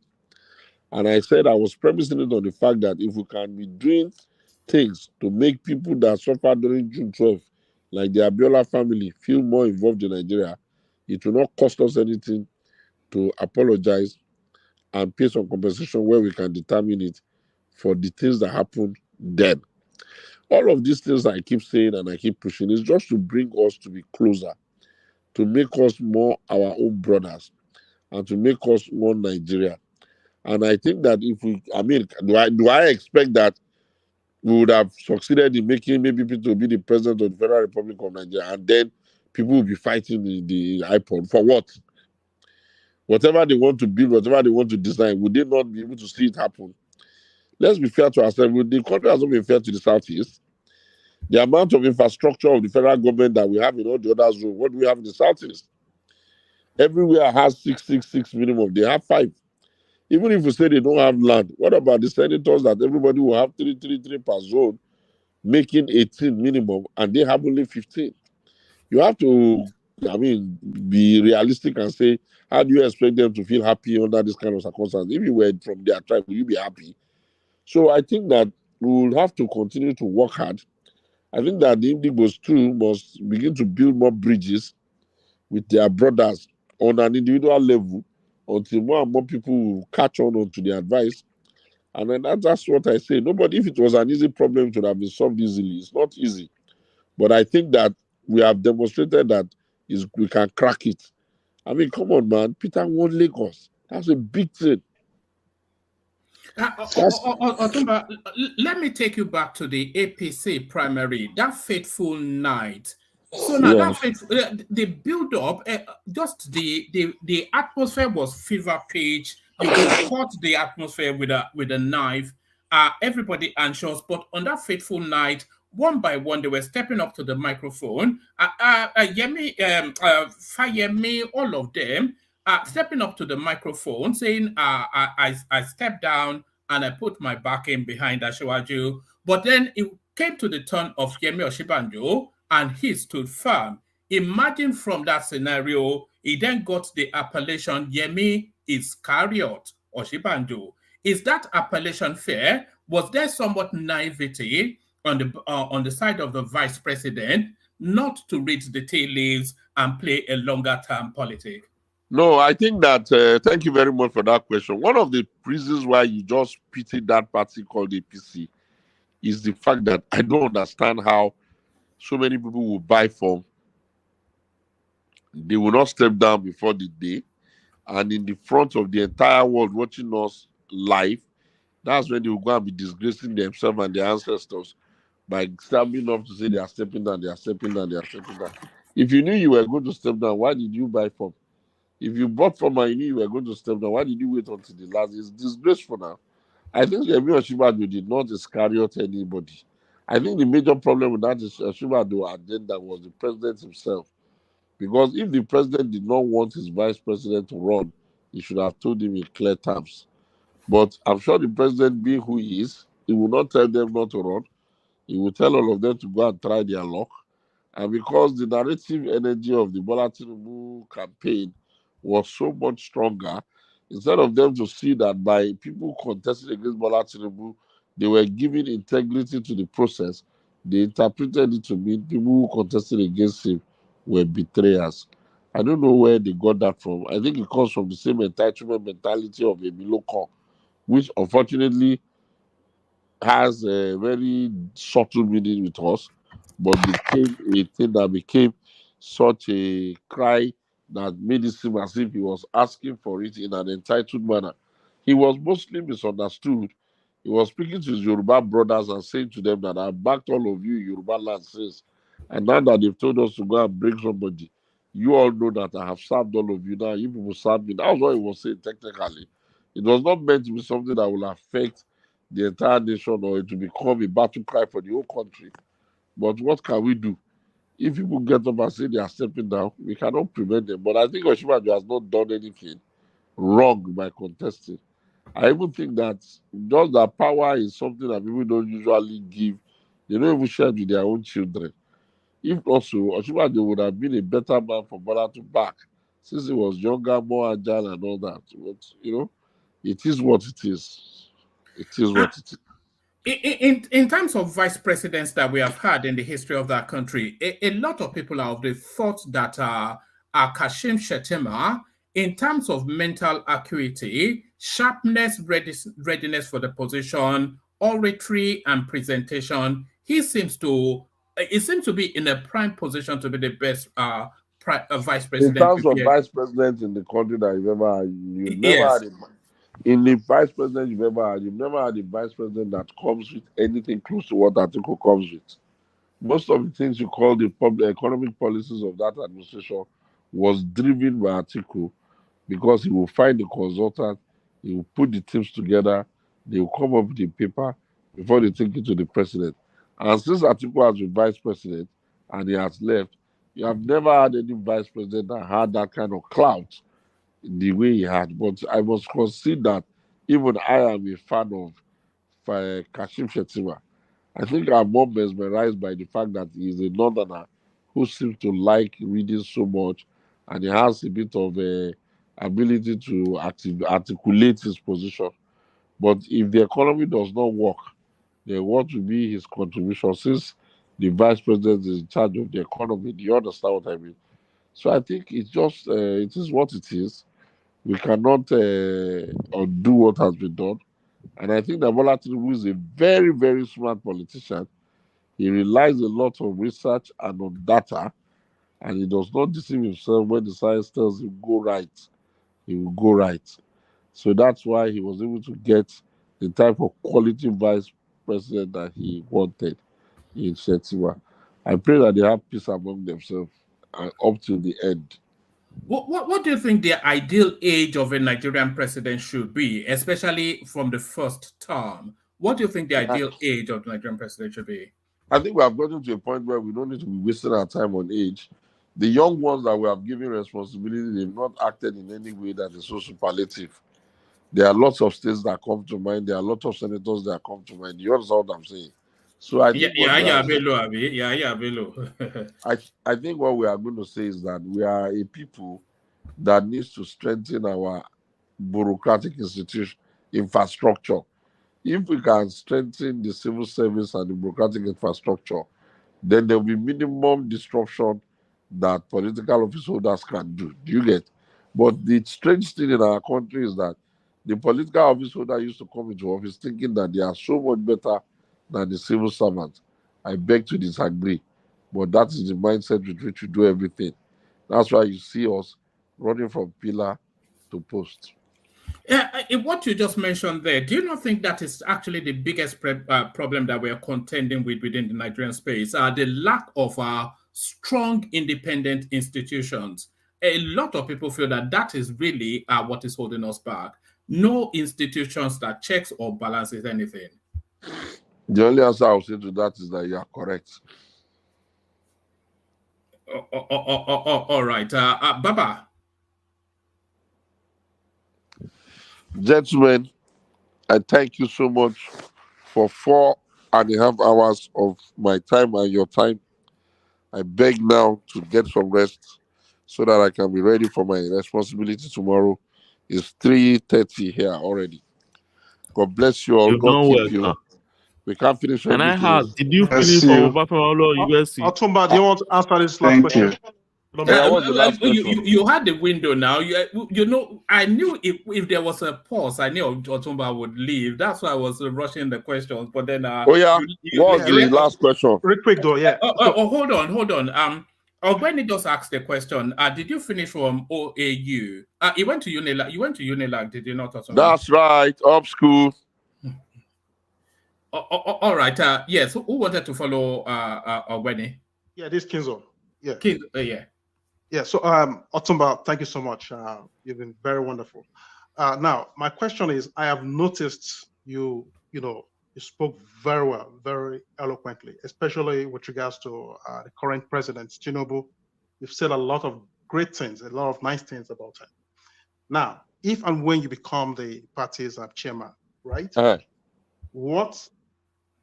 Who will you be supporting as your party's presidential candidate? And my first love will be Peter Obi if he comes. My second will be let them go, and I will tell them anyway, I've been issued that I feel that I've been screaming it. We have a debt PDPO that we owe the Southeast. Alex Ekweme ran primaries with Obasanjo in 1999. You cannot tell me that more than 25 years after, you have, and these people have been giving us votes every time. You cannot tell me more than 25 years after, you are not able to see, especially since they've not even been president for such a long time, that you can even return the favor of their loyalty. I am sold on that. But because it is politics, I will only say, let them all now go to the field. By the grace of God Almighty, they will have a process for their primaries that will not resemble the rubbish they are doing now. The man that is going to win will have the ability to win the general election because of the way we will take them through. They will be allowed to do heavy campaigning. Can't you see the way the Americans are going? Trump is campaigning. You are seeing the campaign. You are watching the sound bite and the tidbit. Biden is doing whatever he can. You know what I mean? By the time they get to the primaries, you already know that the person that is going to win is their best hand forward. That's how to go about these things. God will help us. So you wouldn't be supporting them, Atiku, should he run? No. You see, it's not a question of I will be supporting Atiku. I've backed Atiku twice and I'm still his man. But what I'm saying here is that, okay, should we now tell the world that we're going to do Atiku Abubakar 3 times back to back? And if we said it, who will believe us, who will buy us? Then we'll ask another question. If headsmen are killing people in the southern belt and people are complaining very much and they are profiling his race, where do I expect people to come and give us the numbers when it is like that? Then if the noise of it is southern time is so large, how would we get the numbers from the north? Then if the last time he ran, he could do so well in the northeast, how are we going to win that way? The only thing that makes an Atiku presidency attractive is if we're able to beg Peter Obi and his people to back him up as vice presidential candidate. Period. All right, excellent. Gentlemen, let's let Otumba go get some rest. He will join us again. Otumba, God bless you. God bless you, Mr. Okudu. God continue to guide you and give you wisdom. In fact, from today, I'll begin to speak to my fellow. I'll just be following you up to know how you follow the politics of the Southeast. So I will be clearly and be watching you closely. God will bless you guys. Thank you very much. Have a nice day. Thank you. Thank you for having me. Thank you for your time too. Bye. All right. Good night. Good night to Otumba. We will only hope that the Obidients will not do him showing car thing when he starts speaking. That is the problem. No, forget about people doing me showing car. The problem is that when you have, imagine when Chief Wanyang said they were the ones that built Lagos. Imagine if I had gone and I got so angry and I started abusing him. Some people say, okay, maybe he deserved it. Do I know how many people will be angry?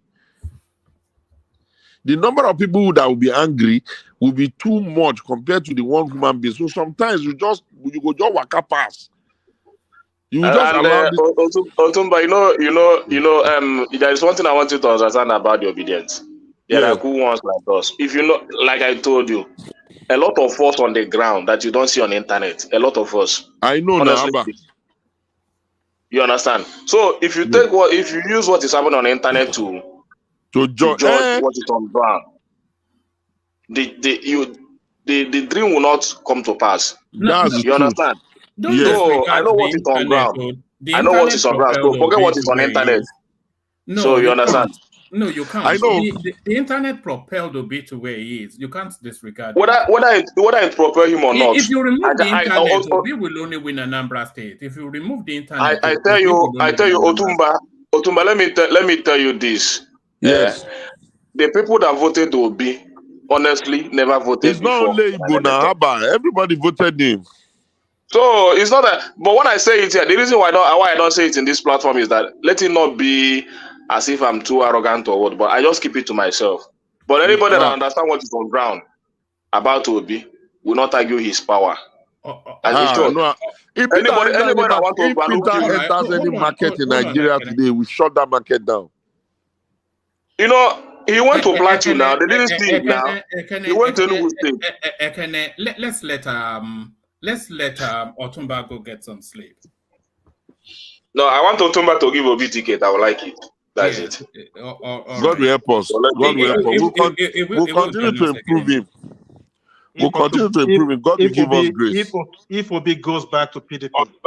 Otumba, good night. Good night. So there are no other candidates. There are no other person in Nigeria now who can contest. Hold on. Everybody. Sorry, when I say everybody, I mean everybody. Oh, he's gone. I wanted Enigmatic to be able to get in with a quick question, but Enigmatic Ogwende has. Enigmatic can ask the question. I answer the question on his behalf. Okay, that's all right. All right. Enigmatic, ask the question. Meanwhile, sorry, Wamba. Okay, go ahead. I'll say what I'll say after. All right. Enigmatic, ask the question anyway. I'm sure Otumba is still listening. He may not come back to answer though, because I think he just needs his sleep now. But Enigmatic Hondi. Babani, Don't say I don't do nice things for you. Or look at what I brought to come and interact with you guys. Yeah, in fact, I stumbled on it when you saw my comments. I think I just was very lucky to listen to him. I mean, Otumba is an eloquent man. He's the type of that politician you would like to listen to almost every time. And I wish him well in his PDP's chairmanship ambition. But like I think somebody said it, PDP is not just your regular political party. The best I can say is to say I wish him well, and I understand the kind of politics he's trying to play to get to that level. He's trying to appeal to the Southeast people through the Obidients and through Peter Obi. But Peter Obi, unfortunately, is done politically. That's just a fact. But like I said, he's quite eloquent. I wish he could be the next PDP chairman. He's very young, able to connect, with the young and the old. And then I can see he's the type of guy that they need at this moment, this auspicious moment, with his reformative mindset. I don't really have any question for him, but all I will say is that he's doing the right thing. He's connecting the dots. He's playing to, speaking and playing to the strength of his target audience. I mean, the Southeast folks, if they are able to work with him and not turn against him, because like he said, and we all know, it's just a little slip of a comment before they turn against him, especially those what did Baba so you can call them recently? He has called them fascists. Now they are barbarians, right? The vuvuzelas. Now they are barbarians. So I think Otumba is quite an exceptional man. It's enough. He can navigate there. Yeah, I listened to him attentively. At this point in time, I should have been sleeping, but I listened to every statement he said. This is not the first time anyway.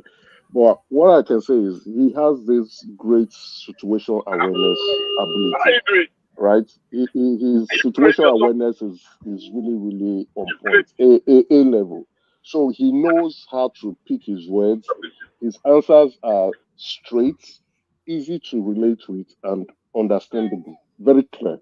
So he can really connect. In my view, I know the PDP would not serve him well, and it will be a great miss for the PDP. But I think Nigeria still needs him in the sense of his ability to really express. He's very expressive, and not just being expressive. He knows how to break down concepts to a market woman's level that you can relate with and understand, and it becomes so open and clear. His criticism for Obi, we have dissected it on this platform multiple times, but his ability to still conveying that information and it appears new is as is respectful. Yeah, respectful, true. Yeah. Emeka, am I still talking? Oh, you can go ahead. Sorry, I Yeah. thought maybe you stopped. No, sorry about that, and I don't mean to be rude to you, anyways, because I won't really stay long. But what I was saying is a politician that knows how to read the room. One man is that kind of politician. He's very young. He's been with top politicians within the land for a very long time. He I started. think it's only about 42 thereabout, isn't it? But carry on. No. It's old. It's it's older than that. It's just very. Okay. Yeah, he started with Benga Daniels. He knows his route, and he knows his way within the political terrain. But I don't, I don't see him being the next PDP chairman. As it is now, as constituted, PDP is still within the it's still within the grasp of the hyenas and the top hawks of it. It's not there with them. It does not have that political gravitas, to stay on the same corridor with people who are holding forth in PDP for now. But like I said, if wishes were horses, I wish he could be the next PDP chairman, and then he could probably be able to turn things around because of his useful experience and being able to bridge the gap between the old and the young. He's been going around the country, and I even know somebody who is very close working with some people that I know with him. But the fact remains that we all know the way politics is played in Nigeria. So if you are not, like a wicked statement, if he didn't dare, he didn't dare. If you are not there as one of those big boys, you can't have the power. So let's see how it goes. But I like the way he's playing. Like I said, he's playing to a certain audience. He wants them, and he's trying to see how best or how far he can go with them. And then he's always coming with this. Is he wanting to cut a slice of that Peter Obi space? Is Absolutely. That's you just have to play that kind of card if you see yourself as a greenhorn. So it's a greenhorn. Does Saraki needs to play that? He doesn't. All Saraki needs to do is play to the game of the big boys on the top, and then that's what Saraki is doing, and the other top dogs. But that's where the political decisions are made now. The big boys. It's not about any of this. Yeah. They just meet in a room and decide what happens, isn't it? Yeah, but the problem. Hold on, please. When you can play the politics of the big boys, you have to find a way to do that. We have to find a route for yourself, and the easiest route you think it can actually, appeal to is the Peter Obi route, Abi? Yes, which is a dead end. So it's not a dead end now. If you look at Peter Obi's numbers, really, it is, one man. Okay. As it is, like we will be very, very. I've not really been speaking for a lot, but 2027 politics is already almost, if not concluded, right? I would say almost conclusive, as it is. So things are shaping up already, and then unfortunately, people will not like to hear it. People will not like to see. People will say, "Oh, this dude is back again," probably, which is bad news to them. But Obi is done politically. Where does he want to go? If he goes to PDP now, who is he going to shake off? I want you to answer that question. Then I did put that to Otumba Showunmi, but he didn't want to. I didn't agree. I said the OP space was a one shot. Article is coming back in 2027, and then there was a conversation. If it comes back in 2027, it'll be a repeat of 2023, wouldn't it? It's absolutely. It's even if he does or doesn't, or what happened in 2023 is going to be like a part 2 in 2027, because Obi would like to run again in 2027. And when he does, you know what that means again. Hold on a second, please. You know what that means again to APC and Ashiraju's camp. Obi's running in 2027 is a plus for them. One. Then there's no way Atiku will be alive, and Atiku will still be in PDP, and Atiku will not wrestle power or ticket from anyone. So now there was a talk of an alliance between Labour Party, PDP, and NPC, right? So you people who can read politics very well, they know that you cannot make any deal with Kwakwanso for now. People should know where Kwakwanso is going. So now we have Kwakwanso out there, right? Purportedly, we have article out there, certainly that he'll be running again in 2027. Then Obi has shot himself to become one of them now. So he will definitely run again in 2027. So I want you to tell me where's the way out for these three men. So you see, the only two scenarios that I see in 20, I cannot say outside of two scenarios enigmatic. It's either the country returns to Tinubu so that it bags his 8 years and power goes to the north, or they find a strong northerner to push him out of that seat. They cannot, if a southerner defeats Tinubu in 2027, then that presses reset, and that southerner then gets another 8-year complement. The north is too politically savvy and too politically. They won't allow. No, they can still give the Southerner the Jonathan treatment after 4 years. One man. No, when the guy has power. That is Jonathan. Everybody is not Jonathan. First of all, but is it not based on what you're saying now? You're saying that this man will sit down there and then allow another Southerner to win him. It's the same thing now. Hold on, let me conclude. One man, the northern folks will not open their eyes to see their 4 years, right? Go like that. What will happen is that if you don't know now, right? Do you know the South? They're already propping themselves and prepping themselves, calculating for 2031 to be the vice president. If you don't know, you should know now. So 2027 election is already on that way, right? And South is getting ready to be the vice president, to produce the vice president as it is now. And then the game will be to play for the next 4 years, to play the next 4 years, and then it goes back to the north. And that's why you are seeing all the judgments that came back from Supreme Court lately. Can't you read meanings to that? Ogbeni is here, right? I think he's still here. So when you look at certain things, one man this does not just happen coincidentally, right? When you have somebody as an outsider, and against all odds, he was able to weather the storm, the murky waters of the campaign of calumny, right? Against even the oligarchs of his own party, internal democracy and everything. And then you have him on power now, having the whole levers of everything that he wants. And then you're already seeing foot soldiers around. Can't you see El-Rufai already out? El-Rufai is not out for 2027. El-Rufai is out for 2031.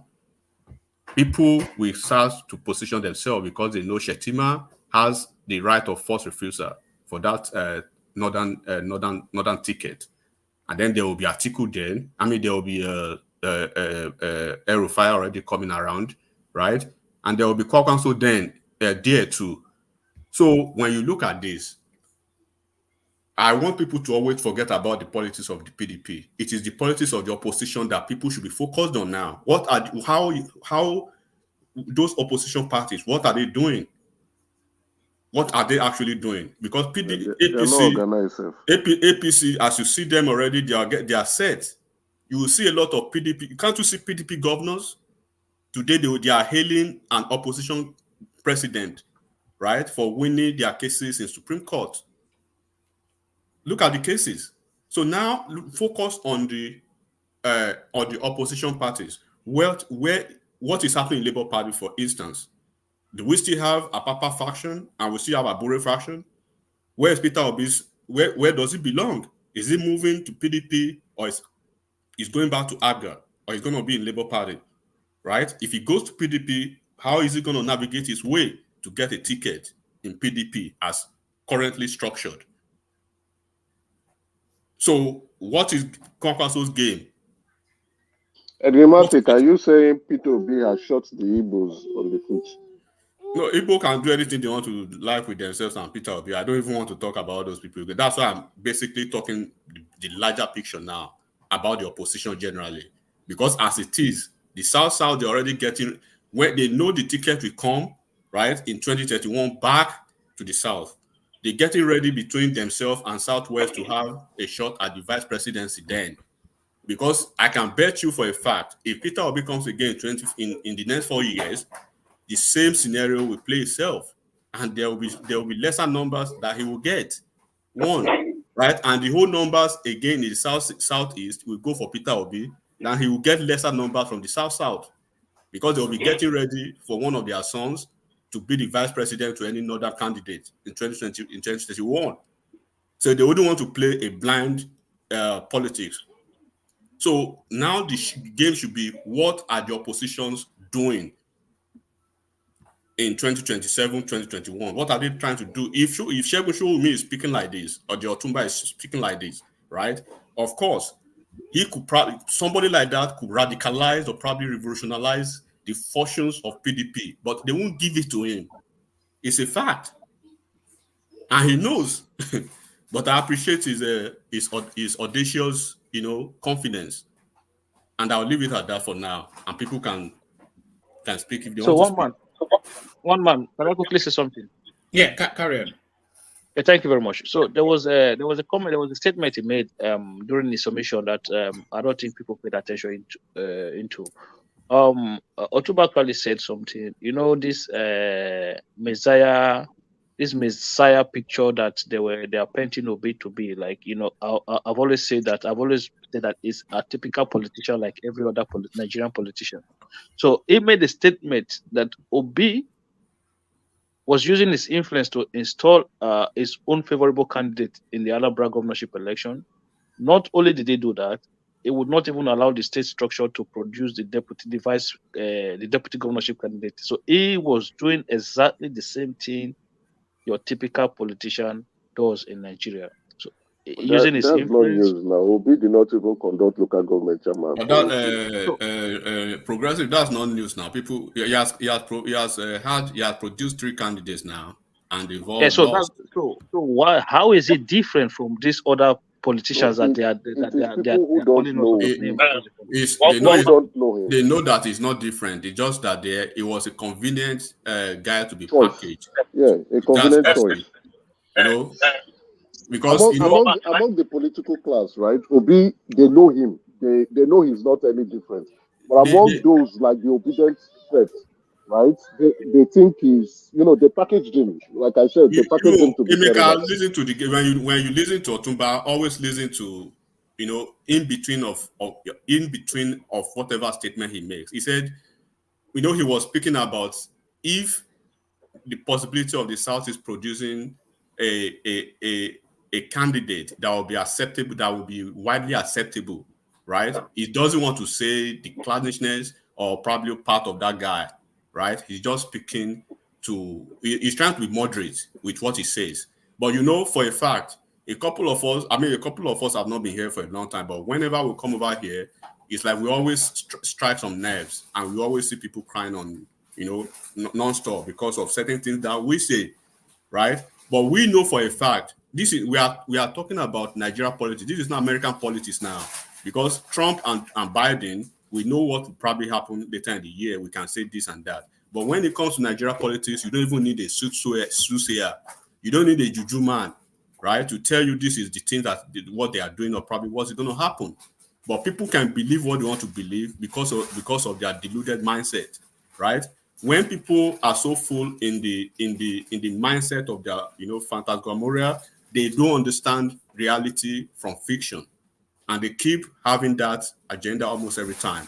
It is very clear as day that the question that I pose to everybody now, in the opposition camp, we have Labour Party, we have PDP, and we have Kwankwansiya movement. What are they doing? Who if they want to make let's assume there will be an alliance of PDP, of Labour Party, of NNPP, right? Who is going to be the presidential flag bearer? Do you think an Atiku will step down for a certain Agulu man, or do you think Kwakwanso will step down for him, or do you think Atiku will step down for Kwakwanso or whatever? Do you think about all those things?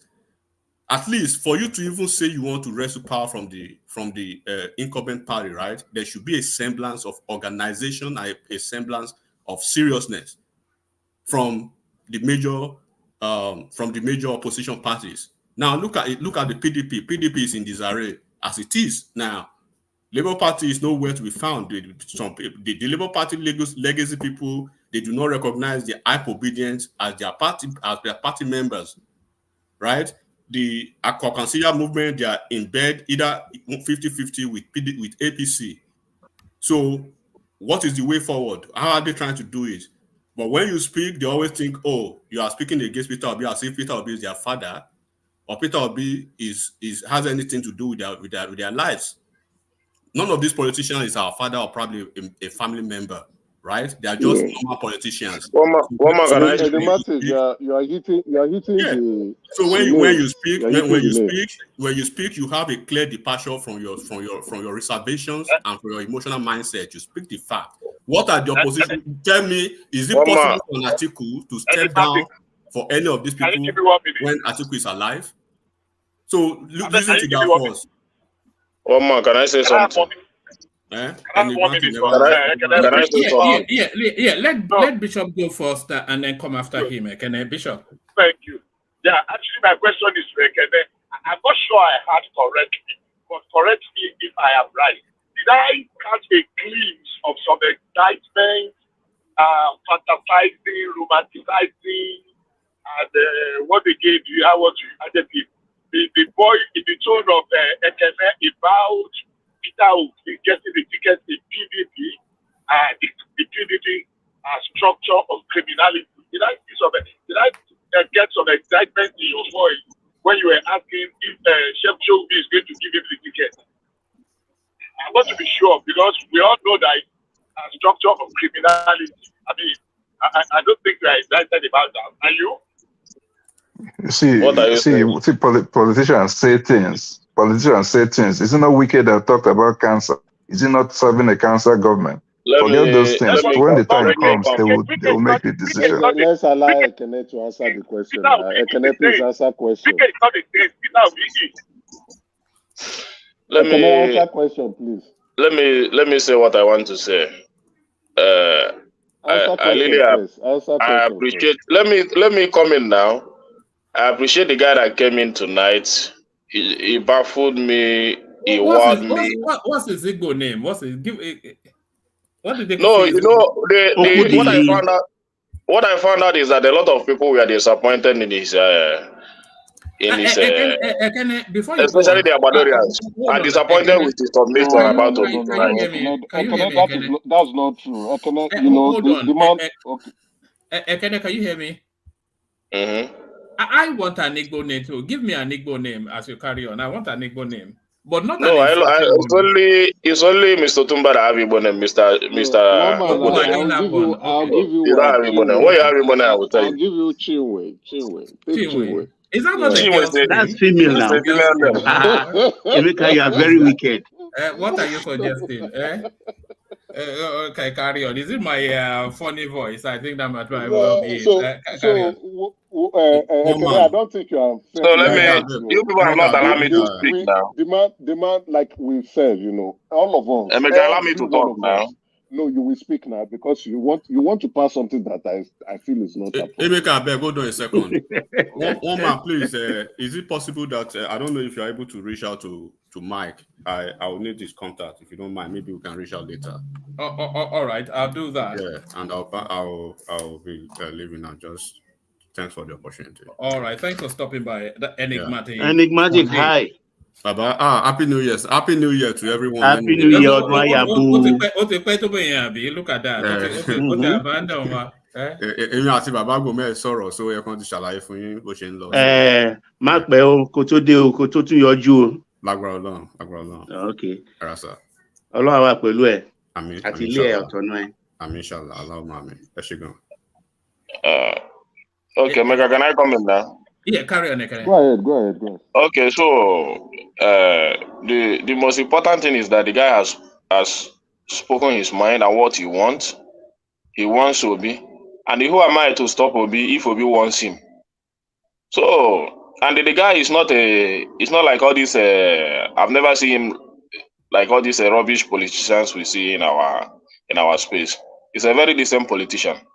So if he have any collaboration with Obi, I will not be against it. I love it. I love decent politicians. So if Obi wants him, it's all right. If he wants Obi, it's all right. I'm in support of that. So if anybody wants to argue that, they can continue to argue that. But what I expect other people to argue about is about their own government. You cannot be talking about the next election without talking about the performance of your government. You see, you left the performance of your government. You're talking about who will win the 2027 election, this and that, who will get the presidency, who will now have the opportunity to be the next president, who will not be the president. And this is the issue we are facing in this nation. You understand? You are here, the guy has made a very, very good remark, both in economy, both in his security. You couldn't pick those things out and discuss it, especially when it comes to your government, you that is in government. What you're talking about, who will be the strategy that they will use to make the next president in 2027 and the 2031, and who will have the opportunity. I'm very disappointed. Sorry, my apology to interject you, but anyway, you see what he said, right? He has said that the APC is still in a strong ground to win the 2027 election. That all that matters now is what they can do. Enigmatic has actually said it again in his own way, paraphrasing what Otumba said. So it's not about what you definitely we dissect governance issue here. We criticize those who are irresponsible and not doing what is the right thing to do. But in terms of politics, let's be very honest and clear. The APC is more organized. At this point in time, they are even much more stronger. The opposition parties are not living up to expectation. P2B seems to be, going around the country and passing condolences left, right, and center, right? And then the Labour Party chairman who says he's a soulmate, that P2B is a soulmate, is not even seen with him. It appears that the dancing queen of the Obedient movement, Asha Yusufu, is more of a soulmate. She's more like a Mary Magdalene to a Jesus than the Labour Party. And even the Labour Party chairman And Pharaoh to me. does not understand what is really going on with Obi's future ambition. When they Emeka, ask him that one doesn't cost. I don't expect you to expatiate much on the argument the guy has made about Obi. I don't expect you to do that. I expect you to discuss the economy you talked about. You understand? You can't be using. We are not singing Mary Magdalene here. We talk real things that is happening in the country. What has he said? Don't be telling me Obi Mary Magdalene, this person, Joseph the carpenter, and all that. That's not the issue. Be honest and truthful. What has Otumba said here that we have not dissected on this platform in the past? No, Otumba is a very straightforward human being. Of course, He said things that even you, as an Igbo man, cannot say for your people. He said it, and you are not ashamed of yourself. He said things that and we're back to as an Igbo man cannot Guys, calm down. Calm down. What do you mean? Calm down. What do you mean? That Calm down, what he has said, he's an eloquent, bright man, brilliant, nice speaker, understands the situation, understands the plight. He's looking at the way to and win. A politician too. And a brilliant politician. He is looking at the pathway to win, and he's saying this is the pathway to win. And me putting myself in his own shoes and context, I understand what he's trying to say. If Obi is his pathway to win, and he find him, and he find. Hold on now, let me just land. Is it feasible? First and foremost, we are clear. We know that he's not going to be the PDP chairman, even though we wish him the very best and the best of luck. We know it's not going to happen. Number two, he has said, Can I say something? Yeah, proceed. Can I comment? Go ahead. Yeah, so I don't think Segun is really relying on Peter Obi or saying whatever he said for Peter Obi to win. In fact, that alone can even work against his chairmanship in PDP. If we're to be frank, I just think he's being a sincere person. at least everybody has agreed that this man is a straightforward man. I think the closest that PDP had to being organized was actually 2019 election. You see how they came together and everything. 2019 election. So if they sincerely want, because I know that in the last chairmanship election, Wike and his gang shut out Yoruba from becoming the chairman, because saying that there's no, PDP didn't win states and all those kind of stuff. I think this is an opportunity for PDP to bring Yoruba people into the fold, because see someone like Benga Daniel that left, a lot of things can play like, okay, this party is not, okay, even Segun even mentioned it today, that will he go and leave to ABGA or to Labour Party when he will have more chance of getting position as if it's in APC, he will have more chance of maybe becoming a governor or something. So the thing is, I think that PDP want to get it right. This is an opportunity for them to make a Yoruba man the national chairman. I think that will give them also a sense of belonging, and also bring the Yoruba fold within the PDP. At least PDP has a delegate, and so. Can I say you something? see, for Ekene, it's a bit exciting that the Obina, man. can I say something? I'm not excited, Yes, yo. Yes, go I'm not ahead. excited. Okay. Yes, go ahead. Let Go ahead. come in. Let Hold on, Ogbeni come in. let Ogbeni come. Yeah. Let me say something. It's just a question I want to ask to probably test the sincerity of Otumba. First and foremost, Okay. I'm not sure. First of all, I'm not sure. I think perhaps it's the first time Ekene is hearing Segun Showunmi really. Segun Showunmi is not that new to whoever understand the Nigerian political space very well. He has been saying all this. There's nothing new he has said tonight that has not been seen. And I said it. I traced it back to 6 years, 7 years ago, and he even really reconfirmed. No, he's not new to me, Obenio. I mean, even his last interview, I watched him. If I've it's been not following new him. to you, you won't think that we are surprised, okay, about what he has come to say. So he has just come to reiterate the same thing because he's campaigning as the chairman of PDP, which is in his is within his legitimate ambition. So that's by the way.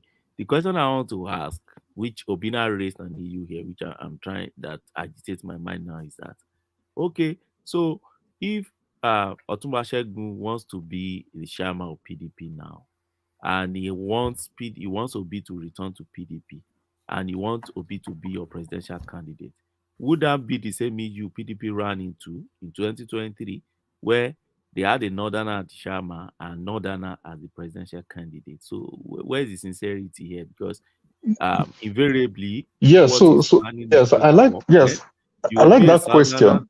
chairman of the party, and then you want a southerner also to be the presidential candidate. Yeah, so look at the Sharp for situation. Look at it from this.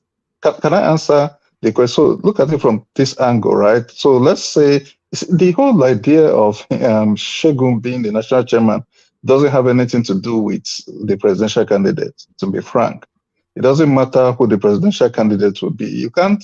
I don't think it would be right to walk the filling up of the position of national chairman based on who you think should be the presidential candidate. Most likely might end up being Atiku again. Remember, he also mentioned something that maybe they can have an arrangement where maybe Atiku goes, Obi will be his vice. Maybe they do one term and then Obi takes over.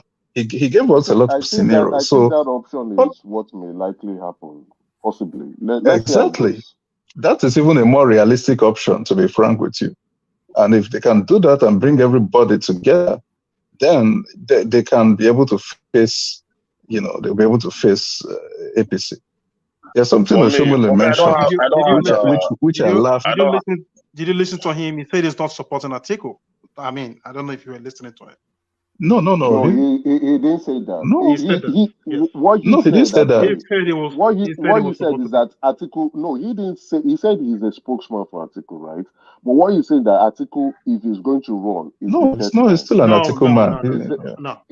I asked him that question. Yeah, no, He we said I that understand Tiku what has you're not saying. told him whether That he's he's running or running. not. Exactly. Yes. He Yeah. said, Yes, Baba and is right. remember, he said that it is Atiku's decision to make. He's not Correct. going to sit down here and start disqualifying Atiku from running or not. He even did a lot of permutation. So, You know, exactly. So what so he was the doing whole was thing the is, permutation I of think Atiku PDP needs running somebody. again. Go ahead. Sorry, I just wanted to Yes, clarify that point. Yeah. yes. So he needs, Obina, I let me think ask you a someone like question, him would be please. great to reorganize party.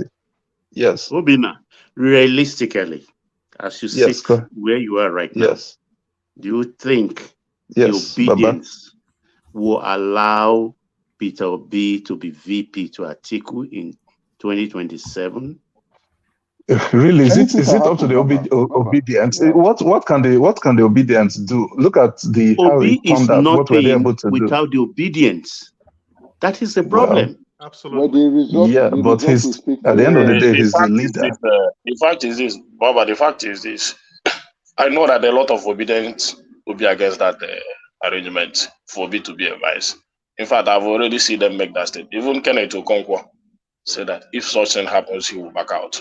Yeah, I remember. And they should back out About now. 9 days ago. They should back out. That's not how you do. That's not how you do politics, though. You have to talk. It's You have not, to. but You have to Obi convince will people. not You have have to to. lose. You have Obi will to. not have to You have lose the to support link base. up with.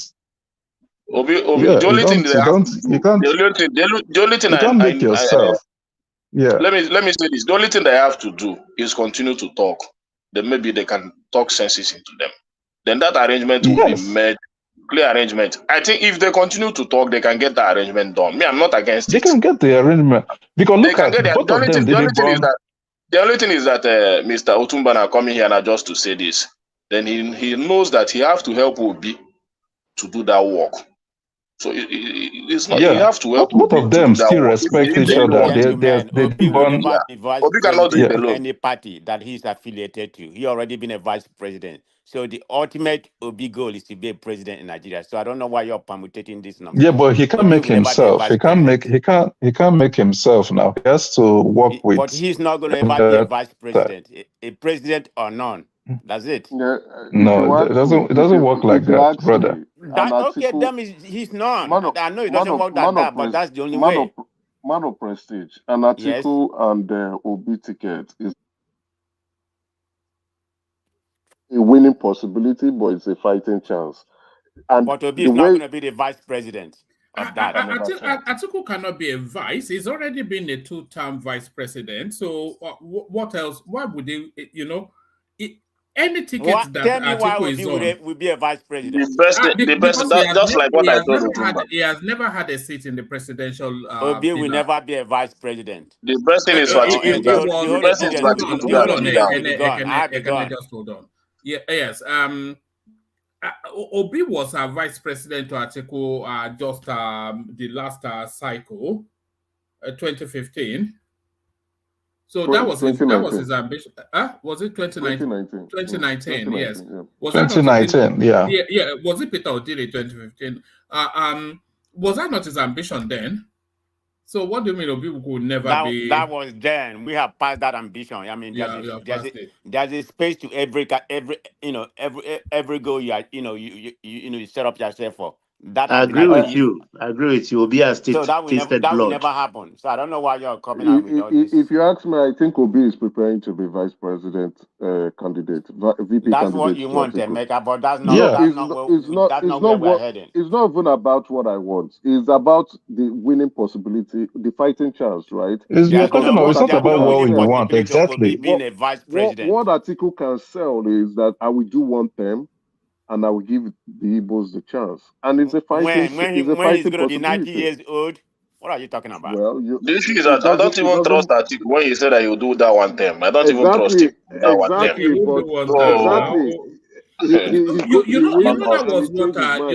what Buhari said when he was hustling for a ticket. I would do one. That is true, Wama. Yeah. That is true. So he wins and he changes his mind, but it's a fighting chance. But if you compare that, okay, you don't trust him, then. But what other option do you have? You just have to take your chances. Well, let me tell you. What does Obi vice alone will president? I lose. mean, vice president has no influence in Nigeria. So you're Man of talking like man of having No, a it vice does. president Oh, is it something does. Oh, important. did you see but Osibanjo? Yes, No, it or does. even Even Atiku. even Atiku himself, as a vice president, was very powerful. Yeah. man of prestige. Obi alone against an Asiwaju, he will lose. Atiku alone against an Asiwaju will also lose. One of You them know, is a fighting okay. chance. But they They will are still both a lose. fighting chance. They will still lose, but it's still a fighting chance. And is it a fighting chance? Is that the 4 years, the remaining tenure of Asiwaju will now be the determining factor that maybe the economic situation may be so painful that people will say no more. We don't want this anymore. APC, we are done with you. But that And both Mega, you Atiku think that is not happening now? that's what I'm saying. That's why I say it is a fighting chance, right? It is a conviction that may happen in 2027. It's not a winning possibility. That the reality, the harsh reality of life may make people to say, I think we are done with APC. Let's just go with these people and vote for them. It's a fighting chance. It's not a winning possibility. But then again, 2027 is still forward looking, right? A lot of things can change, a lot of permutation can go on. But at the moment, currently, both of them together currently now cannot defeat an Asiwaju. So if they are now separated, it's even a ridiculous defeat that will be coming through. Obi can go around the country and wish everybody condolence visits and go around to spread his face in every part of the country, nook and corner. If he does not sit down and agree on the possibility where he needs a strong candidate to pair up with, a strong northern candidate to pair up with, not the one he went to go and pick a dirty. If he doesn't get a strong northern candidate to pair up with, either as a vice or the strong northern candidate is a VP, is going nowhere. Is going nowhere. Yes, and for somebody like Obi, maybe he would have used someone like Shikarao.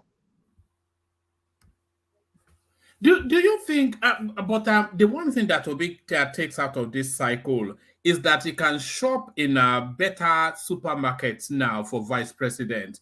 Just how dismissively they cast him aside and he ended up with that Mauritanian. So he can now he can shop at the top at a higher shelves. You know, Yeah, I agree, one man. in the north He has now. shown Yeah. his political value. Initially, he Yes. had no political value. Now everybody can But estimate his political I value. thought they talked to Shekira. He didn't want to be vice president. I thought that was Yeah, his first because Obi concern. was the nonsense at that Was time. it Now, at yeah. that time? But now they can look at him and say, okay, we know your political value. We see some value in you with the youth, with the obedience movement, and also with the Obidients. We can relate with that. Let's see how we Watch your can. mouth. Don't be calling us idiots. Emeka, you No. like trouble. When you say youth, I don't know who likes trouble more, Emeka or Joel of no, Nashville. no, I No. Everybody Nemeka the wait. number one now. I am Go see about Dr. categorized. No, Damage. I have categorized When that he come movement. there, he won't fight everybody. There's a I say youth now why ya? movement. There's a youth Emeka, movement, the sensible Emeka, when you youth say movement. youth, There's the you should be obedient. qualifying it as There's, southern youth. no, you are right, Ogbeni. There's the youth movement, sensible individuals who can relate, understand, and want to discuss with you. There's the obedient who are still angry but can still calm But down a bit. Then you now Emeka, have remember, the a lot you of now them are have very the young. Come on now, they are just getting into politics. They don't know much about politics. So you need to like give them like that like slack. no, you see old men too. Oh, come on, man of prestige. Man of prestige, you are in the obedient movement. You are not the Yes. obedient. You are the obedient. Yes. So the Okay. obedient are the ones on Twitter shouting left, right, and center and disturbing everybody. So that youth, I have profiled them into that three buckets. You understand? And I did say it's not like I'm trying to look for Well, trouble, but maybe I profiled them. they will grow before the next election. Okay. No, I But, don't but, think but so. Emeka, one thing people are not looking at by the letters of our constitution, the party is supreme. That party, the obedience and Obi are using right now is tearing at the seam, at the seam. They've not gotten a grip of that party. Honestly, Obi cannot tell me that in his Rolodex or in his contact on his phone, he has the chairman of Labour Party he can call in, let's say, Adamawa State or Zamfara State. Without the control of a party, either LP or another one, it will be difficult. No, Baba, you just made a very relevant question, statement. That is correct. I agree with you. Yeah, that's why I say I think Obi is now selling himself independently, and that's why I threw it out there that the possibility of him working with Atiku is very much looking like it. You see him going around, and the last time, I think when the Labour chairman was on Dr. Damage's platform, he called Obi his soulmate. And when you call someone your soulmate politically, you should be moving, forging ahead. But he could not even really say what Obi political future was going to look like. He's not abreast with the future conversation that is going on in the background. He's not going around with Obi to the events and the condolences visits. Obi is going around across the country. Even the most recent one in Abuja is not there. But each time you see Obi, you see the dancing queen. So now you know who is advising Obi the most and who is Obi's soulmate. So I think Obi is taking himself out of that Labour Party. That's the way I'm perceiving Obi now, and that he wants to sell himself.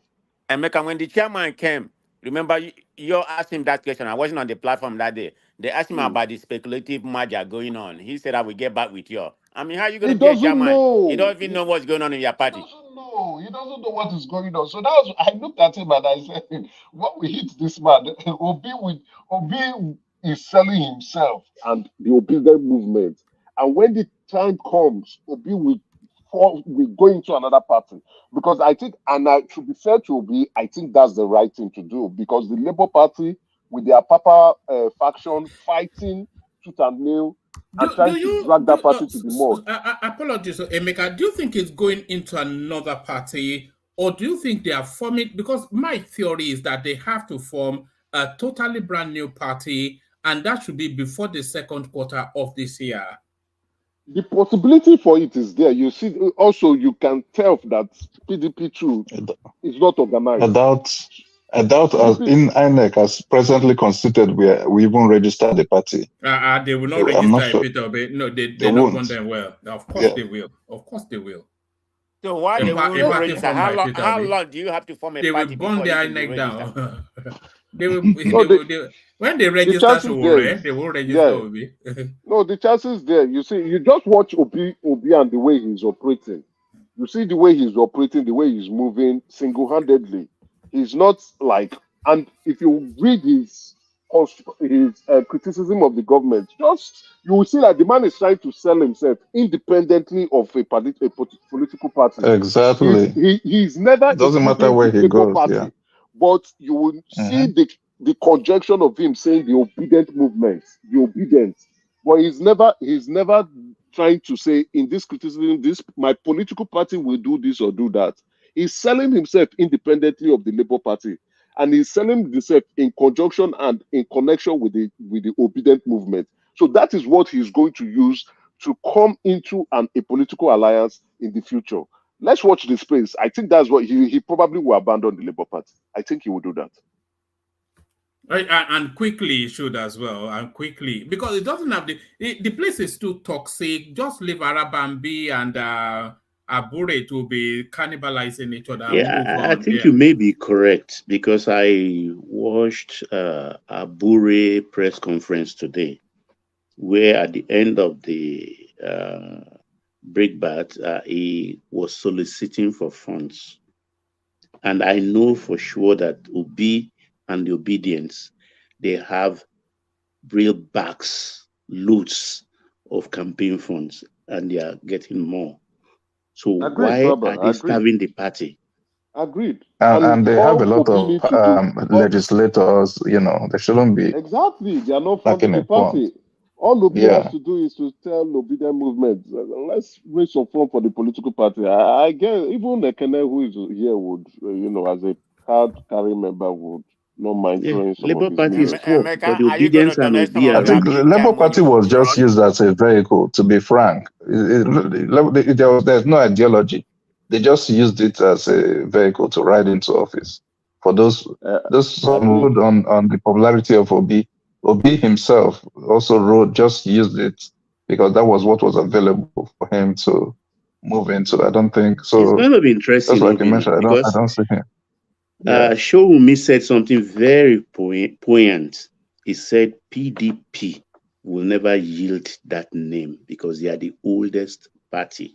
Yes, that's the truth too. And that's going to be That's the fundamental truth. in a merger. Because it's deep, especially in the north. It's deep. It's a name brand. It's Yeah, it's deep. It's a brand, PDP. yeah. Yes. It's a political brand. No, So, I Yes. completely agree with you. I mean, the name yeah, brand, they cannot use that name, Baba. You are right. Yeah. Any political party they form is still a fighting chance. But then again, if they are not in the PDP and there is another political party they are going to form, then you still have the PDP. All of them will lose. Then we lose to the APC woefully. So their best option is they were all PDP men. Go back to the PDP, get your house organized, do your housekeeping, or get your structure in place, consolidate, discuss, negotiate, come up with a consensus candidate, and then see how you can go for it It's to sweet fight when you against the talk am APC. like this, Emeka. There is an animal called Wike, a disruptor waiting in the wings. You see, that's the reason why you need this, like what Otumba has said. You understand? He brilliantly, he has been thinking about this, and I know if they give him that opportunity to sell himself, he will speak eloquently. But will they give it to him? I doubt it. The Saraki that is fighting was the Saraki that was Wike was cooking for in his kitchen. The Saraki that is trying to become the chairman. Wike was inviting him to cooking. Yeah. I No. don't know if it's Saraki is a good politician, but I think no, that fantastic politician. No, what I mean, yes, just yes, to but elaborate yeah, Baba's point, that Wike fighting animal, he's already fraternizing with the Saraki himself. So Wike is not letting yeah, letting yeah, PDP go. So he's still holding PDP, holding APC all the corner. Wike is a very selfish yeah. person. But a Shegun can speak to both sides. Shegun is not biased towards one side because I've seen in his that statement that he made of, oh, you can't come to a table and one person goes home with nothing. He was indirectly talking to Atiku, and this Atiku has been his man. He's not, so he was just telling him the truth. So someone who has beef with Atiku will feel comfortable him judging their matter. Do you understand? I think Yeah. Atiku's last chance in this election, this 2023 election, Atiku should have bowed out. I don't know why he's still trying to edge on. He should have just bowed out to the younger generation. Bow out to P2B or the next guys coming up. He's old. This is the third time you're running. You've been running since. Do you think we have sufficient enough talent within the Nigerian politics? We're still talking about Wike, Atiku, Peter Obi, because I'm looking for that Eastern name that is devoid of all of the baggages of Peter Obi and Soludo, but it's strong enough. Let's be honest, right? A lot of people will come and say they will abash me again. They will say, look, I will still keep speaking the truth. The Igbos we are not organized politically. We are not. We are not. Let's be honest. Yeah. Let me give you two things, please. Sorry. That would be, what are your chances as a presidential candidate in 2027? I will say nothing. Zero. It is the living ticket. There's nothing for him. If he is the presidential candidate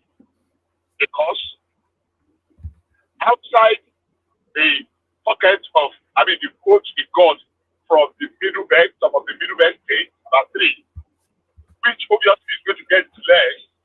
It will remain a hard sell in the north. And the reason is very simple. Rather than building bridges, we're actually burning them and building fences. And I've been it, said it before. And it's going to repeat itself again in 2027. 2027 is just around the corner. So, like you said, the only fighting chance for Peter Obi is to accept to run on Atiku's ticket as the running mate. Bishop, let's be very realistic, right? It's a fighting chance, and again, the obedient movement, the toxic side of it, that is not making. That's what I'm saying. I was asking the question that can be neutralized by the economic realities currently going on. Well, you see, people may not like how toxic that movement is, but again, the real sense of it, the practicality of it is that the economy is suffering, and people don't mind. That's still a shot in the dark. Then let's wait. Then what I'm saying is this: for now, if we are in the foundations that Peter Obi emerges, if it is against Tinubu, it's going to be a walkover, and it's not going to be the Muslim ticket that became the whatever mantra then. So it's not going to be as important or as relevant as it was in the last election. And APC actually went into that election very battered with a lot of internal challenges and crises and yet they came out. And somebody said earlier on, Tinubu now, in the help of the affairs as the commander-in-chief and incumbent president, we don't think he's going to allow all those things that that troubled him then to trouble him now. Secondly, you see, we attribute a lot to Mr. Raki. Quite honestly, I don't. I mean, people call him all manner of name, political without political thing. And Saraki took opportunity. Saraki inherited a dynasty from his father. He took a dynasty over from his father on a very large good way. And he messed it up. The way Amana Saraki was roasted in 2019 in Kwara. Before, Saraki's father used to sit in his house, Oloye, and determine who is going to be the governor of both Kwara and Kogi. He had both states in his pocket, effectively so. But for them to be able to organize and execute Otoge without Saraki even being able to shift a finger, and still see attribute to it that is a master strategy, the strategy that Saraki has effectively and successfully executed. All right. I think we lost him. Can I say something? Of course. I think we are talking about whether there's going to be. Let me speak on the Southeasterners. Okay, the way I see it, I don't really see anybody apart from Obi right now. I'm just talking about from the Southeastern, perspective. That's going to come. I mean, is it going to be who's or the Makalo and everything? I mean, the Southeasterners are not going to vote for him, and I don't see anybody there except Soludo. Maybe if he decide to, at least achieve something, maybe that's the only person that I can think of. I don't think about any other person. No. I don't think the Southeasterners will vote for Soludo. I'm talking about how many more years does he have? Few more years, right? You see, there are only two popular names, as far as I can see, in the Southeast: Peter Obi and Nnamdi Kanu. Yes, come on now. That is universally No. Which other name is? Nnamdi Kanu has no space in Nigerian politics. I'm not. No, that wasn't what I was saying. I know it's not. But I'm saying that I want to see a crop. We not just me. We all want to see a Ngozi Okonjo-Iweala. Yes. Not going to be there. There's no crop there. The Igbos are just want to make If she ran, she business. would win. By the way, if Ngozi, I think if she ran, she would win. If she ran, Yes, let's even examine that. Ngozi Okonjo-Iweala versus Tinubu 2027. She's a bureaucrat. Under what party? Under what party? Under what party? Forget the party now. It's just an academic She's exercise. a bureaucrat. I don't think she will do well. No. I don't think so. Think so? I think it depends on. Well, I think it depends on the economy. She's popular. Tinubu still have 3 more years to do something to improve. So it depends. We can't really forecast. She's well liked. That's true. And universally, the whole country likes her. Yeah, but she's not someone more that than will want Tinubu. To the whole country likes her. Yeah, she's not going to compromise it's a like different a game. One man. Look, one man. You don't understand politics. Yeah, you Nigerian know when politics shocked me to my marrow, when he came back and joined MPN, contesting for senatorial position. We thought it was a given. Yep. The man lost his deposit. That is the shocker, the highest form of shock I've ever received in my life. If you saw the retinue, how he was welcomed back, even how Shagaria, look, it's unbelievable. Even a campaign, the crowd, he lost in his senatorial district. Yeah. So politics is not 1 + 1. It's not. Carry on, please. What I was saying, the South is we just need to organize the new crop of politicians. The eloquent speakers. Charismatic leaders. We don't have it. I don't know if anybody. We don't have it. A Kingsley Moghalu looks like one, but he's really still not set for it. We don't have them yet. We need to begin to identify them. We need to pull them out from. Are they interested in politics? That's what I'm not saying. We need to, bring them out, wherever they are in the world, tell them to come back home and come and contest. You're one man of prestige, you are there. Yeah, there's nothing wrong with you. You're crazy. Me for Nigerian politics. You are there. Something wrong with you. What do you mean? I think the South should start looking for a 31-year-old now to groom for 16 years. That's what I'm saying. The next crop of leaders to groom that appeal, right, to other part of the country. Because it's Tinubu 8 years, it's North 8 years, so by the time it comes to that guy, he'll be around about 52, there about 53. Yeah, exactly. Someone who, very well spoken, intelligent, at the zenith of his career, not tainted, not within the political class, but gradually going into politics and understanding, the scheme of things, influential, has built a great network, and then begin to position, himself. When it comes out, I think the Southwest would look at him and say, yeah, this guy he can sell himself. Nigerian politics is a very tough terrain, man. I don't know. No, at that time, right? There will be that after the 2031, the North is done. There will be a strong appeal. I think a lot of Nigerians will say, "Come on," but the candidate there.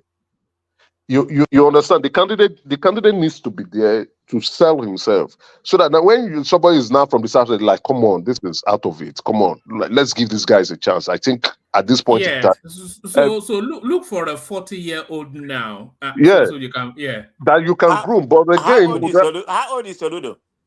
Soludo is 60 probably he's going to be so old at that point in time. Though he might still be available to by 1 year. Might still be available to run. Who knows? Obi might still want to run at that point. All of this generation of politicians, they are out for when the power next comes back to the South. You can't tell, right? That's about. He's gonna be what are you talking about? That's about. That's 16 years from now. I think Obi might still be in the running too politically. Obi will be in his late 70s then. Yeah. Yeah, and the president is how old? The president now is the end of that generation, the Buhari generation, the Atiku generation. He's the last one now. Once he's done, that generation is done. Now we now have the El Rufai generation who will be fighting at that point in time. So after the El Rufai generation, which Peter Obi belongs to, In 16 years' time, Obi will be about 78. exactly. So Oh and my that would be, God. and he's part of the El Rufai generation, right? So he's So out. Yes. he no, he may run again. He may. At the age of Yes, he may 78. run again. He may Come on run now. again. Yeah, he may. And at that point, right, at that age, I think he will be very ripe. He would have built his networks. A lot of things would have passed under the water. We're a country that know how to That is too destroy old. You are things. not you are not America. Where the structure is. You, Nah. no, as long as he's alive at that age, right? I think he would still want to run, and let's be honest, from the southeast, he would still remain the leader. So His at last that, straw, his last straw of the dice will be 2027, I think. well, let's see how it goes. At 2027, if he does very woefully, who knows? You can never tell. The way he's running, the way he's packaging himself, he's packaging himself as an independent that can merge into any party. Even if he does better than he did in 2023, if he doesn't win the presidency in 2027, I don't think he's going to run against the North in 2031, is he? No. He can't win against them. No, he can't win. That's why I say after the North, right? He has been running. He would have built enough experience. He would have built enough network. What we can tell, what Nigeria will say is that okay, I think the rest of the country is yet to really want to work with him. But at that time, if he's still strong enough to want to run, I would think maybe he will be in a strong position. Except you now have But a Emeka, very I'm probably going to ask Baba this. When did they start this nonsense of regional presidency? I mean, Baba is probably in more better knowledge than anybody here. I don't know. Ask the Baba, question again, please. I said, when did they start this nonsense regional presidency? I mean, what think what made them it's start this? something that crept on us. I think it was a northern device because it's not constitutional. It just happened on us. I think the northerners, these people are very steep in politics. They just throw it. Oh, I know it was a Kweme who really brought up the issue of 6 regions. And he was leading somewhere with that 6 regions until death took him away from us. God rest his soul. But what he wanted to do after the acceptance of that, I do not really know. But he not just wake up one day, and I think I'm correct. Anybody can dispute it though. And this North-South thing. And they have the culture of silence there, of not minding whether it goes to east or west, because everything since in the Fourth Republic has come from the northwest. The presidents we've had so far, Kassina and I think the 2 of them are from Kassina, and Buhari is from Kassina, Yar'Adua is from Kassina. But when it comes to South, they forgot that it's a different ball game entirely. And they know we will fight like jackass when they threw the thing What, in our Baba, you middle. are definitely right. Thinking about it, because they never bother to think about whether it's from northwest, north central. They just want No, they don't somebody from care. the north. Wow. Yeah. So somebody is saying on the comment section that everybody is afraid of Obi. Nobody is afraid of Obi, but I think the political class are concerned about the Obidients movement, because for the very first time in Nigerian politics, young people screamed. And if you look at the president's cabinet, you now have the Ministry of Youth. You now have young people coming into governance. You see, because young people screamed. Nobody's really. I think politicians are just amused with Obi, but they are really watching that obedient movement, and you can tell from Otumba, right, speaking to that movement and trying to appeal to that movement too, because it's a growing movement. in the next 4 years, you would have from the people who are 19 would they will be 21 or 22. You still have new crop of four generations, 18, 19, 20, 21. You understand, who are still being pulled. That affinity, that obedient movement will be pulling them and sucking them in. So it's a growing concern. But that are they afraid of Obi? No, no, no, no, no. They know Obi is still not there yet. But that movement is a growing concern that needs to be addressed. And you can tell that they are trying as much as possible to look at the unemployment numbers and see what they can do. Every politician needs to look at it and say, no, no, this is a concern that we must look into it. Oh, but again, the obedience movement, they are not helping themselves. No, the radical ones are not helping matters.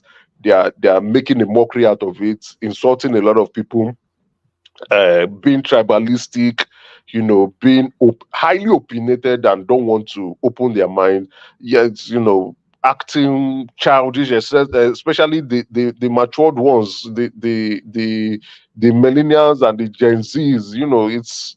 They need to help themselves their cause, if you ask me, because it's an attractive movement. We all want the same thing for Nigeria. We want the country to move forward. But again, if you're going about it the wrong way, trying to, don't want to listen, want to insult everyone.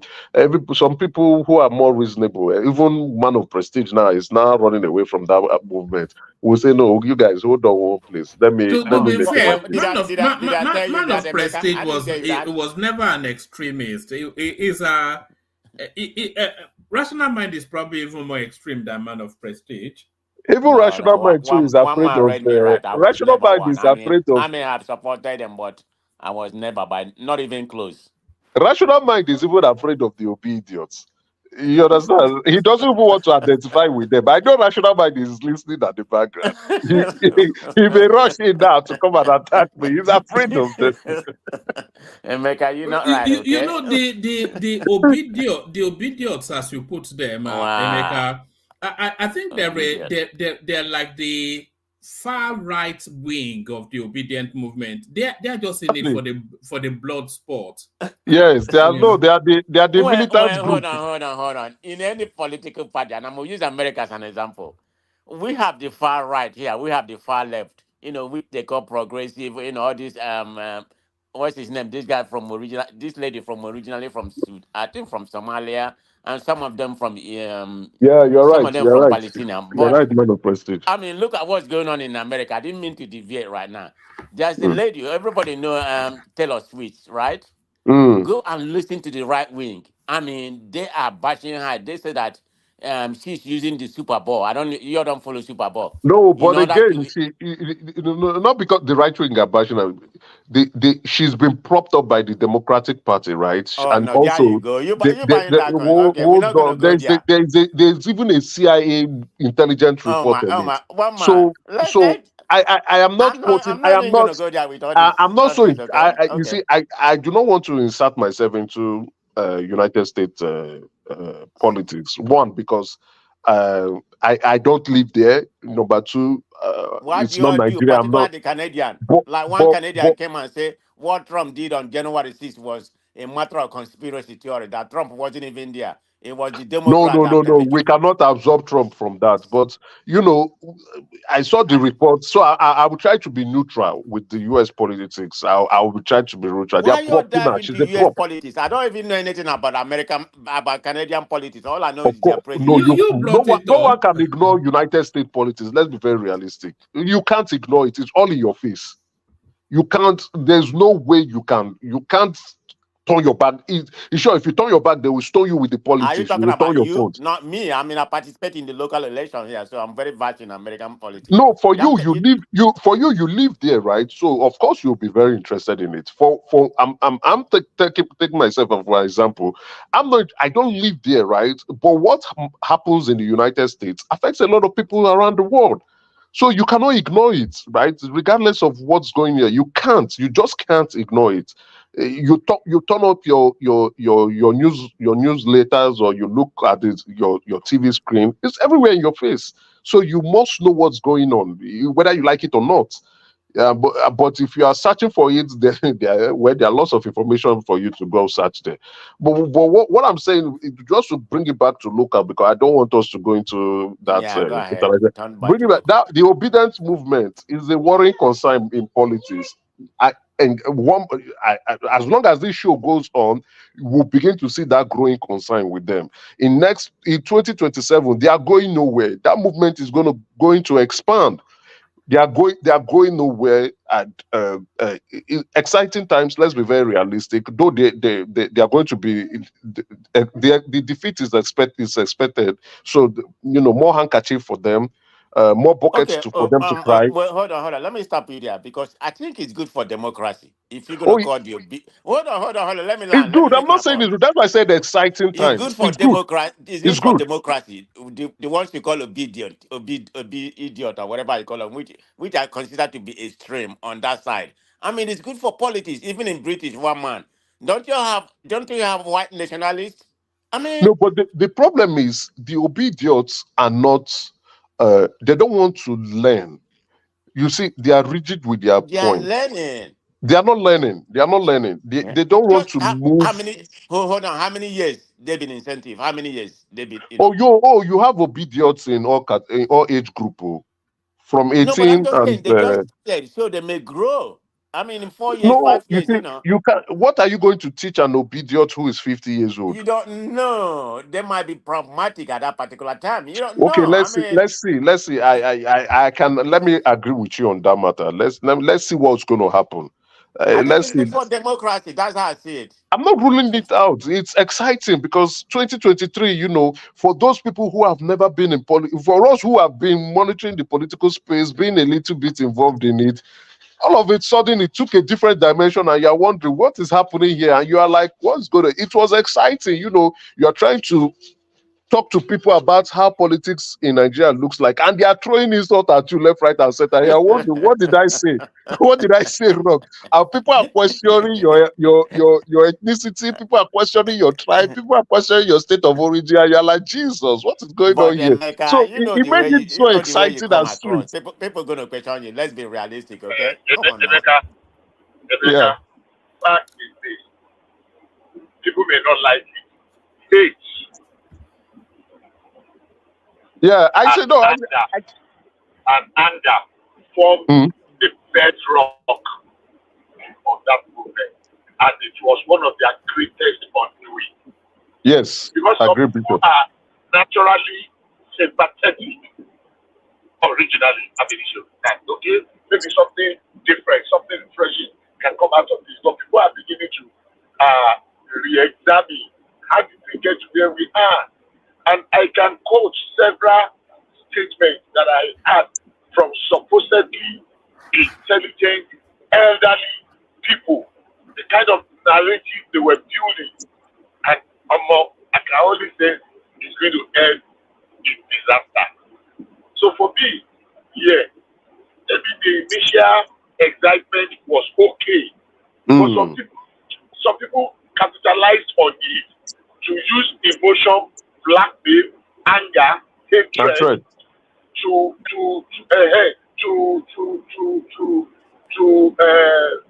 what is this word they are using now that is common, to gaslight other people and blackmail them into their movement. And some people have been giving, how did I get to that place? How did I get to that level? How could I have used such? And if we don't take a step back and play proper and decent politics, at least to some extent, it's still going to be the same thing. In the end, in premium years, just But, like you said. but But Bishop, right? Baba, Like Baba, what you have how said, long he right, been Bishop? incentive? About 2 years. It's a process. It may be in about No, 8 years. man of prestige is not Yeah. going anywhere. Okay. That stuff is not going anywhere. It's But only what going make to you get say so? You worse. can't predict the future I'm now. telling you, man of prestige, it's Okay. going to get. You know what? If you go on Twitter, Jesus, it's just going to get worse. It's not I going don't even get on that anywhere. Twitter with that. I don't That's even. that the goal is now. Initially, it was about a movement and a cause, and you could tell, like what Bishop has said. Initially, we were all sympathetic to that movement because we wanted one thing, one particular goal, to get Nigeria working and get Nigeria moving to the right direction, regardless of who we had supported. Right. And initially I was saying, yeah, and I keep saying it, I love the president. I might not look at APC and say, I might, APC, you could, you move, but I love the president. But regardless of that, no, with the insult, I'm like, hey, no, okay, I have to wear this man properly because I really, really like the man. Now, with what is going on now, it has now moved from a movement to a tribal situation now. It is not Igbos versus Yorubas at this point in time. And it is not. I don't know. I don't really get from that. Sorry, sorry. I think that has to do with politics. Though, is it Sorry, not? That has sorry, to do with Emeka. election. Emeka, I'm sorry, Emeka, I'm man of prestige. Let me just give a very classical example. Can you imagine? I'm sorry, somebody might not like what I want to say. How offensive the narrative of what's this Nollywood guy? What's his name? Kenneth Okonkwo. No, not Kenneth Okonkwo. The one I used to pay ritually. Kanayo or something. Kanayo. Can you imagine how offensive his narrative and palpitations were? That there are 36 million people scattered among the states. That if only people can give Peter Obi their votes, that there are 6 million votes in the northwest, there are 9 million Igbos in the southwest, and that only them. So you are saying only Igbos votes can make that is people enough to make other people get angry. So you are saying only Igbos Hold on. Why would that make you angry? I mean, it's all politics. It's just coming out with its own permutation. What are you talking about? I think Prestige may be right. That's his political permutation now. What man of prestige is missing out? One man of prestige. You are not man of prestige. Let me be very open here. Yeah, each day I see people who were once obedient leaving that movement and saying, and those are people from the southwest, and say, hell no, I'm done with these guys. And you can now tell that. And even for the very first time, you see the North being very quiet. They don't get involved in this tribal sentiment. They don't get involved in poking. Wait a minute. Did you say they don't get in tribal sentiment? They don't really do it. Man of prestige, they don't really do it like say it, right? They may say it with their feet or their vote. But on Twitter now, you are now seeing Northerners going after the Igbos. That is the very first. I've not seen it before. It's a first. The Yorubas now, many Yorubas on Twitter, I don't know if you're monitoring, are going after the Igbos. The Hausas too are going after the Igbos, and the Igbos too are not relenting. They are going back. So it's a clap back. I don't go into that, because that's why if you go, you will see what I'm saying. I don't go. They are not. You see, the Igbos are not relenting. The Yorubas are not. So the Northerners, a few of them are picking it up and they are going. So, man, that's why I say it's not changing any soon. It's only going to get worse.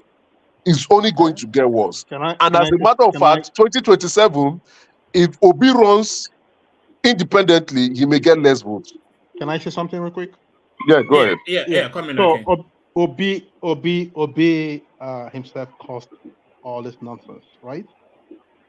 He actually would have chastised the so-called Obidients, who were, described most times as angry mob and stuff. But he deliberately, look the other way, right? So I think you are being disingenuous. Whomever is speaking, you are very, very disingenuous. Hold on. Let me land. He looked at that. Look, listen to me. I'm not obedient, but I supported Obi. It doesn't matter. You understand? I'm not. Hold on. Let me land my point. I'm not obedient, but I supported Obi. Where I gave up, where I started having a pushback against Obi, was when he would, not chastise, come up and be transparent about the so-called obedience who were just so rude, you couldn't come up and chastise them and say, hey, You need to stop it. He doesn't know when to draw the line. Okay, so that pushed me. That put me off. I stopped supporting him, and I gave my support to whoever. You understand?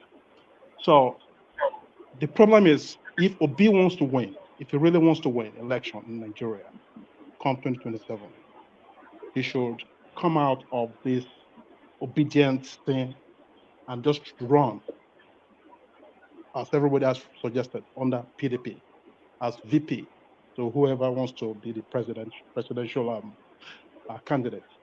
But I don't see him going this trajectory, not chastising his obedient movement, and still have that vision of becoming president 2027. I mean, I don't see that happening. I'm sorry. Okay. I think that is what he can control. He can't control what people do on Twitter because he has done it some few times.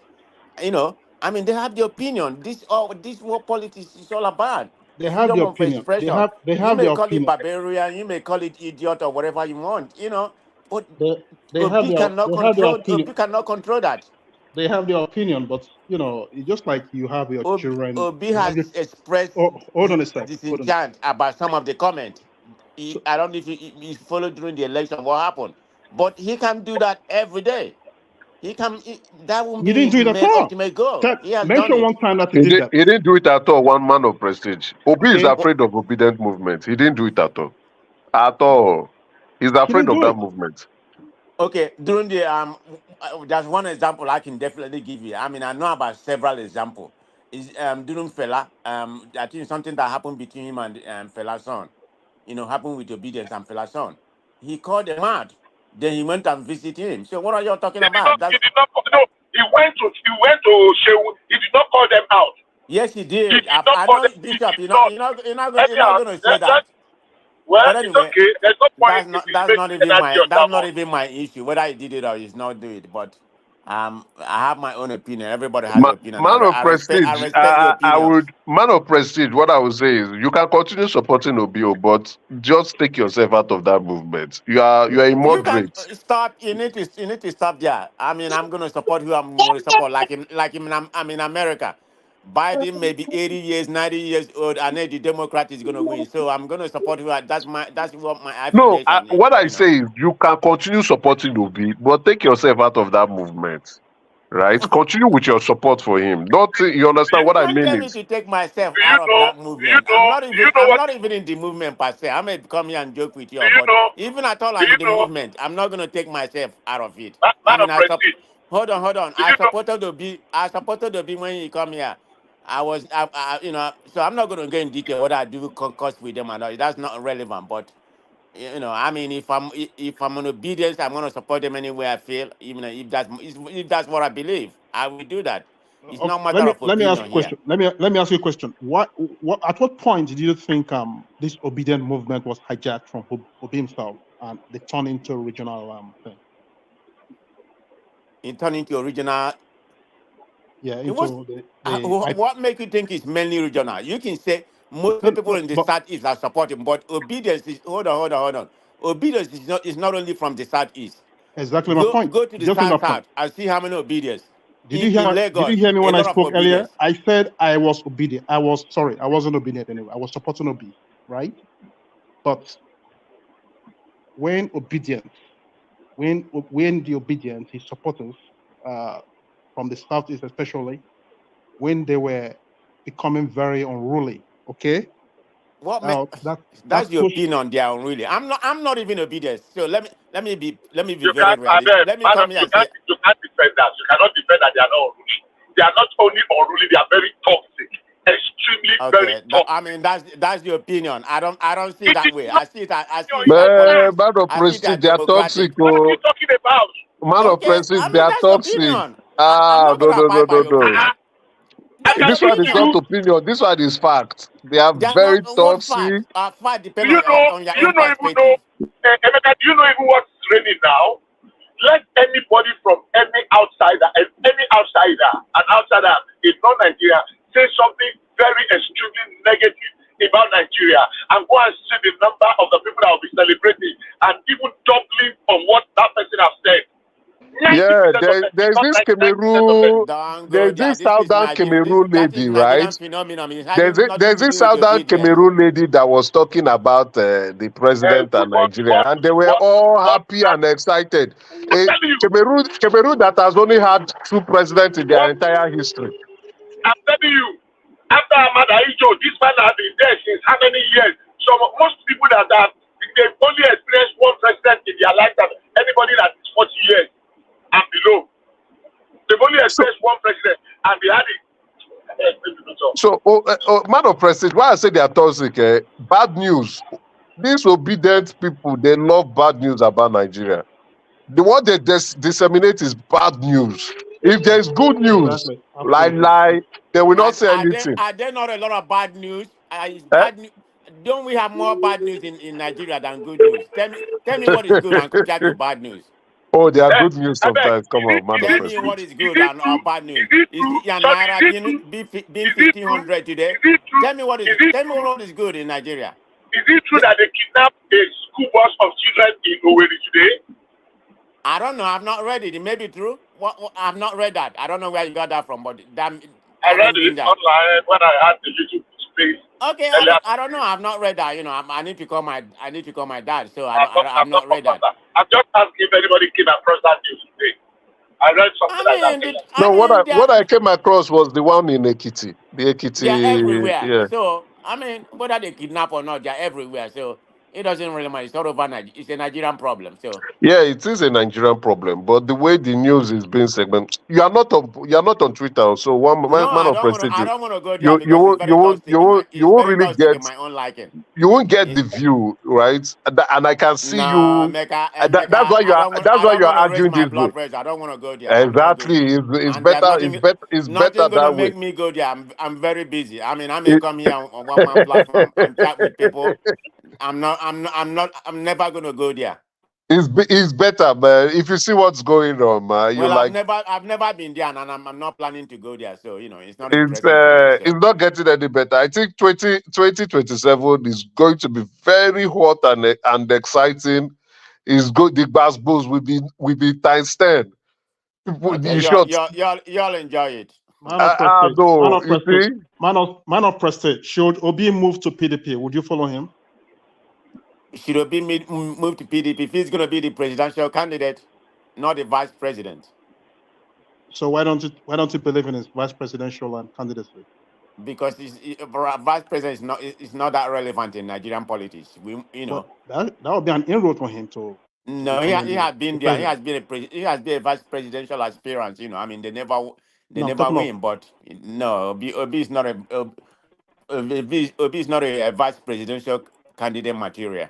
So who do you see in the southeast that could That is a good question to ask because as of right now, the Southeasterners and a lot of them don't have any kind of political aspiration. Like the man, our guest that came here, and said today what he just stated was accurately 100% right.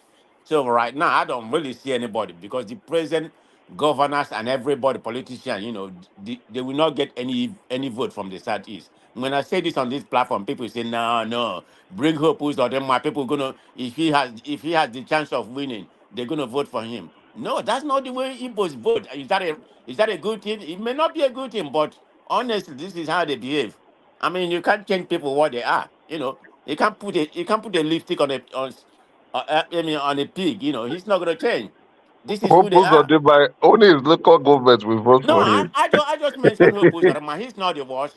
I mean, even the do former you one, have sentiment? Do you have sentiment against Hope Uzodinma because in APC? Is that why you're saying this, or it's just a general Hope Uzodinma is my governor. I know Hope perception? Uzodinma well. My father is within is in that he's in Owerri, so him and Iwanyango and everybody, they are very they are very political into my father is not running don't have any kind of political post, but he's one of the Owerri, chieftains and something like whatever they call them, But anyway, that's a story for another day, No, I don't like Hope Uzodinma. Is he doing No. okay? Yeah, Imo State have a little bit of money compared to other southeastern states, because of their resources and some other things. But he has drawn Imo State backwards to where they were before. But But all right, gentlemen, we've come up to 6 hours, so I think a good spot to start to round it off. So let me acknowledge hey, and hold on, one man. yeah. You know, thank you very much. I appreciate you for having us today. You know why I have my camera on? Just out of respect for the guy, you know, throughout that time, you know. So I enjoyed it. Yes, I did say that people should, but you know, because I've never really enforced it, so I cannot now enforce it. But I do encourage it, especially when we have a guest. It just makes better for the optics. Yeah. Yeah, I also had my camera on too now. Yes, Yeah. I'm just talking Emeka about did as throughout, well. even when I'm not speaking, you know, just to keep him company, you know. Yeah. One man, I don't know what magic you use today. I've been on the move ever since from the beginning. I've crossed like 4 states. I've never had this good a network. Never, not for one. So I don't know the magic that works today. I'm driving from Ohio to Kentucky. Now I'm in Tennessee, Ohio, Kentucky, Indianapolis. Now I'm in Tennessee. And my network has not only dropped once. So I don't know what you did Hold for on. keeping Bishop, up. do you travel a lot? I think I do a little. Oh, okay. Bishop is a trucker now. Right. I understand from the way he was saying. Okay. You all make a lot of money now. So yes. So my network has not dipped, at least. I don't know how it happened, but that's of the God. All right, brilliant. And thank you for your company all the way through. Good to see you back with us, Obina. Hopefully you don't just pop in when we have big guests, Obina. Yeah, Obina, please come. Obina, please come around more often so that both of us we can be sharing the insults. All right. He's left. All right. Thank you, gentlemen. John of Nashville, Ola, etc. DJ, XYZ, XYZ, and then AB. So that's Obina back. So and then AB, Crown as well, Tima, Jack, and Jafar. So that's Jafar. Yes, I'll come around. I'm sorry. Yes. I got disconnected. So our fight is officially over, Abi. Obina. Yeah, I need someone that will be sharing the. You know, they will pull Obina's Zibo card soon, very soon. What part of Texas are you? DNA test from Dallas. Dallas. Oh, okay. I'm always coming to the Houston. You know, I have some business over there. I'm coming to do something in Dallas. So Dallas instead of them pulling my own Igbo card, they will pull his own too. So 2 of us will be sharing. Yes, I don't know why you guys were fighting me that I was praising Segun Showunmi. He's a good guy. What's wrong with that? But Obina is an Obidients though, unless you moved over. No, I'm not. He has denied them. No, I'm not really. No, I don't believe I don't belong to the toxic group.